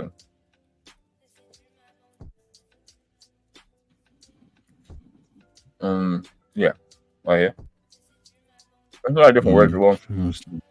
People withstand from not in the Arabic notion, the absence of all quality considered as quality, 1600. From the French, you see we're going back further and further. Medieval Latin, zinferum, which is the Arabic sifar, which is cipher. Mm-hmm. And obviously we can go to cipher and see what that means. Sanskrit, sunya, empty space, desert, not. We can go to cipher. What arithmetical? What the fuck you say that? Arithmetical. I wouldn't even get that. Symbol of 0, cipher, not 0, cipher, which Spanish and Latin, ultimately from literally empty, nothing, to be empty. A loan translation of Sanskrit is empty. The word came from European numeral 0. Any numeral. So empty and nothing suggests that it's a container. Yeah, exactly. Exactly. And it's like that we don't define the container, but we do. If we talk in math, then we know what we're doing. We know it's let me go back to the word. Yeah, your word. Arithmetic. Arithmetical. Yeah. I keep saying having to do with arithmetic. So, but we know what we're doing, even though this word is zero. So, put you in the mind state of counting on accountability. Which one of the words that means to count is this word? Read. Where's it at? Yeah, down here. What's a reason to count down to its power root? A lot of stuff at etymology. People see me stay at the top or go down. It's just I've done this so many times. I already know what this is because there's a history attached to it. And when you understand the history that's attached to it in real life, you'll know when book burnings were happening, when changes was happening, and then you know if I'm looking at the power root pre-Indo-European, the root to reason or count, I know I can skip through that Reconstruction era when I say Middle English, right? So it's a time slot associated. But down to its power root pre-Indo-European means to reason or count. So reading zero, I read zero, and I know what I'm looking at least from an older standpoint. And that little stuff like that, I think, helps understand some of these conversations of, that we have about, higher dimensions, because you get it's a mathematical conversation as well. And the more accurate you have in your perception, the more accuracy you have in your perception, the more it'll allow you to be accurate, and literally see what we can't see. I think essentially that's what we're working to do, because we know we see two-dimensional. So, but we can, like one of the dopest things I learned was being around mechanics, and I learned that the best mechanics was the guys that knew what to look for. And I think that's what makes us better. That's what helps us with technology, is we know what to look for now. We know where to go, where to put our eyes. We have the habits. That's what puts us at a level now that we weren't at maybe in 1600s. So when we know a better way to look at time, we'll have a better way to operate at the fifth dimension. And maybe my purpose, I don't have to hide it. My purpose for understanding stuff like that is to find out how can we develop our genes naturally to be able to operate at that level. Which is, I know, probably a little far-fetched, but if it's possible, I want to find out. When you say genes, you mean in the physical body, like our genetic sequence? Yeah, how I mean it is, how like somebody will have one of those like kites, and they run with holding the bar, and it's a big like wing, and you jump off the ledge, and you fly. Paraglider. Yeah, to see where our genes can take us as far as possible. Can just kind of be a vessel for that level of understanding, and obviously technology. If we can get fifth dimensional technology, I think we'd be set. That'd be cool. Well, it exists. You would just have so you're saying you want to marry consciousness a little closer to the physical realm that we are aware of as we know it right now. Because when you start talking about like consciousness and dream state and all this other kind of thing, you get real right deep into the middle of dimensional existences beyond the three spatial and one temporal that we know of. Have you ever asked the question, why can we move through spatial dimensions, the three that we're aware of? We can go to and fro, we can go left and right, we can go up and down, but we can only move one direction through the temporal dimension, and that's forward into the future. And we can't change the rate at which we move. We can't speed up or slow down. Yeah, that's because this particular body has its limitations. And when you start talking about consciousness, that's where the separation is made. And you had mentioned about the speed of light earlier. People don't really know what the speed of light is. What's really being said is the speed of causality. There's no way to really measure the speed of light, or the speed of a photon anyway. It's really just a universal speed limit for the rate at which things have to happen for cause and effect to be true. Any faster than that, the effect starts to look like it can happen before it's caused. Which is why the speed of light, or the speed of our ability to perceive things through vision, starts to get goofy. Yeah. But it isn't really a speed of light. It's impossible to measure the speed of a photon. And even then, the speed of light is variable, because all you need to do is pass it through a translucent medium of a different density. You can bend light rays in water. Water literally slows down the speed of light, which is why the angle of light, when it hits the water, it drops. And it curves. Yeah, you can get it. It changes angle. It changes angle because it slows down. If you ever go spearfishing, you got to aim ahead of the fish. You can't aim at the fish because you'll hit behind the fish. Yeah. Because the water, the literally, light that you're using to see it is right. It's bending it, so it's giving you a false read. A false reading. Information. Yeah. Exactly, because it slows it down.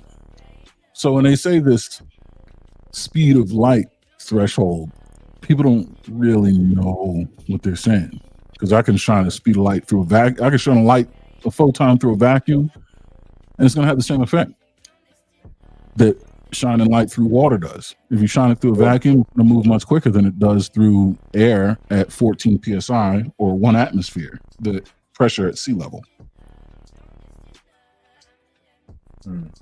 You can fire it through different density crystal, as long as that crystal doesn't refract the light and change it. No, let's go down that road. You fire it through a prism and you separate the different spectrums of light, infrared to ultraviolet. The ultraviolet light will hit your photoreceptor quicker than the infrared light will, even though the light source fired at the same time. Yeah. So that's a double way of saying things. And they also, that's why I don't know if you watched Terrence Howard. That's why he's fixated on, not fixated, I don't want to say like he's crazy or anything, but that's why he was focused on the frequency of colors and sounds and shapes. Because they vibrate at different frequencies. Because I guess there are aspects of, so what would light be? What would light fit in the dimension? Okay. I can answer that pretty readily. So light is essentially a wave and a particle. A wave, sound is a wave, right? Yes, sound's a wave, yes. Particles of air that the wave moves through are the actual particles. So when you hear sound, it is a wave vibration of air particle. Light is both. It is both the particle of a photon, but traveling in a wave form, meaning the higher the frequency of the wave,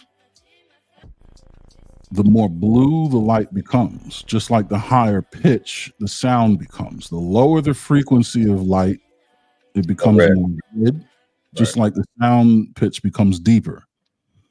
Now, if you increase the intensity or the gain or the distance between trough and crest, now you've made the light brighter or the sound louder. But for sound to exist, which is why sound can't pass through vacuums, because there's no particles for that wave to bounce from, to transfer energy from one particle to another via waveform. In sound, you need a medium of air or whatever. So sound is a relay? The wave is, it's an energy relay. It's a transmission of energy from one particle to another via waveform. Light is both the waveform, the transfer of energy, and the particle, the photon, on which that waveform is transmitting energy.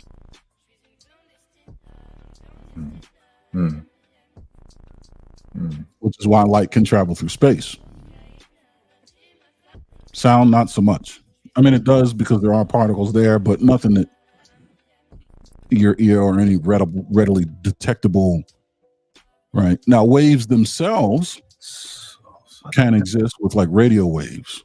So that would be so light would be the emittance part of time. So is it the back part of time? No, because above light you have gamma rays, X-rays, which are highly energized particles. You know what I mean? More energized than light itself. But when we say cause, like cause and effect, what causes light? What do you mean? What emits like it?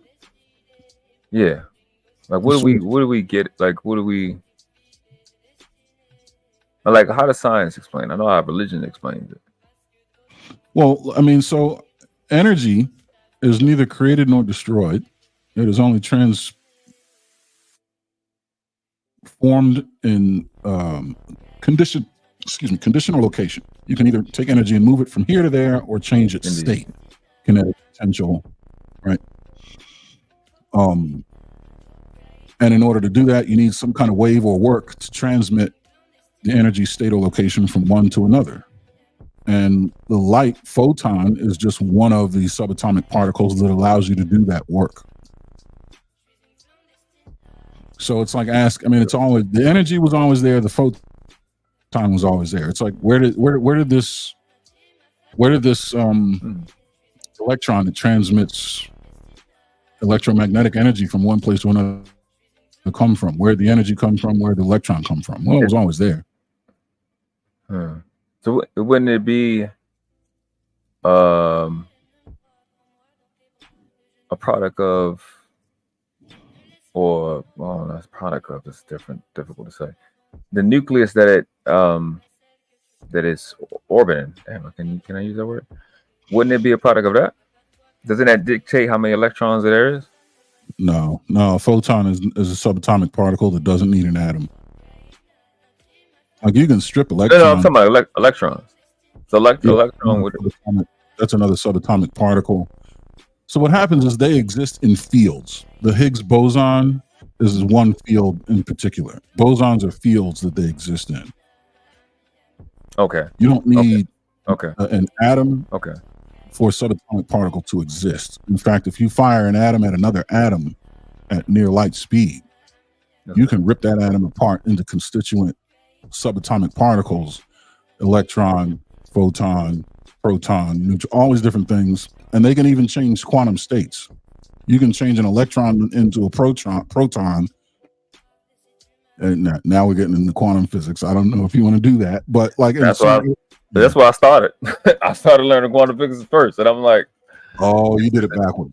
Yeah, I did it backwards. So I understand things a little, like there's certain things I need to know. I need to know a little bit more intimately. Even things in biology I need to understand. Even like I can cure almost anybody of most diseases. I still have to learn a little bit about my biology, how the body works. So I kind of you have to learn started at the cutting edge things before I got some of the basics. That's why I think like this is the new thing. I'm like, all right, what's the new thing? Like, then you learn certain things on how the brain works. Modern science is saying this, but you don't get some of the I think that's why they was mad with Terrence Howard. I understand that. So now I see why you think the way you do, and now I see why the original conversation was difficult between you and Sharon. Because you learn, and you know what? People that learn from religious texts or get into religious texts first, and then transition to science, they do learn that way. They kind of learn from the beginning. They learn in the way it was created, rather than learn from where our current understanding is and then reverse engineer into it. Yeah. I kind of got lucky. I was raised Seventh-day Adventist, which is very, it's Abrahamic, it's Christian. People used to think I'm Muslim and Jewish and all this other stuff. I'm not. But that coupled with an inherent curiosity about physics, so much so that it led to my, scholastic endeavors and, pursuing engineering and physics. Those two together, I just got lucky with the way I learned it. But the way you're learning it, I mean, you got it, but it's not the way everybody gets it. Yeah, it's things that it's because like when you learn it the way I've learned it, because it's like you kind of following a trail. Like you're getting dropped off at a certain safe zone in the middle of a forest, and you just kind of it's learning from that point, having a little bit of understanding I had at 20. Then when I started researching my own, like I was I've said this plenty of times on my channel. My research started when my grandmother got cancer, and she died of chemotherapy in 2005. So from that, it didn't sit right with me, and from there, I was looking for the cure for cancer, or find another way to cure cancer than chemo, and I found the cure for AIDS, U.S. patent number 5676977, which is a electrical device that they put on people's veins, and they sit two electrodes or electromagnetic rods into a silver solution, tetrasilver tetroxide silver 4 oxygen 4. So that's when I started research right there at that place. That was a lot. So my brain is like, I need that level. That's where I'm at. So I kind of been learning things like that. And so I take that's the frequency I've been on. Like, okay, this is dramatic, this is extreme. But with that, I do the best I can to break stuff down. You see how I am with words. I will break a word down, slow it down, and look at the words, look up the words, what they mean, how they mean that. So I do the best I can to take a more fundamental approach to learning, but there's a lot of stuff. Having like I said, there's some advantages to being self-educated that I think collegiate people don't have, is that everything I'm learning, I put to use now, and I don't have a time slot on it. I don't have I have to learn this by 2 weeks to put this on a piece of paper. I can go put it to the test right now, and I could actually abandon it and come back a month later. Well, y'all that's there, you're guided. It's not like free flow.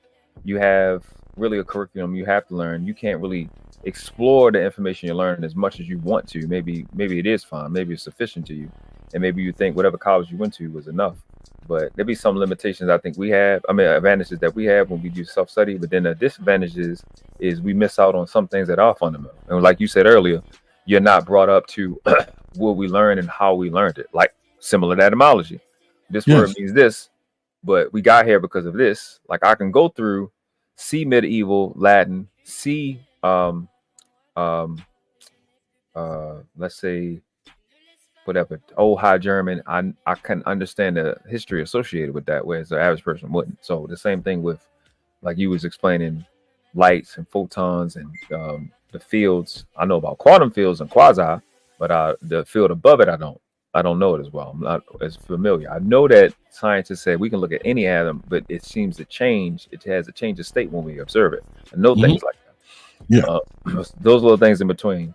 So like you heard, I was just listening. I was like, okay. I'm just taking the information because it helps. The more I can understand, because I'm asking because I'm like, as we have this conversation about dimensions, I'm challenging my mind on, well, is light actually a dimension?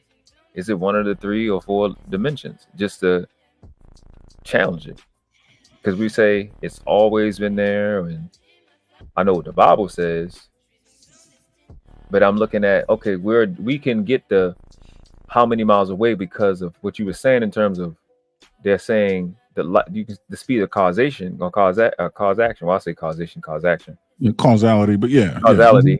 Because we're getting this light from this source of sun or galaxy or whatever that's being emitted by these planets. But what is creating the light?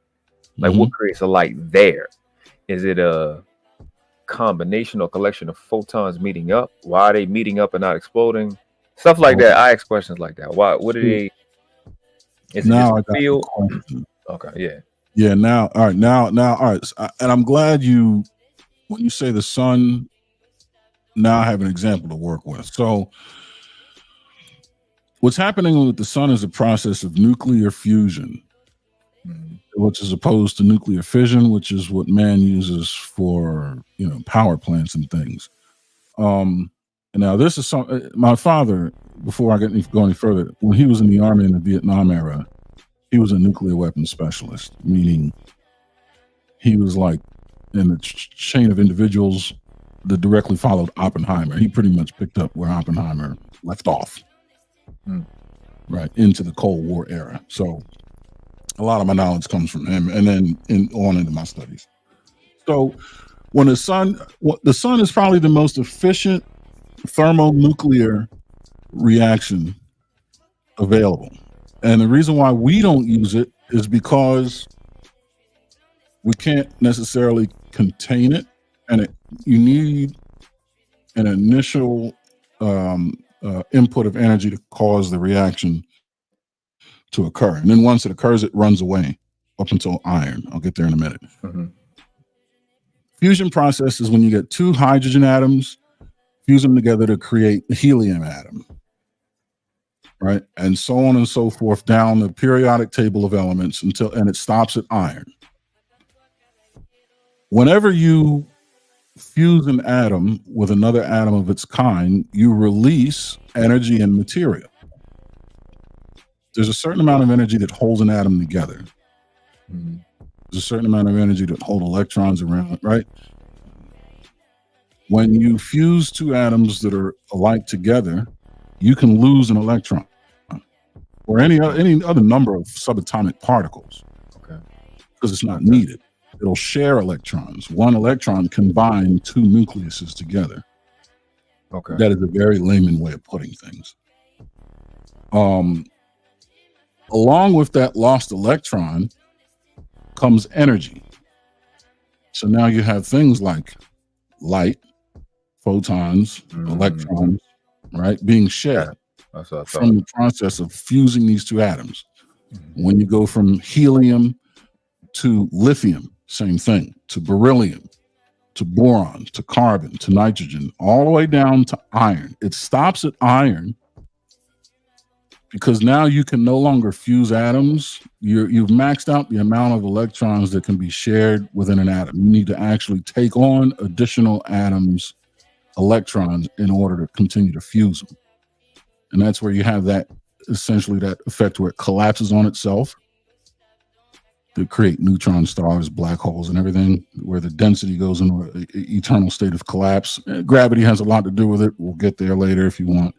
But as far as nuclear fusion is concerned, there's a process of combining atom after atom to create heavier elements. And in doing so, you're releasing energy and particles that are no longer needed for those two individual atoms to exist independently. That's where the energy and the particles that produce light, gamma rays, X-rays, there are particles energized above the frequency of light that the sun emits, above UV, right, which is the highest frequency of light. That's where gamma rays, X-rays. So when you have the aurora borealis phenomenon that occurs at the poles, that's the Earth's magnetic. That greenish bluish. The northern light. Northern light. Sky. Yeah. Yep. So what that essentially is saying is the Earth has a magnetic polarity, as you know, north and south. Yeah. Right? Yeah. The iron, the core of the Earth is iron, and it's spinning, which means there's magnetic force that the Earth has naturally. It's a big magnet, plus and minus. Yeah. That magnetic polarity creates a field around the Earth that shields the Earth from those gamma rays. If we didn't have that, we would all fry into a crisp instantly. Due to things you're talking about, chemotherapy and all that, radiation poisoning. Yeah, we wouldn't exist. What you're seeing there is the high energy particles being slowed down and absorbed into the atmosphere by the magnetic field. Right. And it's slowing it down, it's slowing down these high energy particles into the speed and energy density that would be more like light, which is why you can now see it. The magnetic pole, if it wasn't for the magnetic field that the Earth inherently has, grabbing and slowing down those high energy particles, you would never see them in the form of light because it's super light. Kind of like dogs can hear frequencies we can't hear. Yeah. Those particles are moving at a speed and they have an energy that we can't see with our eyes. Yeah. But if it wasn't for the field. Right. We would never know it but it would kill us. Absolutely. The field slows it down, turns it into light, which is something we can see and is no longer harmful. So that you explaining that from the sun, that which we see as light is really from our field slowing it down, i.e. is the sky blue. Well, the color of the skies are different. So that's reflecting off the water. No. The water being blue is a reflection of the sky. The ozone itself is a color property of ozone. It's a refraction of sunlight. And we can get there in a minute, but you're honing in on it. So sunlight itself, the sun makes noise. Yeah. If you think about I've heard it frequently. If you go out to like a very quiet, like a meadow or forest or there's no ambient sound. It's eerily quiet at night, and in the daytime, it's still quiet, but it's not like night. Yeah. Part of that can be said that because your sense of sight is taken, then your sense of hearing is elevated. Then that means nighttime should be louder, shouldn't it? But it's still quieter. It's because the sun makes noise. That's a fact. It's just such a wash of white noise that we can't distinguish the tones. It's every frequency from below what's audible to above what's audible all at one time. I think a part of it is it prompts the planet to make, and when I say the planet, I mean literally like around us, trees, animals, to make the noise that they make, which kind of drowns out. Yeah. Because you can't, even if you go to the forest, you're not hearing silence. You're hearing a lot of the trees ruffle and stuff like that. Yeah. And you'll hear that makes more. A lot of sense though. At night, the trees get louder because the sun isn't, the noise from the sun is quieter because it's on the other side of the planet. Like waves crashing at night on a beach seem louder than they do in the daytime because there's no background noise from the sun. Yeah. You know what? It's crazy. I was just thinking about that like 2 weeks ago. Light is loud. Light is loud. It's loud. I swear my life I was thinking about like 2 weeks ago. Like loud. Like I sleep in dark. So it's like when a light is on, or I'm drifting off, I'm like, oh my gosh, sometimes I can't even think unless it's I know that's out of habit. A lot of it is out of habit. I'm used to going to sleep in the dark. It's as cold as possible when I can tolerate it. But yeah, light is loud. It's loud. Yeah. Well, what up? Welcome back. Yeah, we talking. We talking today. We learning. This is my favorite topic. I love talking science. I'm more of a techie person than anything else. I love to talk about tech, but I understand how important it is to discuss and understand science to be able to make tech possible. So we can go in the right direction. So beginning, the thing I always tell people to go listen to Kevin Trudeau's "Your Wish Is Your Command," because he talks about the fundamentals and how important the fundamentals is. And the best never get tired of the fundamentals. And people will probably listen to this like, everything, you don't know this. Listen, it's like when you're at a different level of thinking, when you hear the fundamentals again, it's like you're hearing it for the first time because you're hearing it with a fresh brain. So it's exciting to me to hear it again. So I more likely knew it, and I probably could give an answer on the test if I was given a test. But as he's talking, as Aaron is talking, as you're talking, I have contrary to what people think, I'm extremely coachable, extremely teachable, because I will shut down my I know it brain by way of law of correspondence, and I will say, well, let me see what I can learn now. And I always teach whatever book you like, read it over and over and over again, because you at a different state. So that's why, again, I love talking about fundamentals of everything. Again, why you constantly see me go to etymologies, I keep the origin, I keep the fundamentals of my habits. So even having this conversation right now that I probably heard minimum 500 times, probably have heard about it 500 times, but when you're in a certain state is when you can receive it. That's why I don't ever worry. I don't really be worried about committing it to memory, because the thing will happen to allow me to understand. So that said, so you answered it because I wanted to see what create light, and you said it. And I went back to me putting time and then putting emittance, because I see that's like, I look at emittance like the frequency. It's still the word time. It is just like the output that time produces, which is like the process you explain. My mentor always said, when you cheapen the process, you cheapen the product.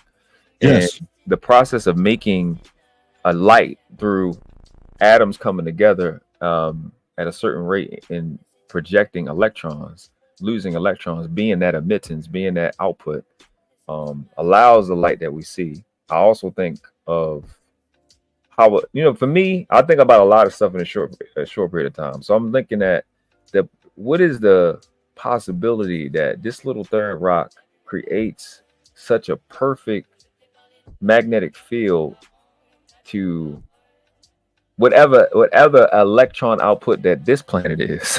You know what I'm saying? This collection or cluster of electrons to be able to create this nucleus, to be able to produce this polar field, to be able to dim these gamma rays, ultraviolet rays to the point where we see it as light. What's the chances of that being by accident and not intentional? It's amazing to me to think about. Well, even if it were by accident, I mean, that's a great question. I don't know that I can answer it, but even if it were by accident, it's mathematically improbable for it not to happen again, given the amount of stars in the observable universe. I agree with that as well. You know what I mean? I really do. I really do. Especially the vastness of space. Yeah. So that we know it's another Earth somewhere. Millions. Yeah. Lots. Because that's just how vast. I mean, there's hundreds of billions of stars in the Milky Way alone of different, let's say a million different types of stars, but there's hundreds of billions in this galaxy, which is a small to medium-sized galaxy among hundreds of billions of galaxies. That means billions of those galaxies could have trillions of stars, hundreds of trillions of stars. What are we doing? I was wondering, is Andromeda bigger than us? Yeah, I think so. Yeah. It's another spiral galaxy, I think, as a result of two smaller spiral galaxies. But let's see, our galaxies, how many light years are? Yeah, I think it is bigger. Yeah. You look up. If you want to look up the size of the Milky Way, I'll look up Andromeda. Okay, well, I'll look it up. Size.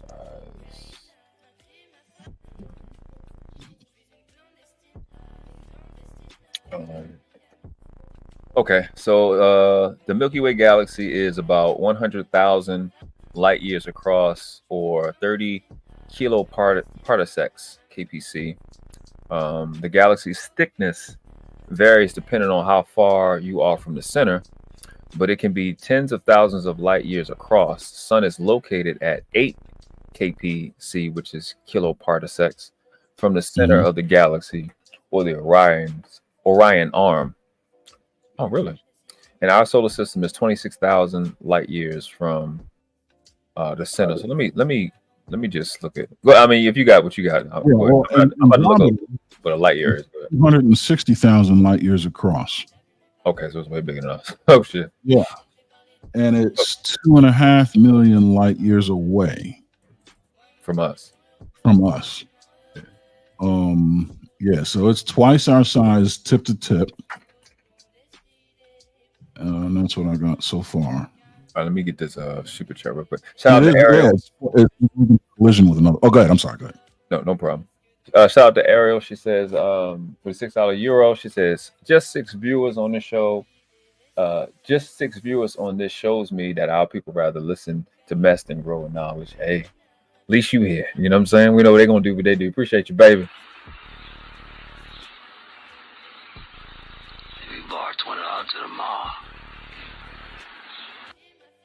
And just for thorough purposes, a light year is the distance that light travels in a vacuum in 1 Julian year, which is 300. Oh, so that's Caesar. Okay, 365.25 days. I listen. Oh my gosh, thank you for. I'm Google don't be knowing everything, but I've been saying that it's more than 24 hours in a day for the longest, for about 5-6 years when I actually did the math. And I know that. Basically, long story short, that represents precession, right? That 0.25. I get that. But we've always contended that the calendar is wrong. We don't like the Gregorian, but that 0.25 represents precession, or what is it? Something else. That's why we have leap year. Yeah. Every 4 years, we have to add a day to January to reset to balance the books back to. Because 4 would make 66. Yeah. 66. Yeah, right. Yeah, we would be moving too quick deep into the calendar. So we just call it a wash. Every 4 years, we just get our day back. Thank you. Okay. Wow. So you had you said a it was light year, 6 trillion miles. About. Shit. Oh, they had a picture of it too. Oh, they got the measure. 5.879. Yeah, the math definitely suggests that there's millions, if not hundreds of millions, of Earth adjacent places, and I think that's why technology. So there's two things with that with me when I think about that. I do think about what Terrence Howard and I forgot what the other guy name is. That'd be with him a lot. Whatever. He talked about the Goldilocks zone. I'm still thinking about that. Even though that's probably like millions of years from now that we got to worry about, where we're in the right place away from the sun to be able to create what we have now. Goes back to what I was saying about fourth and fifth dimensional technology, which I think a large part of that technology is bio. Yeah, I do understand people's concept of AI, and I just think having supercomputers to remove mundanities or out of our way would be fine. Systematize them or whatever. I think it's fine with that. But incorporating it in our genes, I don't really know about doing that. But that's no point in me. Well, was the point of me saying that, but I'm just more. Let's distract myself. Well, no, you're onto something, because that's why I was saying there's a different. That's where consciousness, right? The stems from, and it's biologically attached to the world around us as of right now, right? And that's the one differentiation made between our brains as quantum computers and actual AI quantum computers is the question of consciousness. Some people believe AI computers have consciousness, but how can that be without a lot of the biological niceties that we enjoy, like DNA sequencing, and that man is not capable of creating? We can manipulate, but we can't create. Yeah, we even had that conversation too on certain things about like we can't even create. We know I haven't seen it. If you've seen it, let me know. We can't. We know what H2O was made of. Like Cat Williams made that statement, and I'm like, I've never seen any evidence that we can create water. You know what I'm saying? So we kind of know what. Like I said, I've seen people convert air into water, convert gasoline or piss into water. I haven't, even though piss has actual water in it, but so that would be moving different things into water. But so it's like we know it's what we are. We understand genes, but creating it from thin air. Even like cows that we make up, that are hybrids, peanuts that are hybrids, spinach that is hybrid. We're graphing off of something to be able to produce it. No, 100%. And that's the thing. Even with atomic manipulation, I mean, you can create water, by going through the nuclear process of fusing enough hydrogen to make an oxygen atom, and then taking that through electrolysis and attaching 2 hydrogen atoms to it. Now you have water. But the question is, who created your 4 or 5 originating hydrogen atoms, some of which you fused and the other ones which you attached? You know what I mean? Like that's the question. That part. Who created that? Right. Who created that? Yeah, that part. So hold on, I'm gonna have to do some damage control. I think my daughter's looking for her glasses. Okay, got you. We got you. Right back. Get a little bit more of this. Yeah, man. It's a conversation I love. I am a science nerd. I love science. I wouldn't probably, like I said, my favorite thing is tech. I like talking about stuff like this. And when I say tech, I don't mean like an industry. I don't mean like inventions. I mean like, so when I say technology, I think of, I'm talking about a whole, I'm meaning like mental abilities. I'm not limited to metal and machinery. Like I look at universal law as a technology, or how to use universal law, universal order as a technology. I think some of the conventional methods of thinking have become obsolete. I think a computer cerebral interface is necessary, but I don't think we need to have it like inserted into our bodies. Like I think we can use technology to find out what the frequency of things like gravity is, and have some sustaining level of like reverse the polarities to create kind of like, how can I say this? What way would I word it?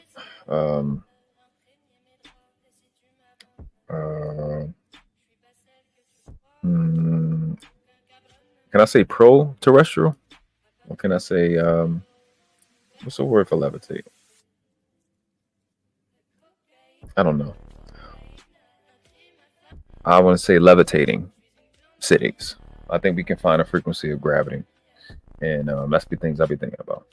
Find the frequency of gravity, put it in technology, and be able to use Earth's field to, because that's the only way I see us surviving on Earth. I think we would have to do some level of terraforming to avoid. That's why I brought up the Goldilocks realm. I think we would have to do a level of terraforming. If to do that, we would have to be off the planet for maybe 100, maybe 200 years. So I would see us be off surface, I should say, or maybe below surface for like 200 years, to allow Earth to catch up to wherever we change us to. Or it could be vice versa. It could be we just need to get off Earth until we change. You know, it could be vice versa up there. But I think like tech wise, there's ways to truly understand how gravity works and using electromagnetic energy, the natural electromagnetic energy going forward. I think and use magnetism to its highest capacity, because we know that eventually what we have to change is going to be energy.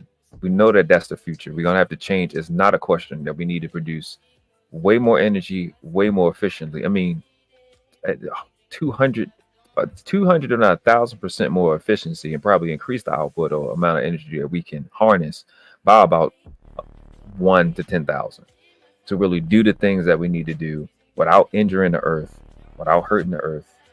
So we are using turbine, we are using solar.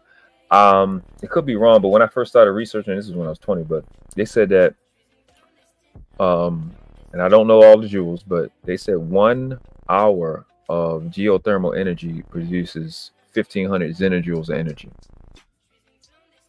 an hour, and they say we use a half a zenojoule a year. But that got me started on geothermal energy. So you know, energy from the heat from the planet, the heat from the planet and stuff like that. I think the magnetic field is probably going to be more efficient because it's more free, and I think just a certain arrangement, which is what you see with some of the ancient cultures, is they arrange material in a certain way.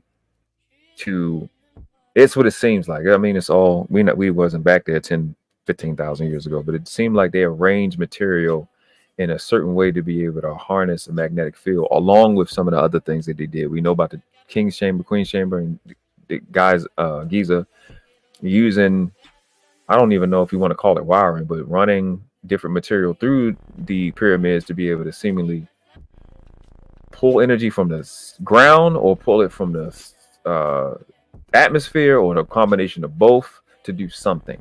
But as the arrangement of material and using the magnetic field seemed like the place to go forward.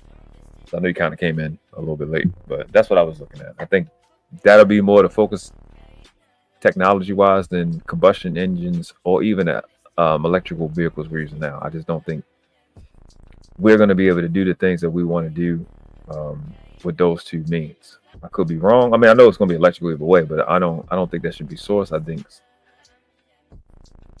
more refined arrangement of electromagnetic fields, whether we can tap into the Earth's or the sun's, or maybe it's some energy we haven't discovered. I don't know. That's possible. Well, yeah, you're right. You're 100% correct, and you're also pointing that conversation in the right direction, and with the right magnitude. You say anywhere between 1 and 10,000 times the rate of which we're doing things now. 100%. But what can that possibly look like? Would be something like Right now, we're using chemical rockets to get off the planet. That is a very, very sticks and stones way of doing business. All right. Yeah. We got Elon Musk thinking we're going to use chemical rockets to go to Mars. Yeah, but there's other stars in the galaxy and there's other galaxies, right? And even then, a chemical rocket is not an efficient, that's a slow boat to China. Even with just Mars. I mean, to the moon even. What it's going to look like is using, I don't know if you've ever heard 0-point energy. It's pretty much the free when it's that cold, like it's so cold that it's you pretty much take anything and just drive it to absolute zero. Yeah, absolute zero. That's what I heard about. Yeah, which is pretty much the absence of energy. You're freezing it to the point where there's no energy harvestable left, and then you're taking that energy that you sucked out of whatever the medium is and using it. And if you take, let's say, a rocks glass full of water and pull out all of the atomic energy within it, the thermal energy, thermonuclear energy, all the energy that's responsible for holding every single atom together, and you drive that glass to absolute zero, you would essentially have enough energy to power New York City for like a year or something. Yeah. You reminded me of stuff I haven't thought about or looked at for so long. They were explaining we had the era of fire and heat and using fire and heat and like chemical and combustible now, but they said that was way more powerful than that. I heard absolute zero, but would you say it was 0 point? So you're taking it down to the point of absolute zero. Yeah, it has that magnetism effect, that same look of magnetism when it's there. It's like you can have suspension. They were showing the railways. I think they even do TikTok videos now where it attached to a rail and it can be upside down and you can send it anywhere. But the amount of energy. Go ahead. Yeah, what you're talking about, and I've done some experience. So a friend of mine and a neighbor of my cousin, he lives like 7 minutes from my house. He's a subatomic particle physicist. And he wrote papers on this based on discussions I've had with him. What you're talking about is superconductivity, below zero superconductivity. There are certain metals that become superconductive when chilled down to extremely cold temperatures. 0 point energy is chilling the temperatures down further than that. The problem with that is containing it. It's like containing a nuclear fusion reaction. When you start doing that, you don't really ever achieve absolute zero because it starts to pull energy from whatever the thing is that you're using to hold it. Yeah, that makes sense.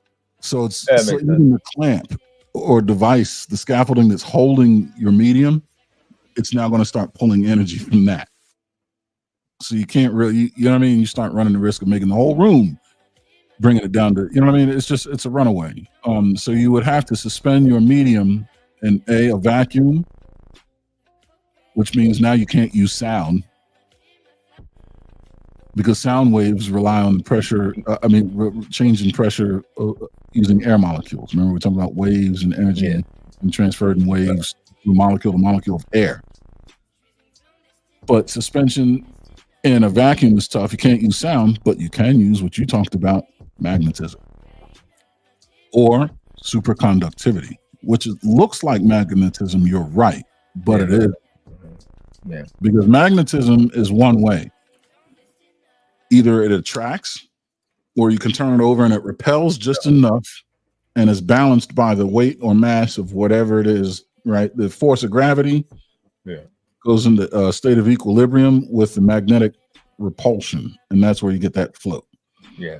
With superconductivity, you can adjust the position from here to here, and it'll stay there. You can pull it up.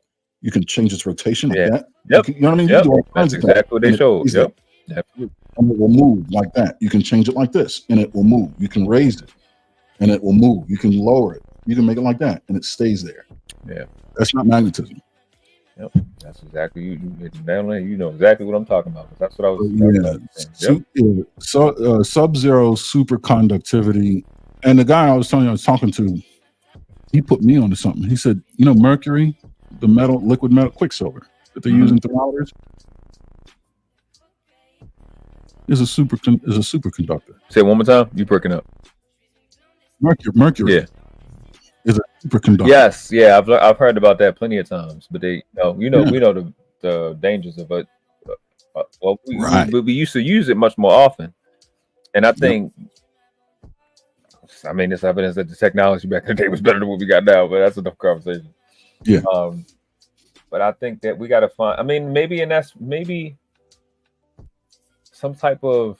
So basically, what I was thinking when you were saying that is we have to find a material that can be around that 0.0 or that zero,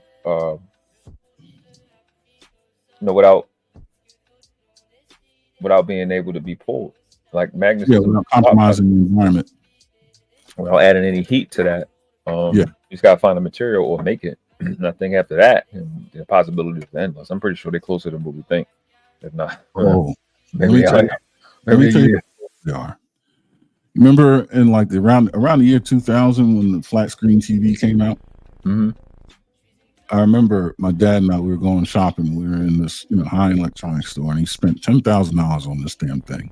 And he's sitting there and he's looking at it. He's looking all around. I said, "Dad, what the hell's wrong with you?" He's looking around. He's looking at it. He says, I was wondering when they were going to release this shit to the public. I'm like, "Dad, lay off the scotch. What are you talking about?"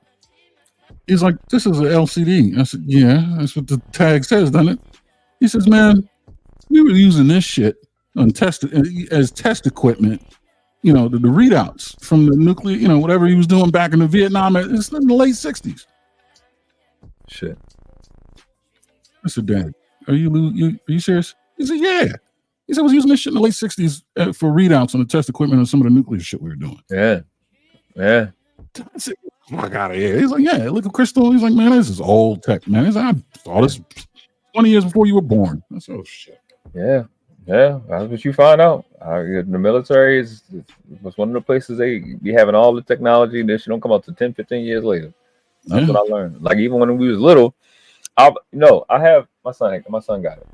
All of my life, I've imagined a tablet that we use now. My whole life, I've imagined it my whole life. Like since I was been little. Like so you can just. We had, I think you a little older than me. You had to get up and turn the channel, and if the TV was messed up, you would have to hit it. You had to get up and change it. My whole life, I always wanted to have something, and I thought of it that I can hold and I can just press the buttons, and you can do that now. So I think part of us is probably picking up on the field, but I mean, I was learning about pneumatic weapons since I've heard about it since I was a little kid. Like from people that used to be in the military. And I'm like, I didn't know what pneumatic meant, but that's air pressure. A weapon that can put a hole in your body a damn near a mile away. And I was talking to this OG guy that went to a combat vet. He said, "Oh yeah, I was testing that out in the 90s. I was like, "What?" I was like, that's what I was hearing about it, which makes sense. When I was little. I mean, in the 90s, I'm between the age of 10 to 15, just about 15, but about turning 15. So I'm hearing it from the people I'm around, and he was like, "Yeah, we testing that stuff out." So it's so much tech that exists and kind of limit our minds, not understanding that we're behind. That's why it's important to advance conversations like this to kind of challenge people's thinking, because some of the answers that we want to have in science is in the mind of some of these people that are ignorant to it right now. Can you see this? Hold on. I'll do you. Yeah, if you can. Okay, there we go. Oh, I was about to. No, I'm gonna do a better one. All right, watch this. Can you see that? Yes. Star Trek: The New Generation, a show from the 80s. This motherfucker's using a tablet. Using a fucking tablet, bro. Using a tablet. Motherfucking Picard. Yes, he's on the tablet like a damn at a Kindle at least. At a minimum, it's a Kindle. Yeah. Literally my whole life I've been thinking about this shit. And then watch this. No, I'm gonna really mess you up. Watch this. All right. That was from the 80s? Yeah. 89? Yep. 87 to 92 or 3 or 4. Yeah, it was a 7 season, something like that. But wait, watch this. Ariel said Charlie Chapman was using a cell phone. Oh, we about to get close. No, watch this. Hold on. They got depictions of Mayans with fucking cell phones. All types of shit. Have you ever seen? Watch this. Okay. Yeah, you don't love this. All right, I'm about to share this. This is, if you ever look at, let's see, present, share screen.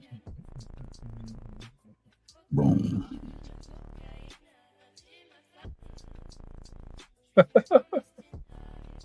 Now, if you look at that, that's a communicator. What's it look like? A flip phone. Yeah. And that was what, the 60s? They were using this? At least the 70s. I don't know if they had color that good in the 60s. All this shit was used, and it's a damn flip phone. That's exactly what it is. It looked like the motherfucker that razor right there. That's exactly what it looked like. Right there. Exactly. But wait, do you remember this thing that they used in Star Trek with Picard and them? They used to talk with that too, right? And then they tap it. Yeah. They would just tap it. What's that remind you of? Bluetooth. Yep. Bluetooth. You just tap the shit and the sound just comes out of nowhere. You can just on your chest and on your ear. That's crazy. And not on your, exactly. What's their Bluetooth speakers now to do that? You just touch it. Boom. Yep. It's you know, that's wild, man. I think that's why they don't be supporting them vets like that. Yeah, we know too much. Exactly. Y'all done seen enough motherfucking shit. Yeah, you sign the waivers or whatever, the NDAs and shit, but it's like, motherfucker, you know, you get drunk, might start talking one day. It's shit I seen. I can't, you know. Yeah. Yeah. You see how long it took my dad to talk about the flat screen TVs, and even then, I remember him looking around the store when he was telling me. Motherfucker.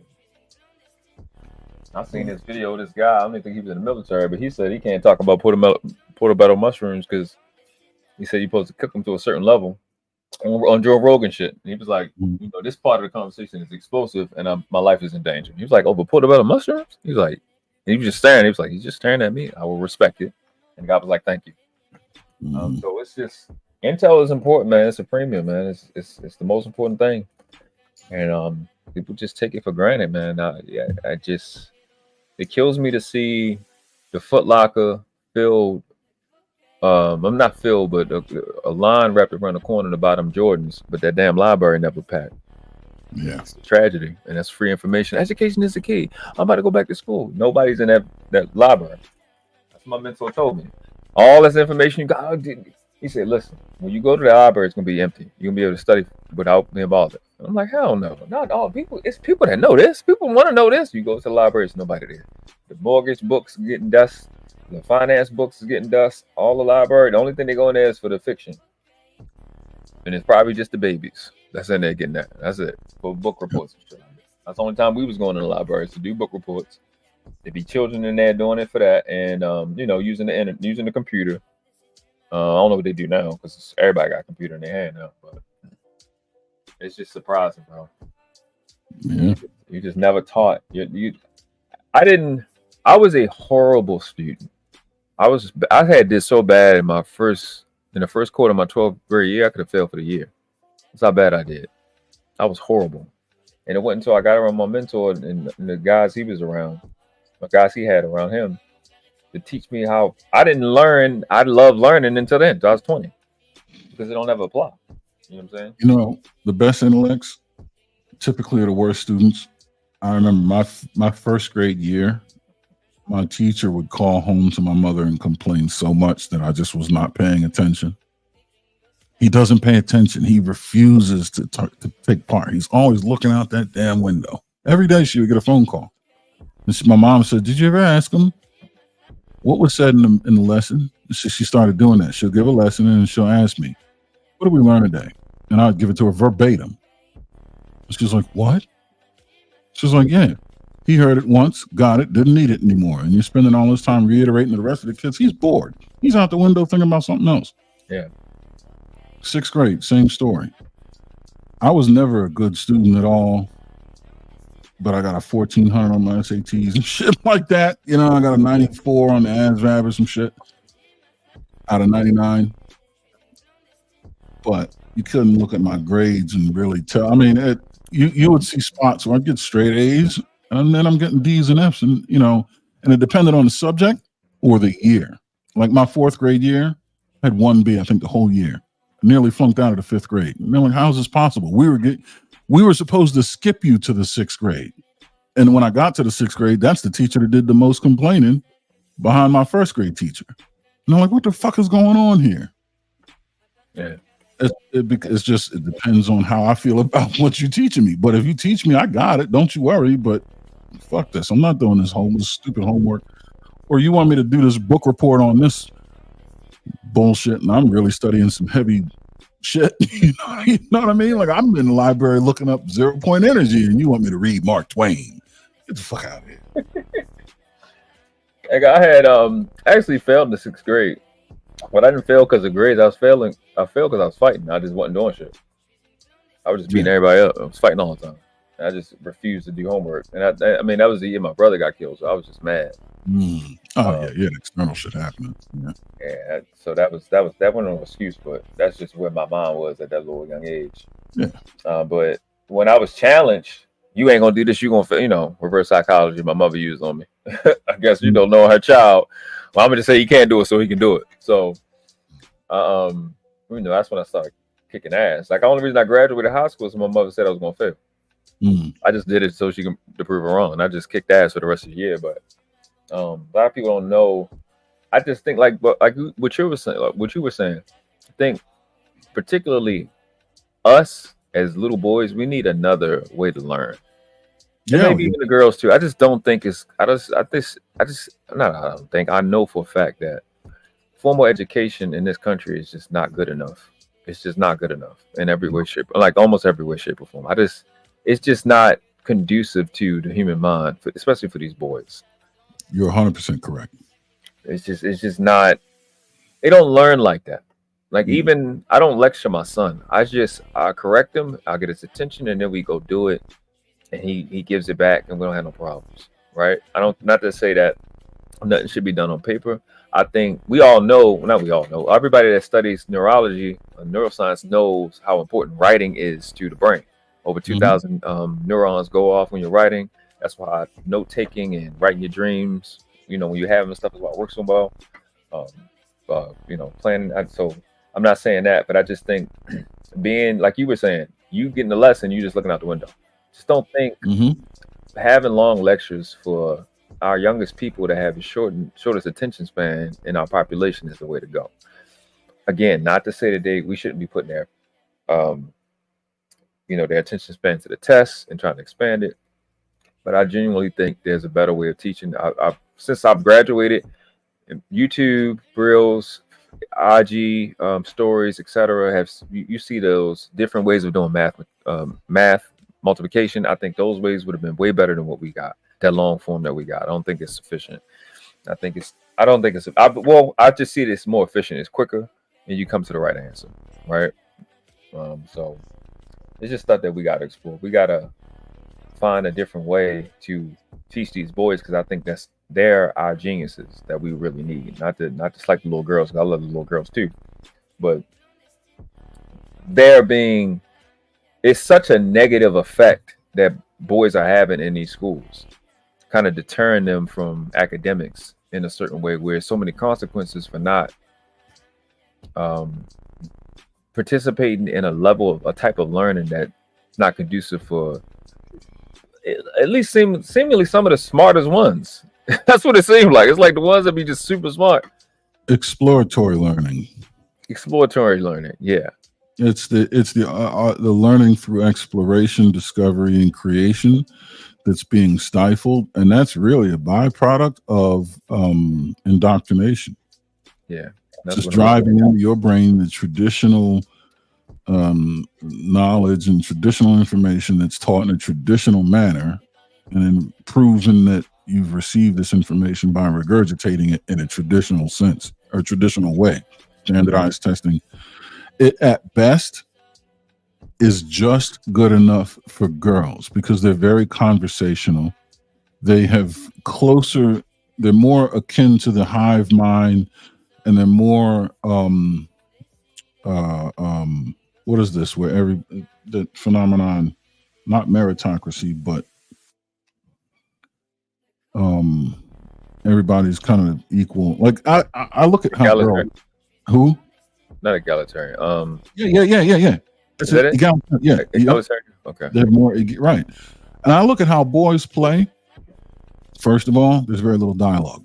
Usually it's sound effects, guns, cars, robots. There's action. Yeah. Secondly, there's perceived teams. Me versus you. This versus Cowboys versus Indians, cops and robbers. And there's usually a game with rules. There's a playing field, and there's rules that we gotta abide by to play this game. And even within selecting positions, let's say we're gonna play football today. Well, who's gonna be the quarterback?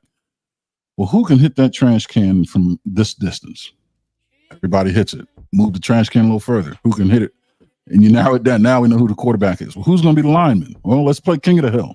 Last man standing is the first lineman. Play it again. Last man standing is the second lineman. Play it again. You know what I mean? Who's going to be the receiver? Well, we got our quarterback. Everybody start running. Whoever this quarterback can hit, whoever can catch. Now we have our players. And we have a bunch of rules that we have to play by. Now we play. The girls don't play like that. They play hospital. They play house.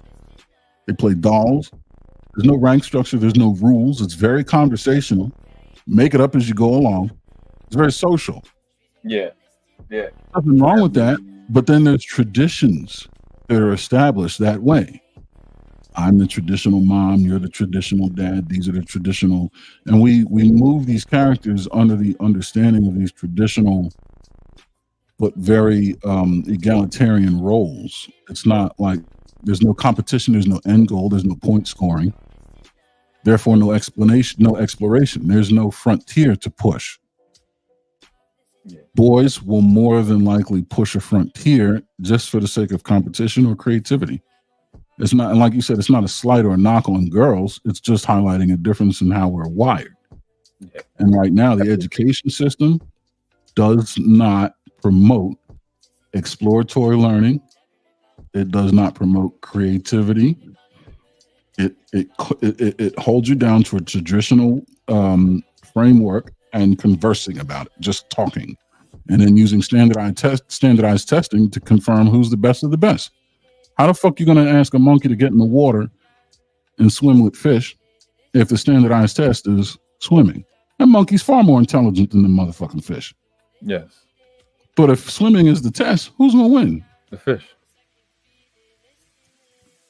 Every day of the week, Watchman Sunday. And I think, like, the point is, I mean, we could, people that are that may be offended by this, people that's in it, that's, we're doing the best we can, it's finance, and it's just that, the third, the fourth, and the fifth. What has to be looked at is what you judge a tree by the fruit it bears. And if you look at your results, they're not favorable, especially in my city. I'm outside of the city, but, that's where I grew up. And it's a part of that, and that's why, because look at what I talk about. A lot of the stuff that I talk about, information I use and I purport, I guess, or promote, is actionable, applicable information more than most of the time. How that's, again, to that aspect of exploratory, or like we said, habitual or kinetic learning. Like I put it to the test. Yeah. If not, I don't need it. If I'm not using it now, I don't fucking need it. And I think a lot of boys are like that, more than enough. And now it's not even just us as brown skin people. I think boys, period, that's just how we are. I think we're stealing from our best because those are the guys that's going to push the envelope. Those are the guys that's going to break the mold. Those are the guys that are going to take the most risk and be innovative, or be the ones that implement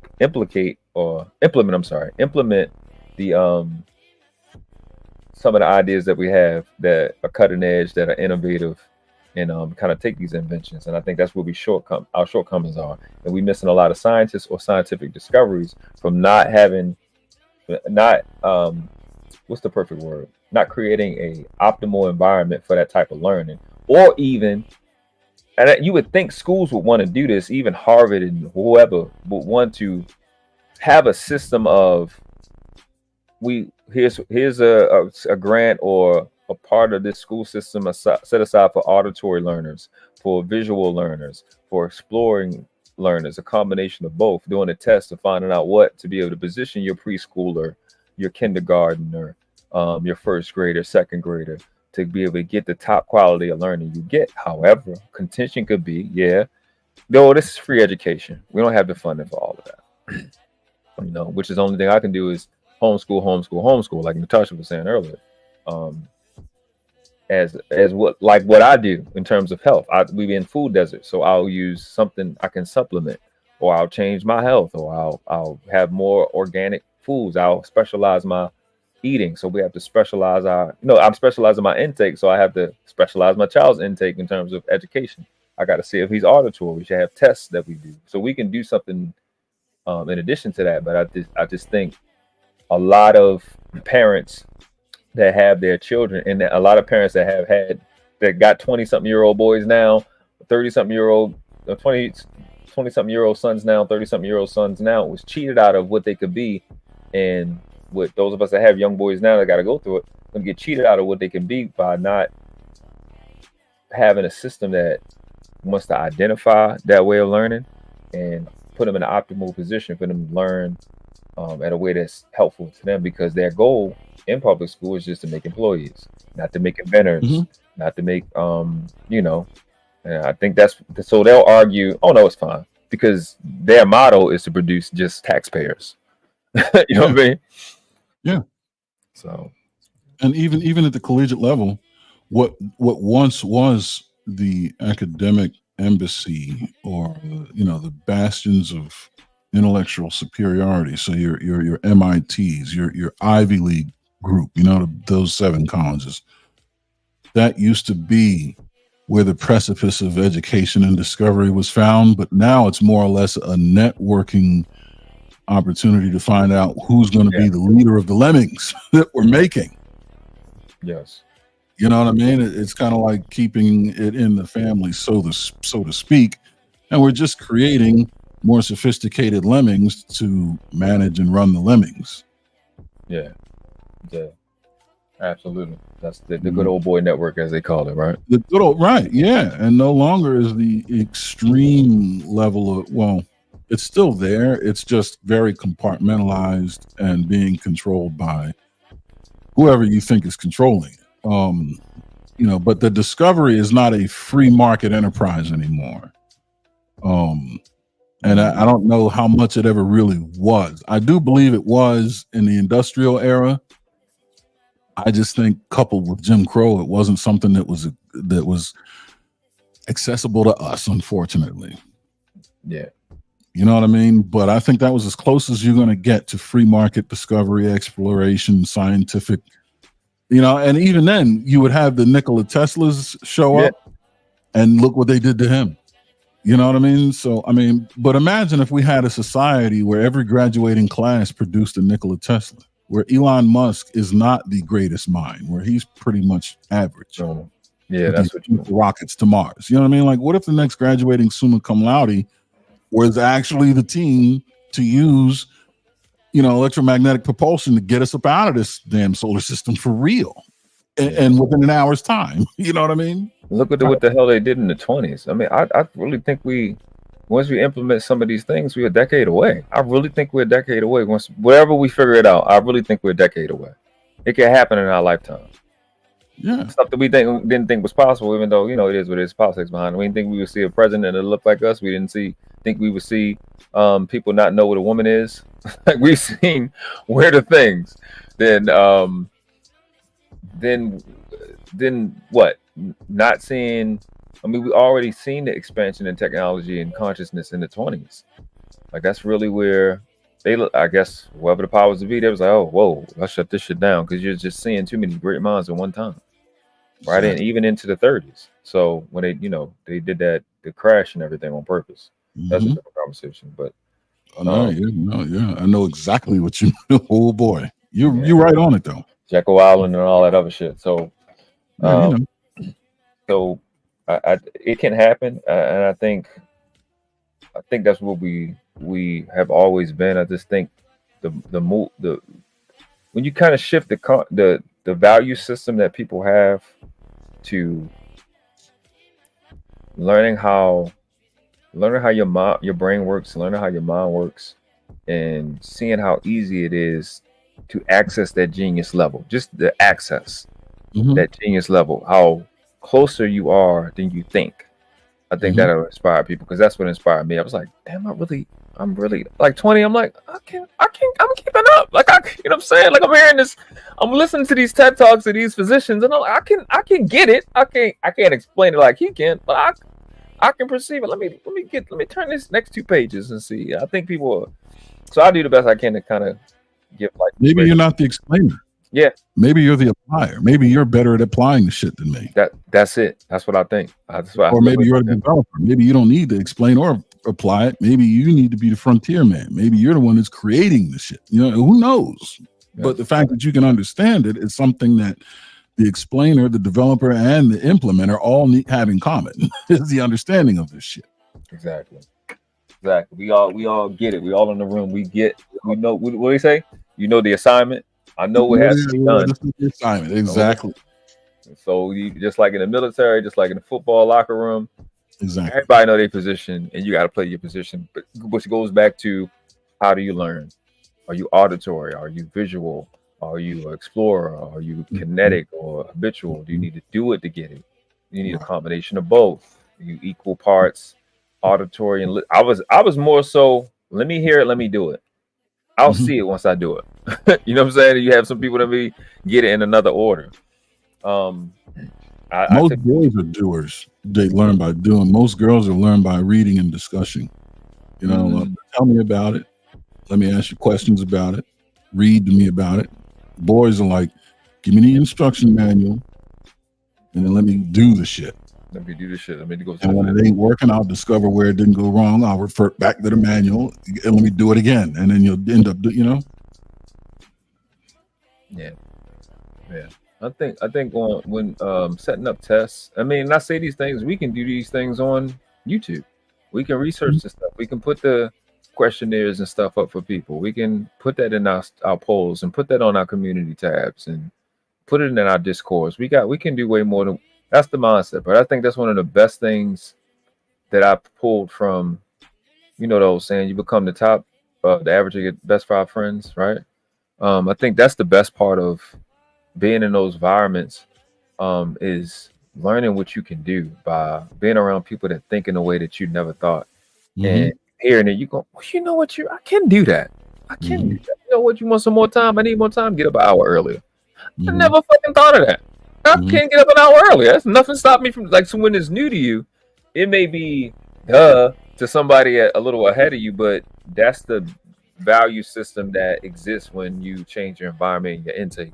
You get around people that's more forward thinking. And that's the thing that really will, for people that are emotional, I'm on a warpath against emotions right now, so I won't go into it. But when you have clarity, when you can think clearly, regardless of the level of thinking or information you're operating with, that's the place that you'll be most happiest. So when you be clear and when you can have a thought process of, oh, that's a little bit too advanced for me to understand, but I know how to go about learning it because I'm clear on a process. That's when you'll have the calmness that you really want. You'll have the state that you want. It's one of the things I learned. Like my mentor said, nothing is ever as good as it seems. Nothing is ever as bad as it seems. And he always talked about being even keel, because he even said this to me. He said, the thing about success is when I worked hard to become a millionaire, right? I was so excited about it. And when I became one, and this is in 2006, so he's still alive today. He's been rich forever. And he's like, it's just normal. This is absolutely normal. When I was working with my dad, from being around my mentor, making $1,000 a day before 12 p.m., I'm like, yeah, this is how it's supposed to be. I wasn't excited anymore. It wasn't a big deal no more. So when I was like, all right, well, I want to be healthy, and I got healthy like I am now, like I can remember waking up and having back pain, spinal pains. I remember being woke up in the middle of the night from my heart felt like it's gonna jump out of my chest. That same time, I think Gerald Levert and all them died in their sleep and stuff like that. It was consistent. That was back in the day, like 07 or something like that, 08 or 06 and stuff like that. Man, shit, even before that, maybe 05. So I was like, I don't want to die like that. Now, day in, day out, it's just normal to be healthy. It's normal not to have back pains. I'm 2 years from 40, and I feel better now than I did when I was 20. I wake up in paradise every day. It's normal. It's not exciting. It's not low. It's that regular, even kill,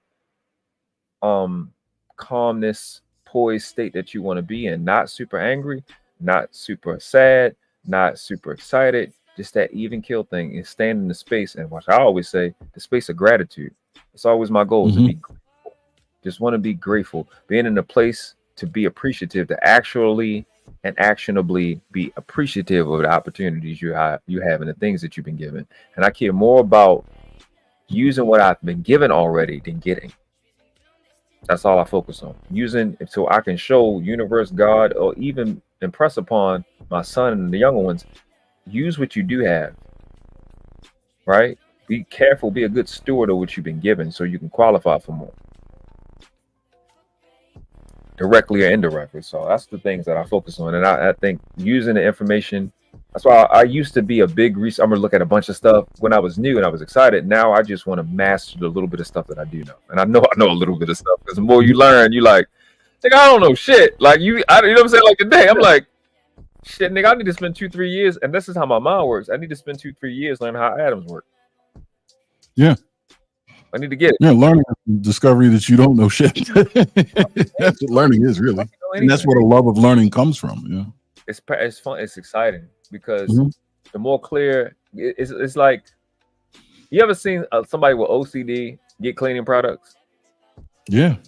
They be excited as fuck. Like they be happy as fuck. They be happy. They be so happy. Like, I'm gonna clean this. I'm gonna clean. Like, you're excited about being clean because that's your space. That's your bliss. Even there may be obsessive compulsive disorder, but that's how it be when you love learning. Because I know I got stuff to do. They be excited about cleaning. Not even that it's clean. They just be excited about the process of cleaning because it's solving something for them. So when you love learning, you know that you're solving something, and I know the result gonna be. For me personally, I know I'm going to get some result from this at the level that I've gotten before. So I love to get new information, and I get to do what I love doing, and that's exchanging that information that I pay for to give it to a young person that maybe younger than what I got it, and give them a leg up. Because passing information is a fuck you to the system to me. That's how I take it. Yeah, you know what I mean. That's how I look at it. It's a free fuck you. If I can give somebody information a little bit sooner, because it's going to be somebody out of 10, if not 10, 100, that's going to be better than me at it. And that's my fuck you to the system. That's the kickback. That's what's in it today. You know what I'm saying? And the system doesn't know which one it was. They don't know who it is. Yeah, Mental used to say, put a 10 on everybody's forehead.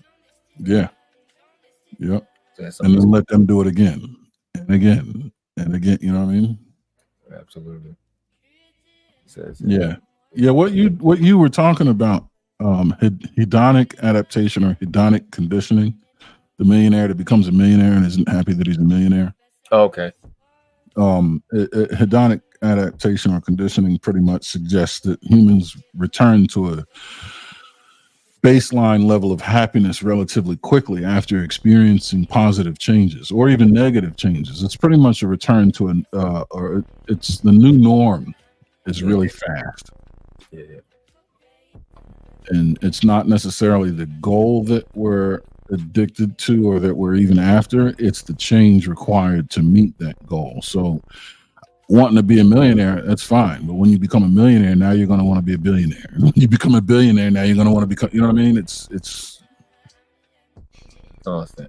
I did a review of this young guy. What was his name?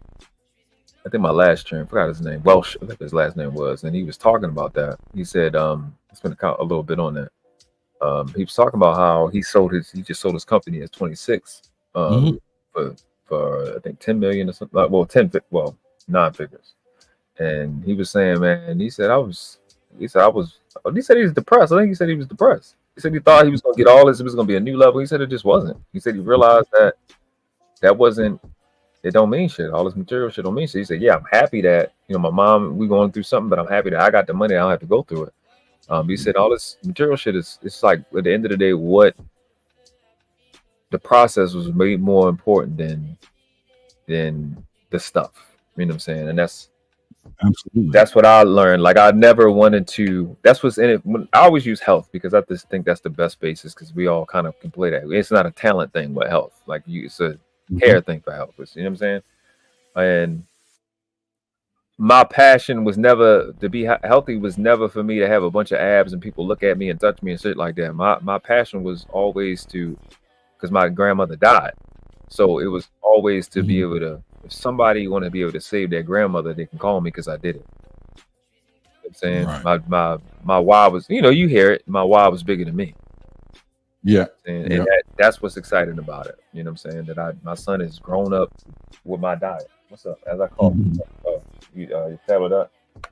You okay? All right. Drink all your water, please. Okay. Thank you. Yeah, you know what I'm saying? So I can start him off with the health tips, health standard and habit that I'm at now. You know what I'm saying? Anything I change it. So and I just think that's the end game to where you are depositing high levels of quality to the next generation. I just think that's the end. I've done a stream on epigenetics. I kind of nerded out on it. We went through the words and everything, but when you get, I call it like upgrades from your dad. Survival upgrades from your dad. The old thing they talk about how they put crickets in a container, wild crickets in a container. They jump, hit their heads.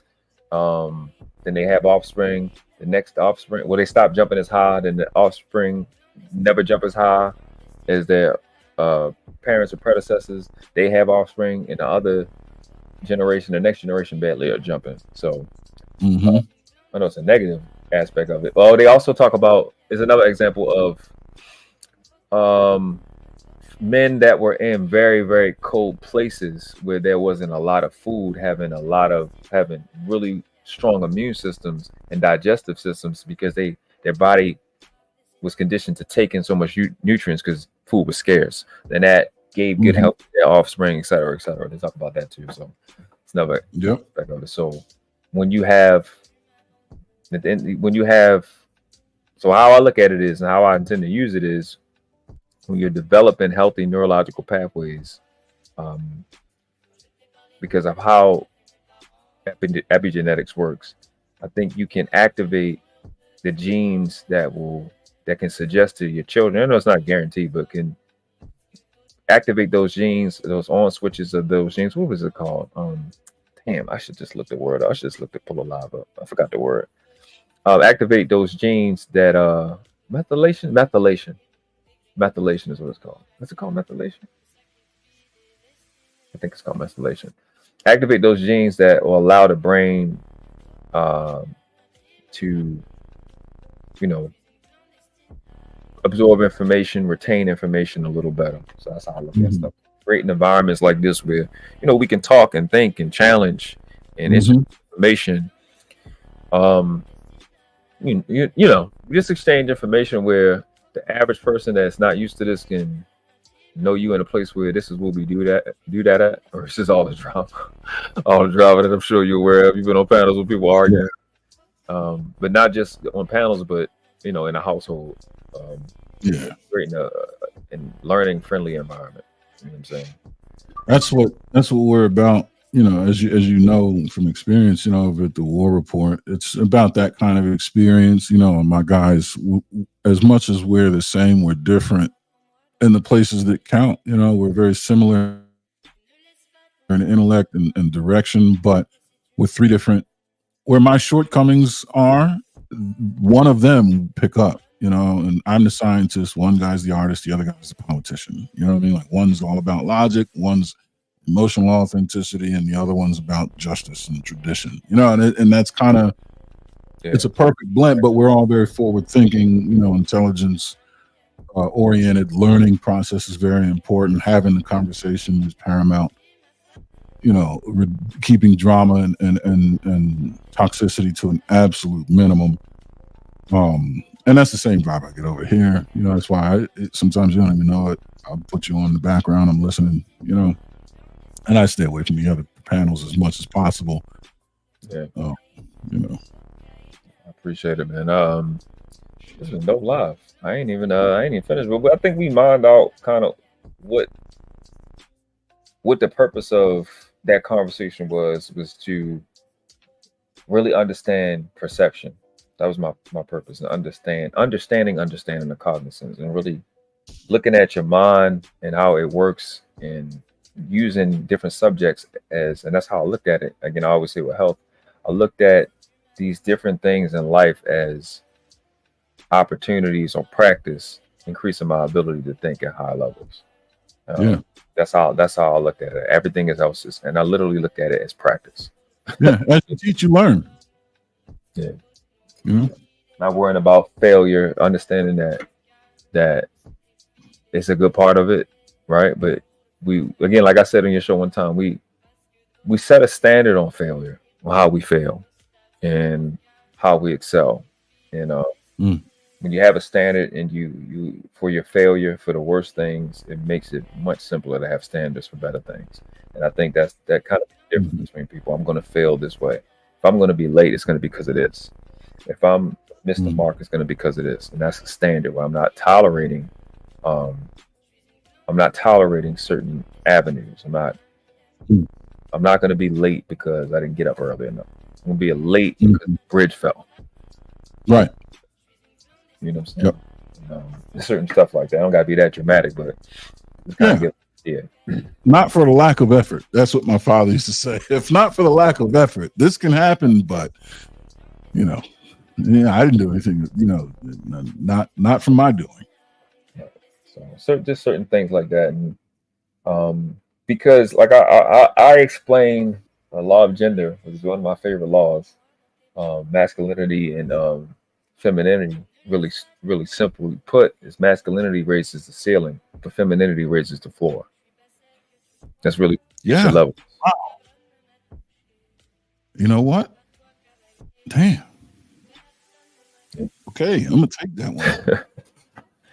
That's the best way I can explain it, because I think it because like they say, a nation can raise no higher than its woman, but that's where you get your levels from. Mm-hmm.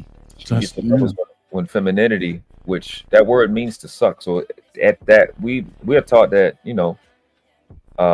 masculinity is electricity, femininity is magnetism. Together it's electromagnetism. So the word suck actually means to draw in. It's kind of magnetism does. So when you have and also masculinity is taught to be law, left, angle, and width, which is what I was saying in the video. I forgot that it's a different concept, but it teaches depth, but it's a different process. I should have said height, weight, and depth. But law is masculinity, because the word law means struck or to strike, and order is femininity. So like anything or oriental is feminine. It's in nature. So when you have femininity, not just to bind it to a woman, but when you have femininity refusing to go below a certain standard, that's where you get your standards from. Your mom and the woman that's in your life sets a standard that they're not going below. They're not going to go too low. That keeps us all afloat. Yeah, dad can take us to the moon, but mom can keep us above the tsunami. We'll never go below that. So having an understanding of the nature of things, like the law of gender, the root word is gen, which means origin, or where things come from. So if we're in free fall, which you will be when you're a man, you're gonna fall. You gotta have true femininity, and it's the same shit. The masculinity is pulling and stretching femininity up, but the law is being the grounds, the housing. Just like in nature, when you see when you see males build, not only do they build an environment for the female to be in, or like a lion or a bird, right? They also are doing the mating, setting a standard on in the laws Lefang going with on of how this is going to operate, right? So they build the housing for the female to bring order in. So she comes in and she establishes order for the housing. It's just that simple. So she has the housing and the standard in which she exists, the flooring she has, the standard she has, the order that she keeps, or it keeps. Let's just keep it general.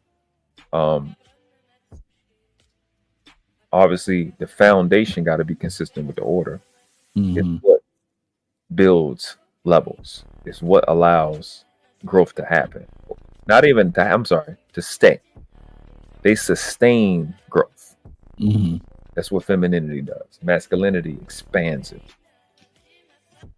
It's funny you say that, because one of the things, and I think I mentioned this on Hamp's channel, was, to me, masculinity is it's an assertive or a forward directional force, right? It's to impart or to assert. Yes. And the females, it's recessive, it's absorption, it's very fundamental or foundational. Yes. And when I think about a round, right, a bullet in a gun, I think about the casing being the female and the round itself being the male. The male is what goes out and it punches out and touches the target. But the casing is what holds the charge that motivates the fucking round out of the rifle. Yeah. And it's seated against the back of the against the bolt. It does not retreat back any further. So that all the expansive force that gunpowder charge is creating propels the round more forward. It focuses, right, all of that energy in the forward direction because the casing does not retreat. Now you can have buffer springs and bolt action rifles now where the bolt does retreat into the, you know what I mean? That's a different story. But the sentiment's the same. That casing isn't going out the back of the gun. There's a limit to it, right? Yeah. Even with a buffer spring. But the round coming out the muzzle of that rifle or whatever, there's no limit to that. And that's based on charge. And if you look at the anatomy of a man and woman, one has an outie, one has an innie. You do the math. Indeed. Like a lot of, we look like a sword. They look like a shield. Right, yeah. And that's what children do. They hide behind their mom. Exactly. And but they point to their dad and they point at the problem. Right. You see? And they in nature they know that. So we even know this, right? So it's like once you understand the nature of things, everything just starts making perfect sense. Even if we go to the quadruplicities, which is the 4 elements, you know, eighth is the 5th. What's up? You good? Yeah. Smiling. Did you want something? You want the tablet? I mean, oh, it's not charged, man. It's on 4%. You want this? You all right? Ariel, you want chicken? Child turkey sauce. You want to make chicken for dinner? Chicken rice? All right. You want this? Love you. You all right? Yeah. So like oh, you okay? You hit your leg? Let me see. Just breathe. Remember to breathe. Hit your leg. Yeah, that hurt. You get the edge. Just breathe. You all right? Go ahead. So like the quadruplicity, you learn that water, just by the nature of the movement and the nature of the element, water and earth is feminine. Magnetism, air, and fire is masculine. Masculine, yeah. The point of being expansion and recession, right? So that goes to the point of me saying, you know, the woman is the floor, the femininity is the floor, because when we say recession, it's like, oh, we are the coming back. No, you're coming back to a certain standard. Like you're after expansion comes recession, but after recession comes expansion. Which respects is, you know, the boundaries of that is overexpansion, overextension. So if I'm expanding in a certain way, that element of magnetism keeps me from going too far. And you don't want to hyperextend a limb. Exactly. If I'm or get too deep into water where you kind of fucked now, you can't swim. Right. you can't. You don't have enough energy to swim home. So as much as we fucking don't like it, their nagging is their nature of doing their shit. Like, you going too far, from my understanding. So as we're expanding, of course, they're following us. We're aka leading them, so they're growing like we're growing. So when we do recede, they're there for us to start at a higher point, right? So it's a level of appreciation, and it's explaining how things expand, period, in life, and that's just how femininity and masculinity works. They work in tandem, they work together, and they are a product of macrocosm and microcosm. That's where they come from, and which automatically speaks to the fractal nature of creation, right? You see the same polarity, or I don't know what you call it, interface matrix. I don't know what you want to call it. It's a lot of people call it a lot of different things, but you see the same nature repeating itself, but at different metamorphoses or different whatever word I was using, maturations or whatever you want to call it. And well, yeah, there's an oscillation, right? There's a back and forth, but it creates forward momentum. Like, you ever see a quadruped at full chat? I mean, just haul ass. The front limbs go out and grab earth and pull the earth towards. The back legs reach in and catch up and hold the ground, while the front legs go reach out again. But the oscillation between the legs is always happening, the back and forth, the exchange. Absolutely. But the end result is forward momentum. Exactly. I think what you're trying to, does that make sense? Yeah. Again, that's a fractal nature. You can use that. You can use a piston. How blocks work. Same thing. Now you talk. Did you say piston? Pistons, yeah, in a block. Yeah, in a 4-cylinder, 6-cylinder, 16-cylinder, same shit. That. You do know. Hold on.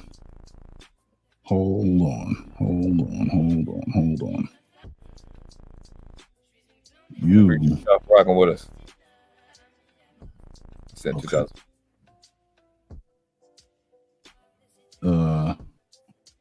Yeah. Oh, there you go. Oh, did it go away? Yeah, you had it up. I think you dropped it back down.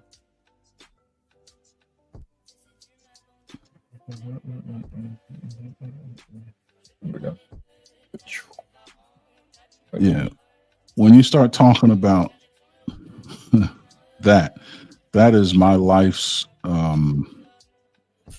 pretty much calling. That is everything that I do know and pursue is based on motorsports. Now, and here's where you said the dad cricket, right? Jumping in the thing. Here's daddy cricket. Oh, okay. It starts there. Yeah, I'm in the same way. My dad went to prison when I was 3. I love cars coming up. This is how dangerous it is. I love cars, and naturally I don't like them now, but because I know a little bit more, and I just understand. I love cars, but I specifically love BMWs. And when my dad, that's my second. My dad got out of jail. His favorite cars was BMWs. I had no idea. We never talked about it ever in my life. That's how crazy it is. Never had that conversation. Oh, just okay. Here we go. So these are wrong. What is that? Spot with the what is that? 458 Ferrari, GT3 Lotus. Yeah, suited up, ready to go out. I mean, I even like my wife. Even now, as you see, she comes with me on trips. All the time. But yeah, like this is my life's passion. Is all this everything, like my choice in science and education, mechanical engineering, physics. Yeah, it all stems from this. Like all my life. That's gotten out of control. Yeah. It all boils down to that. So when you said piston, I was like, oh man, does he really want to go down this road? I've been trying to avoid it. Listen, I love cars. I absolutely love cars. The main thing I used to watch on YouTube is car stuff. BMW, you're a car guy. Yeah, I love. I don't like them now, but BMW was always my favorite car coming out. Like, it's not my favorite now, but I love. What was your favorite? I love BMW. That was my favorite. I didn't really like a lot of American cars, but what was your favorite BMW, if you remember? They had this concept car that I was in love with, but the 5 Series. Okay. And then I got the 5 Series. The 7 Series just didn't look. Back then, 01, up to 05, it wasn't that 5 Series 528i was my favorite. I just thought it looked the best, and that's exactly what my dad got when he got out of jail. He got that and 20-inch rims on it, even though the rims not that good, but that's what he had. He got a green one with cream interior. I said, listen, this is genetics, because it's nowhere hell that we like the same thing without us talking. You know. Yeah. You know, I think they definitely came a long way since then. I mean, the Koenigsegg, I like a lot of the Rimac. Oh wow, what was this called? Is that the car you're talking about? It was called like the Z28 or something like that. It was a concept car, but I've never seen this before. This is amazing. What the hell is that? NASCAR. So you said it's like some Z. That's what all I remember. It was actually on. I think Car and Driver.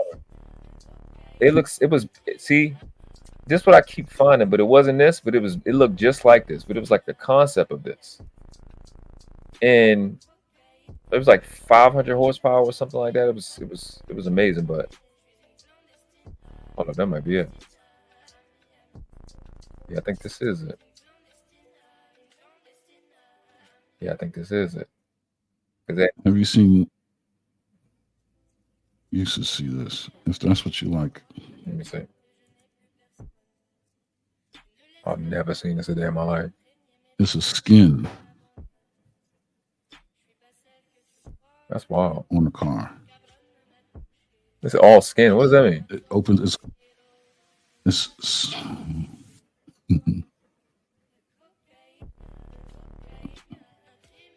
what? Oh. Hold on. How you get it caught? Wow. Okay, I gotta go back.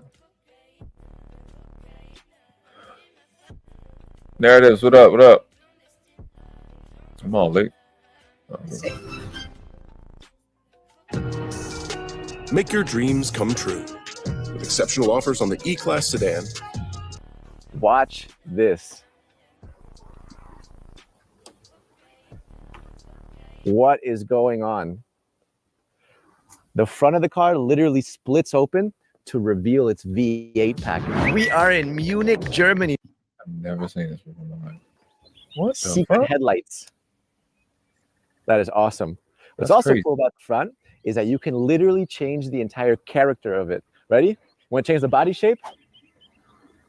What? Look at that. That is crazy. So the basically, fuck? what's going on? Because a normal car doesn't do that. Don't get a shut line. Instead, what you get is kind of a wrinkle. They What? gonna put the Rolls Royce first. Well, look at how crazy this looks. You can see the splines right there. Come here. You get this from the front. You'll appreciate it more. You ready? Leather? So take a look at this part. Ready? Want some side skirts? Voila. Coming out of apparently nowhere. So now what you have, yeah, is a more sporty look. I mean, I think that this kind of technology is amazing. Can you imagine if you had a car that you could just kind of change around whenever you wanted to? It's like, oh, today I'm in a sporty mood. This car was released. no, it's like no. I had one earlier. If you put it in the microwave, though, what is that? Butter? Yeah, could you put it in the microwave for me? Thank you very much. My daughter just brought me a bagel. Wasn't she sweet? Sure. Yeah, thank you, dear. Yeah, no, it's BMW. They were doing experimentation with how automobile production impacts tooling, or how tooling impacts automobile production, and how they could reduce the amount of tooling needed by making cars variable in shape. Yeah. She does not appreciate a shark. Yeah, it did look like a shark a little bit. My mom would say the same thing. Yeah. Yeah, it does. But yeah, they're just playing with automotive design, and people would be surprised how much tooling goes into the shapes of automobiles. Like in the 80s, everything was kind of like a toolbox. In the 90s, things became round, but there still was. Okay, all right, cool. When you say tooling, what you mean? You mean the tools used to work on cars, or you meant production? The tools used to create the shapes of cars. Okay. So like the machines that they need to create per make a model, well, per model. Well, yeah, per model. Yeah, the tools needed to create the body shapes. Yeah. As they evolve, the shapes themselves evolve. Do you remember the Lexus GS300 that had an egg shape, or the Hyundai Sonata when it had that real short trunk lid? Mercedes did it with the 4-door coupe. Everything's trying to do an egg shape. The Lexus what?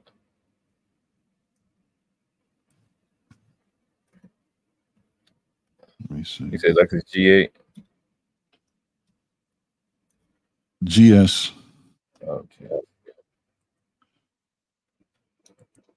GS80? No.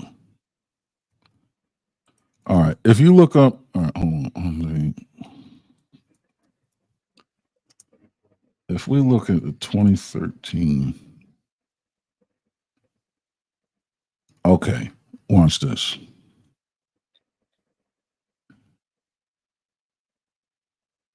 I'm gonna do this. Okay. Hold on, because Lexus GA300. Yeah, this is probably better. Yeah, because Lexus, they didn't really. All right. So if you look at this, you see this vehicle? Okay. You got it. Yeah. Oh, I see them all the time. That's another. Right. You see this? Do you see a crease in the door? Yeah.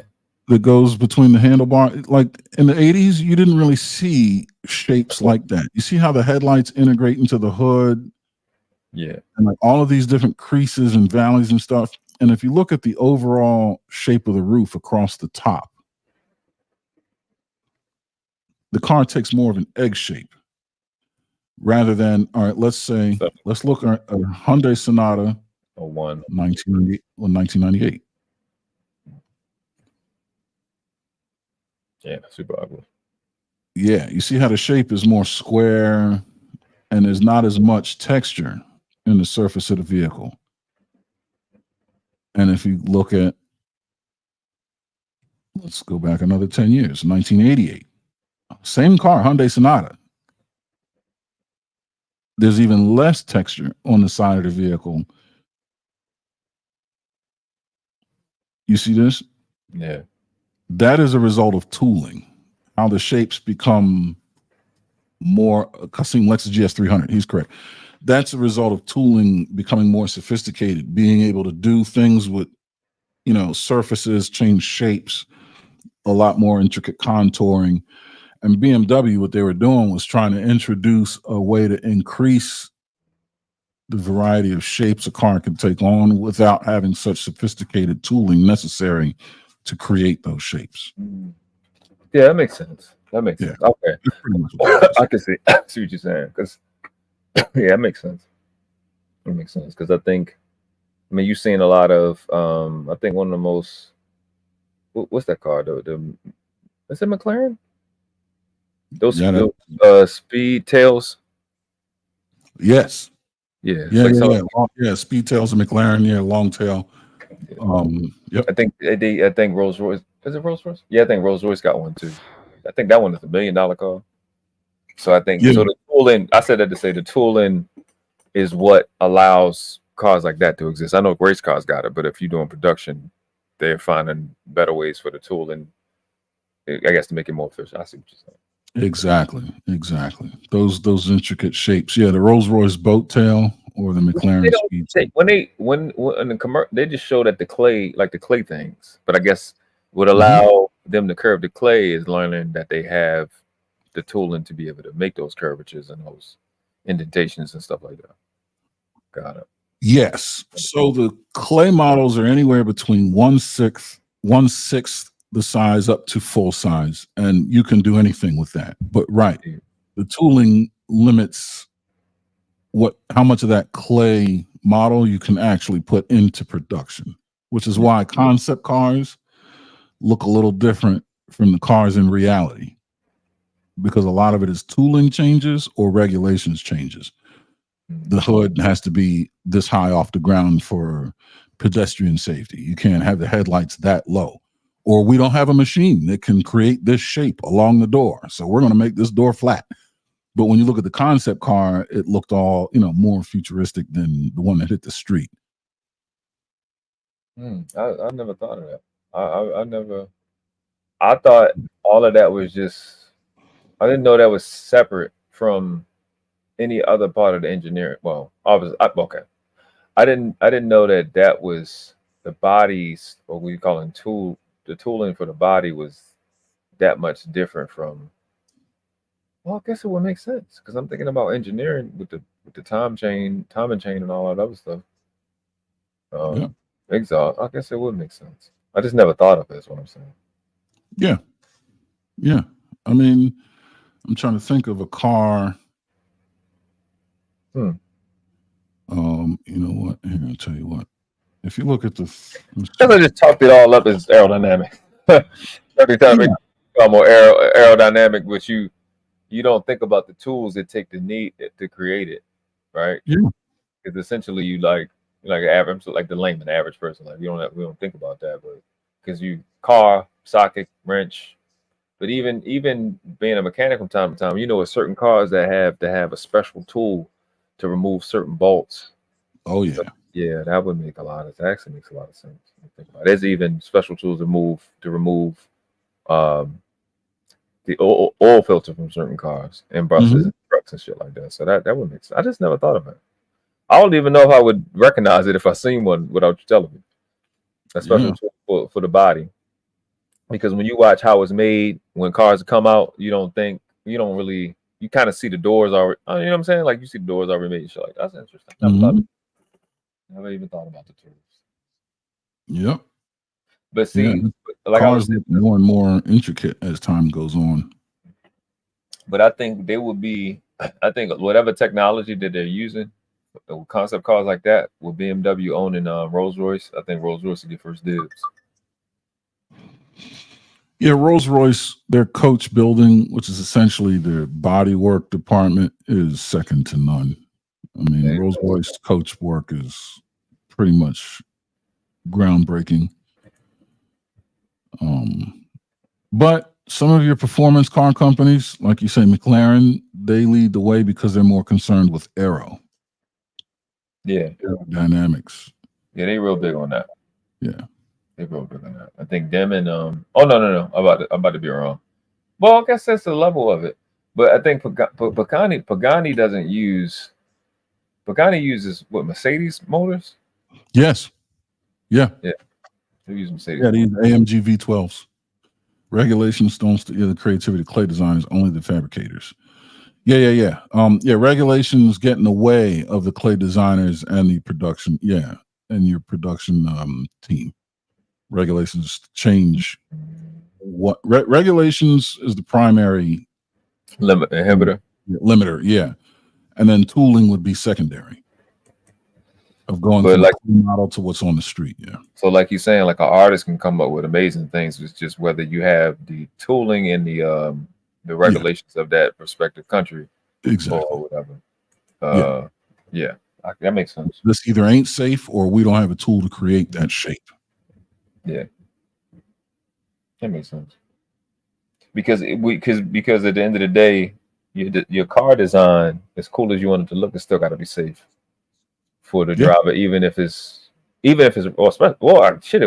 nobody's life is less important. So whether you're talking about a race car driver or family, family van, or police officer or fire, it don't matter what it is, like it got to be safe. So I think even though artists can come up with clay designers can come up with amazing looks and feats, and maybe it could even be technically sound, it's still, you got to go through those two barriers, and whether we can even create these shits. But people, I guess that's what you're talking about. I guess that'd be a good research thing to look at people that's creating tools.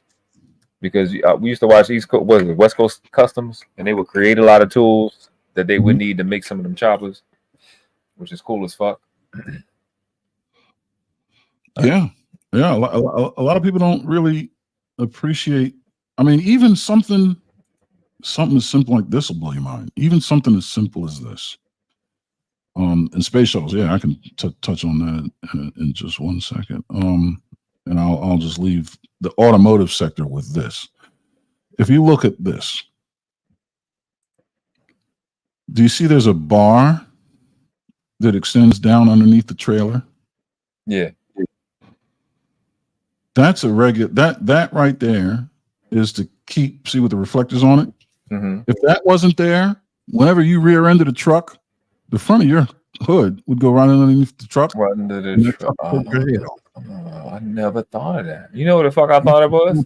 Decapitating yourself. You know what I fucking thought that shit was for? What'd you think? I literally thought that was just the shit that you step up with. No. You just step up there to get inside the truck when it's open. I didn't think of that. Now that shit makes perfect sense though. Yeah, you would go under the truck, a regular sized car. Yeah. You would just. That's what would happen without. Yeah, that's if it folded in. You know, that's what it folded in. But see how it slows you down. So you don't hit the back. If that wasn't there at all, that would happen. Oh yeah, you would. Oh my god. Goodbye for real, forever, for good. And your fucking faces in your trunk. Yeah. It's not decapitated or mashed. Yeah. Oh yeah. Forget about it. Done. Yeah, you out of here. But with it in place, it'll slow the vehicle down just enough. And see how it got bent in. See the square over the front wheel. Mm-hmm. That was straight down off the back of the truck. But it slowed the car down just enough to where the back the of actual trailer is not decapitating the passenger or driver. God damn, that picture right there, the top right one. Look at that shit. Oh, let's do the fucking back seat. Jesus Christ. See what I mean? Now imagine no bar. Oof. Yeah, talking about a haircut. God, that shit is in the trunk. Yeah. I never knew that. Yeah, that's regulations. Okay. Shout out to regulations. Shout out to regulations. And shoot, if you don't know how to drive, don't text while driving. Because that's what that be. And that be on the phone up paying attention. Driving, you know what fucks me up? Lane keep assist. These cars that have lane keep assist. Lane keep assist. It looks at the damn lines in the road and helps you center the vehicle. And listen, if you need lane keep assist, you shouldn't be driving. That's a fact. The very first thing you need to learn when you're driving a vehicle is how to guide this motherfucker along straight lines. Yeah. You need assistance with that. Get away from me. You don't need to be driving. You get your great ass away from me. I don't want it. I don't know. People just, oh my God, don't get me started. Don't get me started. Lane keep assist. Are you kidding me? Cars, they advertise this shit. And I'm like, I still haven't seen somebody drive one of the Teslas without their hands yet on the road. I don't want to see it because they're hearing so many bad things. So I guess somebody found. Yeah. It was a few of them, Natasha. It was a few of them. They don't look like they made it. Luckily, we ain't seen no one with a bunch of blood, but I don't think they put that in Google. No. Perfect. Yeah. That's what's up. This was dope. This was dope, man. I appreciate everybody coming out, man. Hitting the like button. I'm chilling out today. I got a little bit of.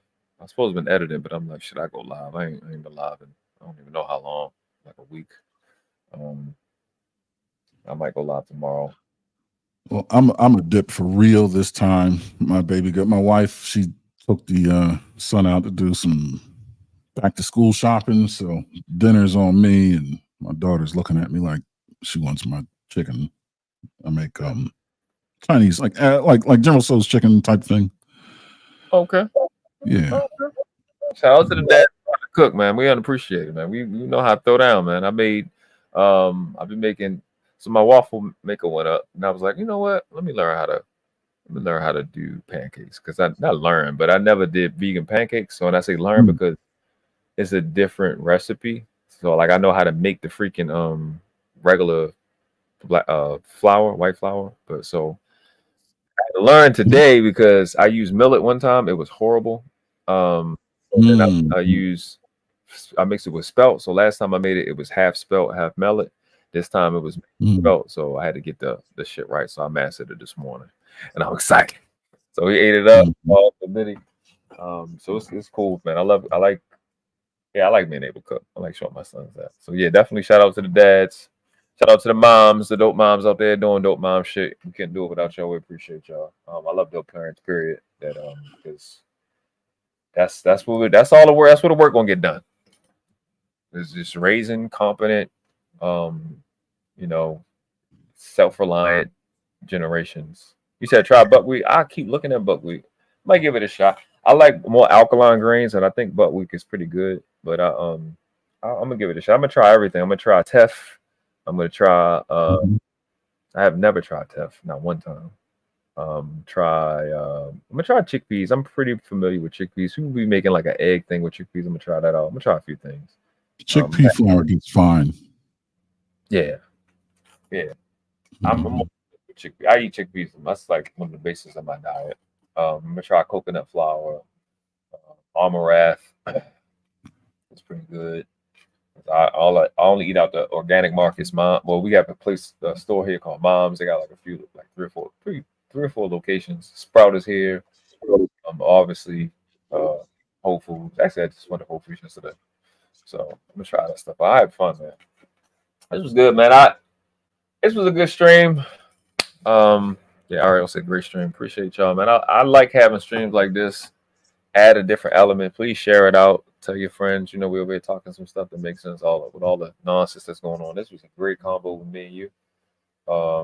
Per usual. Once we got on the same page, what we was talking about with the because even though we was kind of going back and forth, I was definitely taking note of the measurements and the concepts and your approach that you was taking with it. And I'm like, well, that's good. I learned some stuff today. I learned a lot of stuff today. It's one of them streams you watch over a few times and really pick up some information. I love listening to people that study. And I think one of the places we can meet when we have people that are almost 100% self-study like myself, and people that have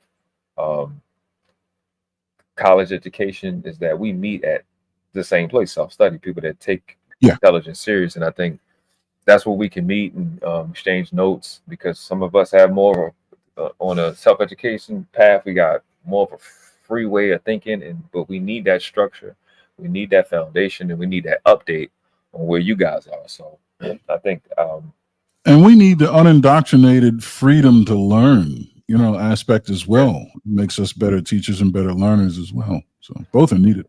Yeah, definitely needed. I think that's where we meet, where you because at the end of the day, it'd be people, the guys and gals that are really, really good at their craft is the people that do this self-education on their own, or that extra reading, or the extra study themselves. And I think that's where we can bond. And just the old-fashioned passion for learning and challenging yourself.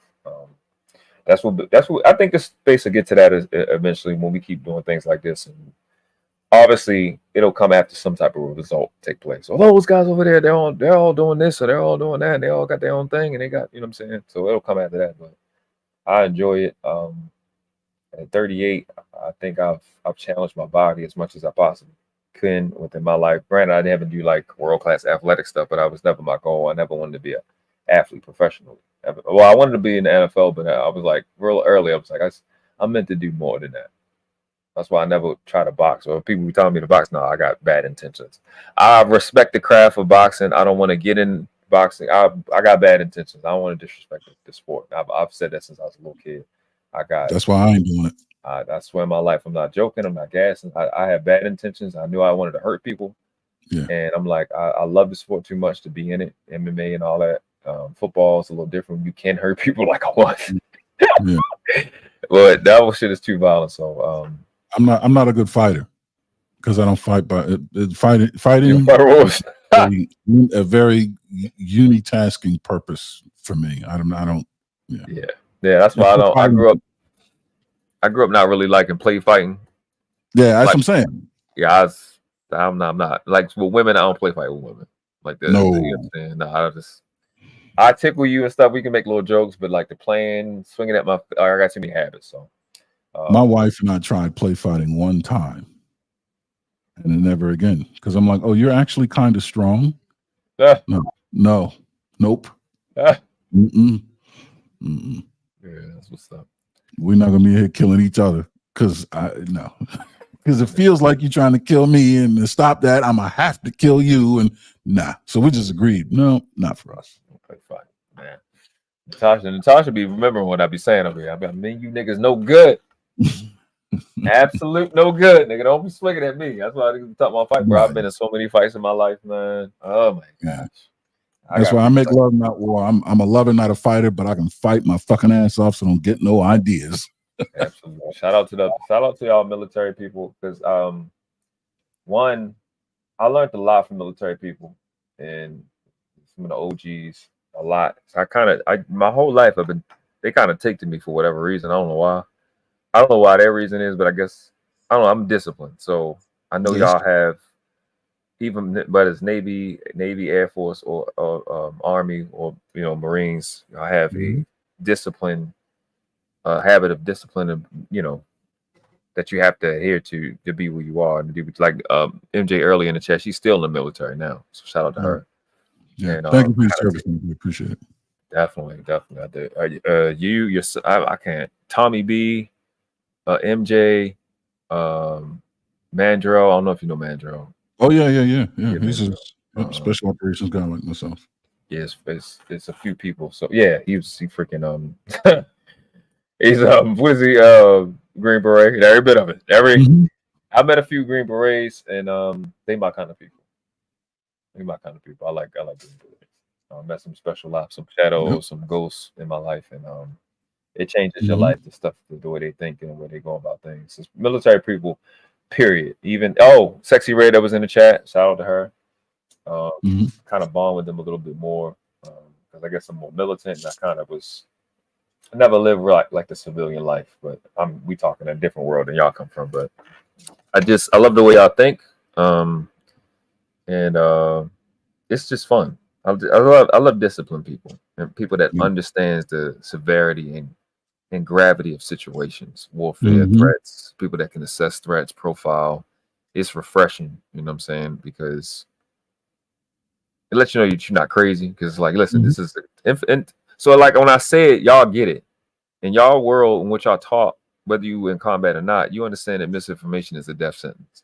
And that's how I take false information. I take it as a death sentence, because you're killing my potential at a minimum.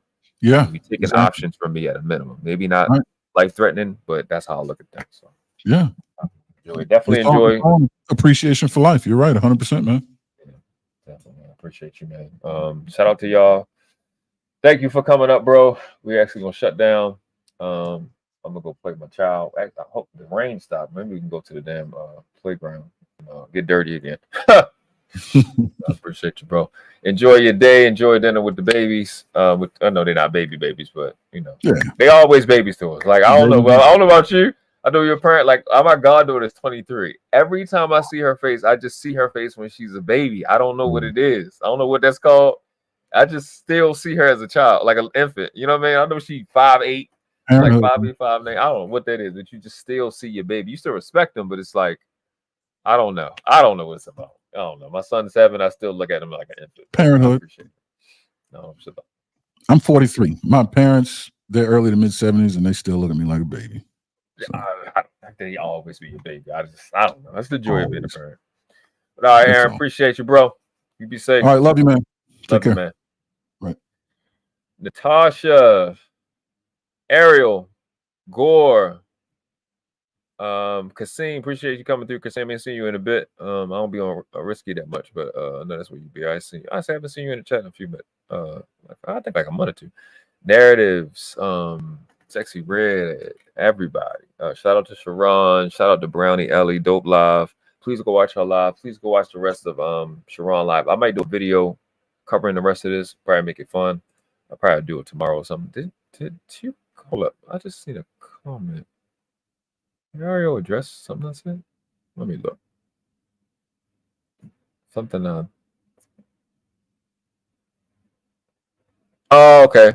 Ariel said, I'll mind my own business. This is your business. You home.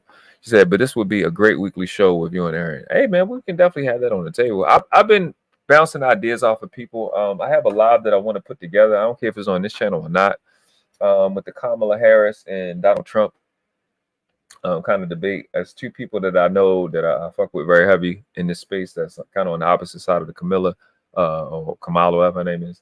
And I know Sean Antonio is pro Kamala. I'll kind of look for another person. I don't know.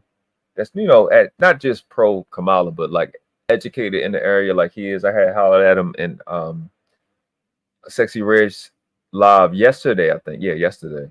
So he said he was down. If not, I'm gonna probably have to find him on IG or something and kind of set it up. I don't care whose live it is, but I just want to see people good at those conversations and aware of those conversations. Informed in that topic to be able to have those conversations. I think it's going to be dope for the space because you got a lot of people before we can get to those election days. I think it was 80 something days or something, like less than 90 days away from election. So it's not really my topic. So it's something I need to be educated on as well. And I'm going to see some, I know for a fact because some of the people I talked to. So two of them, I said Sean Antonio. So the other one is the big mic drop and Dallas D, who we know frequent these channels. They've been away a little bit, but frequent my channel. They've been away a little bit, but I think that would be a good conversation between them two, and not that make it fair, so it's not 2-on-1. Find somebody else that's like pro Kamala, and to get informed. I don't know who, but I'll kind of rap with him and see. I don't care who channel it could be on Sean's channel. I think Sean do lives. I think I may have seen him do a live. Yeah, Miss Dallas, Dallas D. That's a noble girl. You know how we do over here. We got it all covered over here. So if y'all know anybody, hit me up. So I'll try to put that together. If I got to do it on the if I ended up doing it on here, I'll promote it the way it's supposed to be promoted. Set the live out as far as possible. Let everybody know, send links out or whatever, and set up a real, if it's a debate forum or if it's just a conversation, we'll have it. I'm looking to like 5 people, I guess me, even if I just work on the back or just whatever, me and them 2 or them 3, and I think that's gonna be fun, and then I'll go from there. I'll go from there. See, where's Just Jay? I don't know where Just is. I know I miss her. I don't know where she at, but I hope she's okay. Again, if y'all know anybody that's pro Kamala too, holla at me. So I'll reach out to them, see if we can put that together and have a conversation. It's something that we all can get educated on. I think they ask good questions.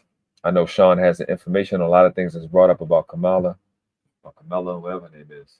I don't know what the fuck it is. I'm about to go tickle my son, potentially watch a movie, catch up on some of these. I suppose I've been editing this whole time, but I'm glad I kicked it with y'all, had a good conversation.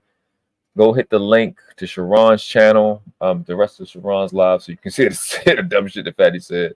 We might pick this up. Let me know if you want me to pick the rest of this shit up, and we can go from here. I mean, it's a considerable amount. I do get cooking, but I think we're gonna leave this live where it is. I think we did great in it, and we can just go from there. So, you know what I say, man? Ain't but 2 classes on this planet, never been 3. You were world class or you outclass, and the question is not which class you want to live in. The question is which class are the ones coming behind you deserve for you to die in. On your feet, on your knees, respect the craft. No. Right. I'm sorry, I got lost in a train of thought of just all that goodness I just heard. Washed.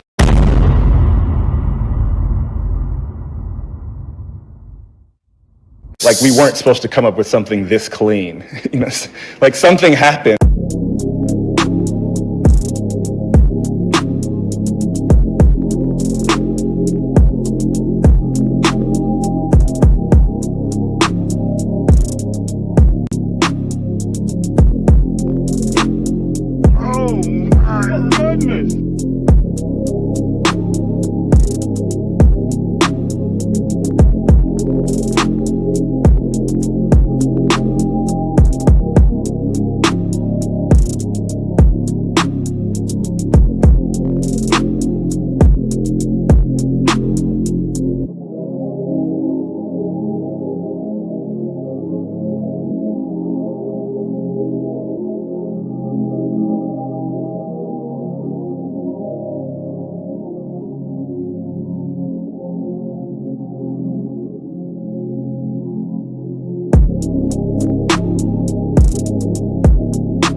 We didn't do this because we like you.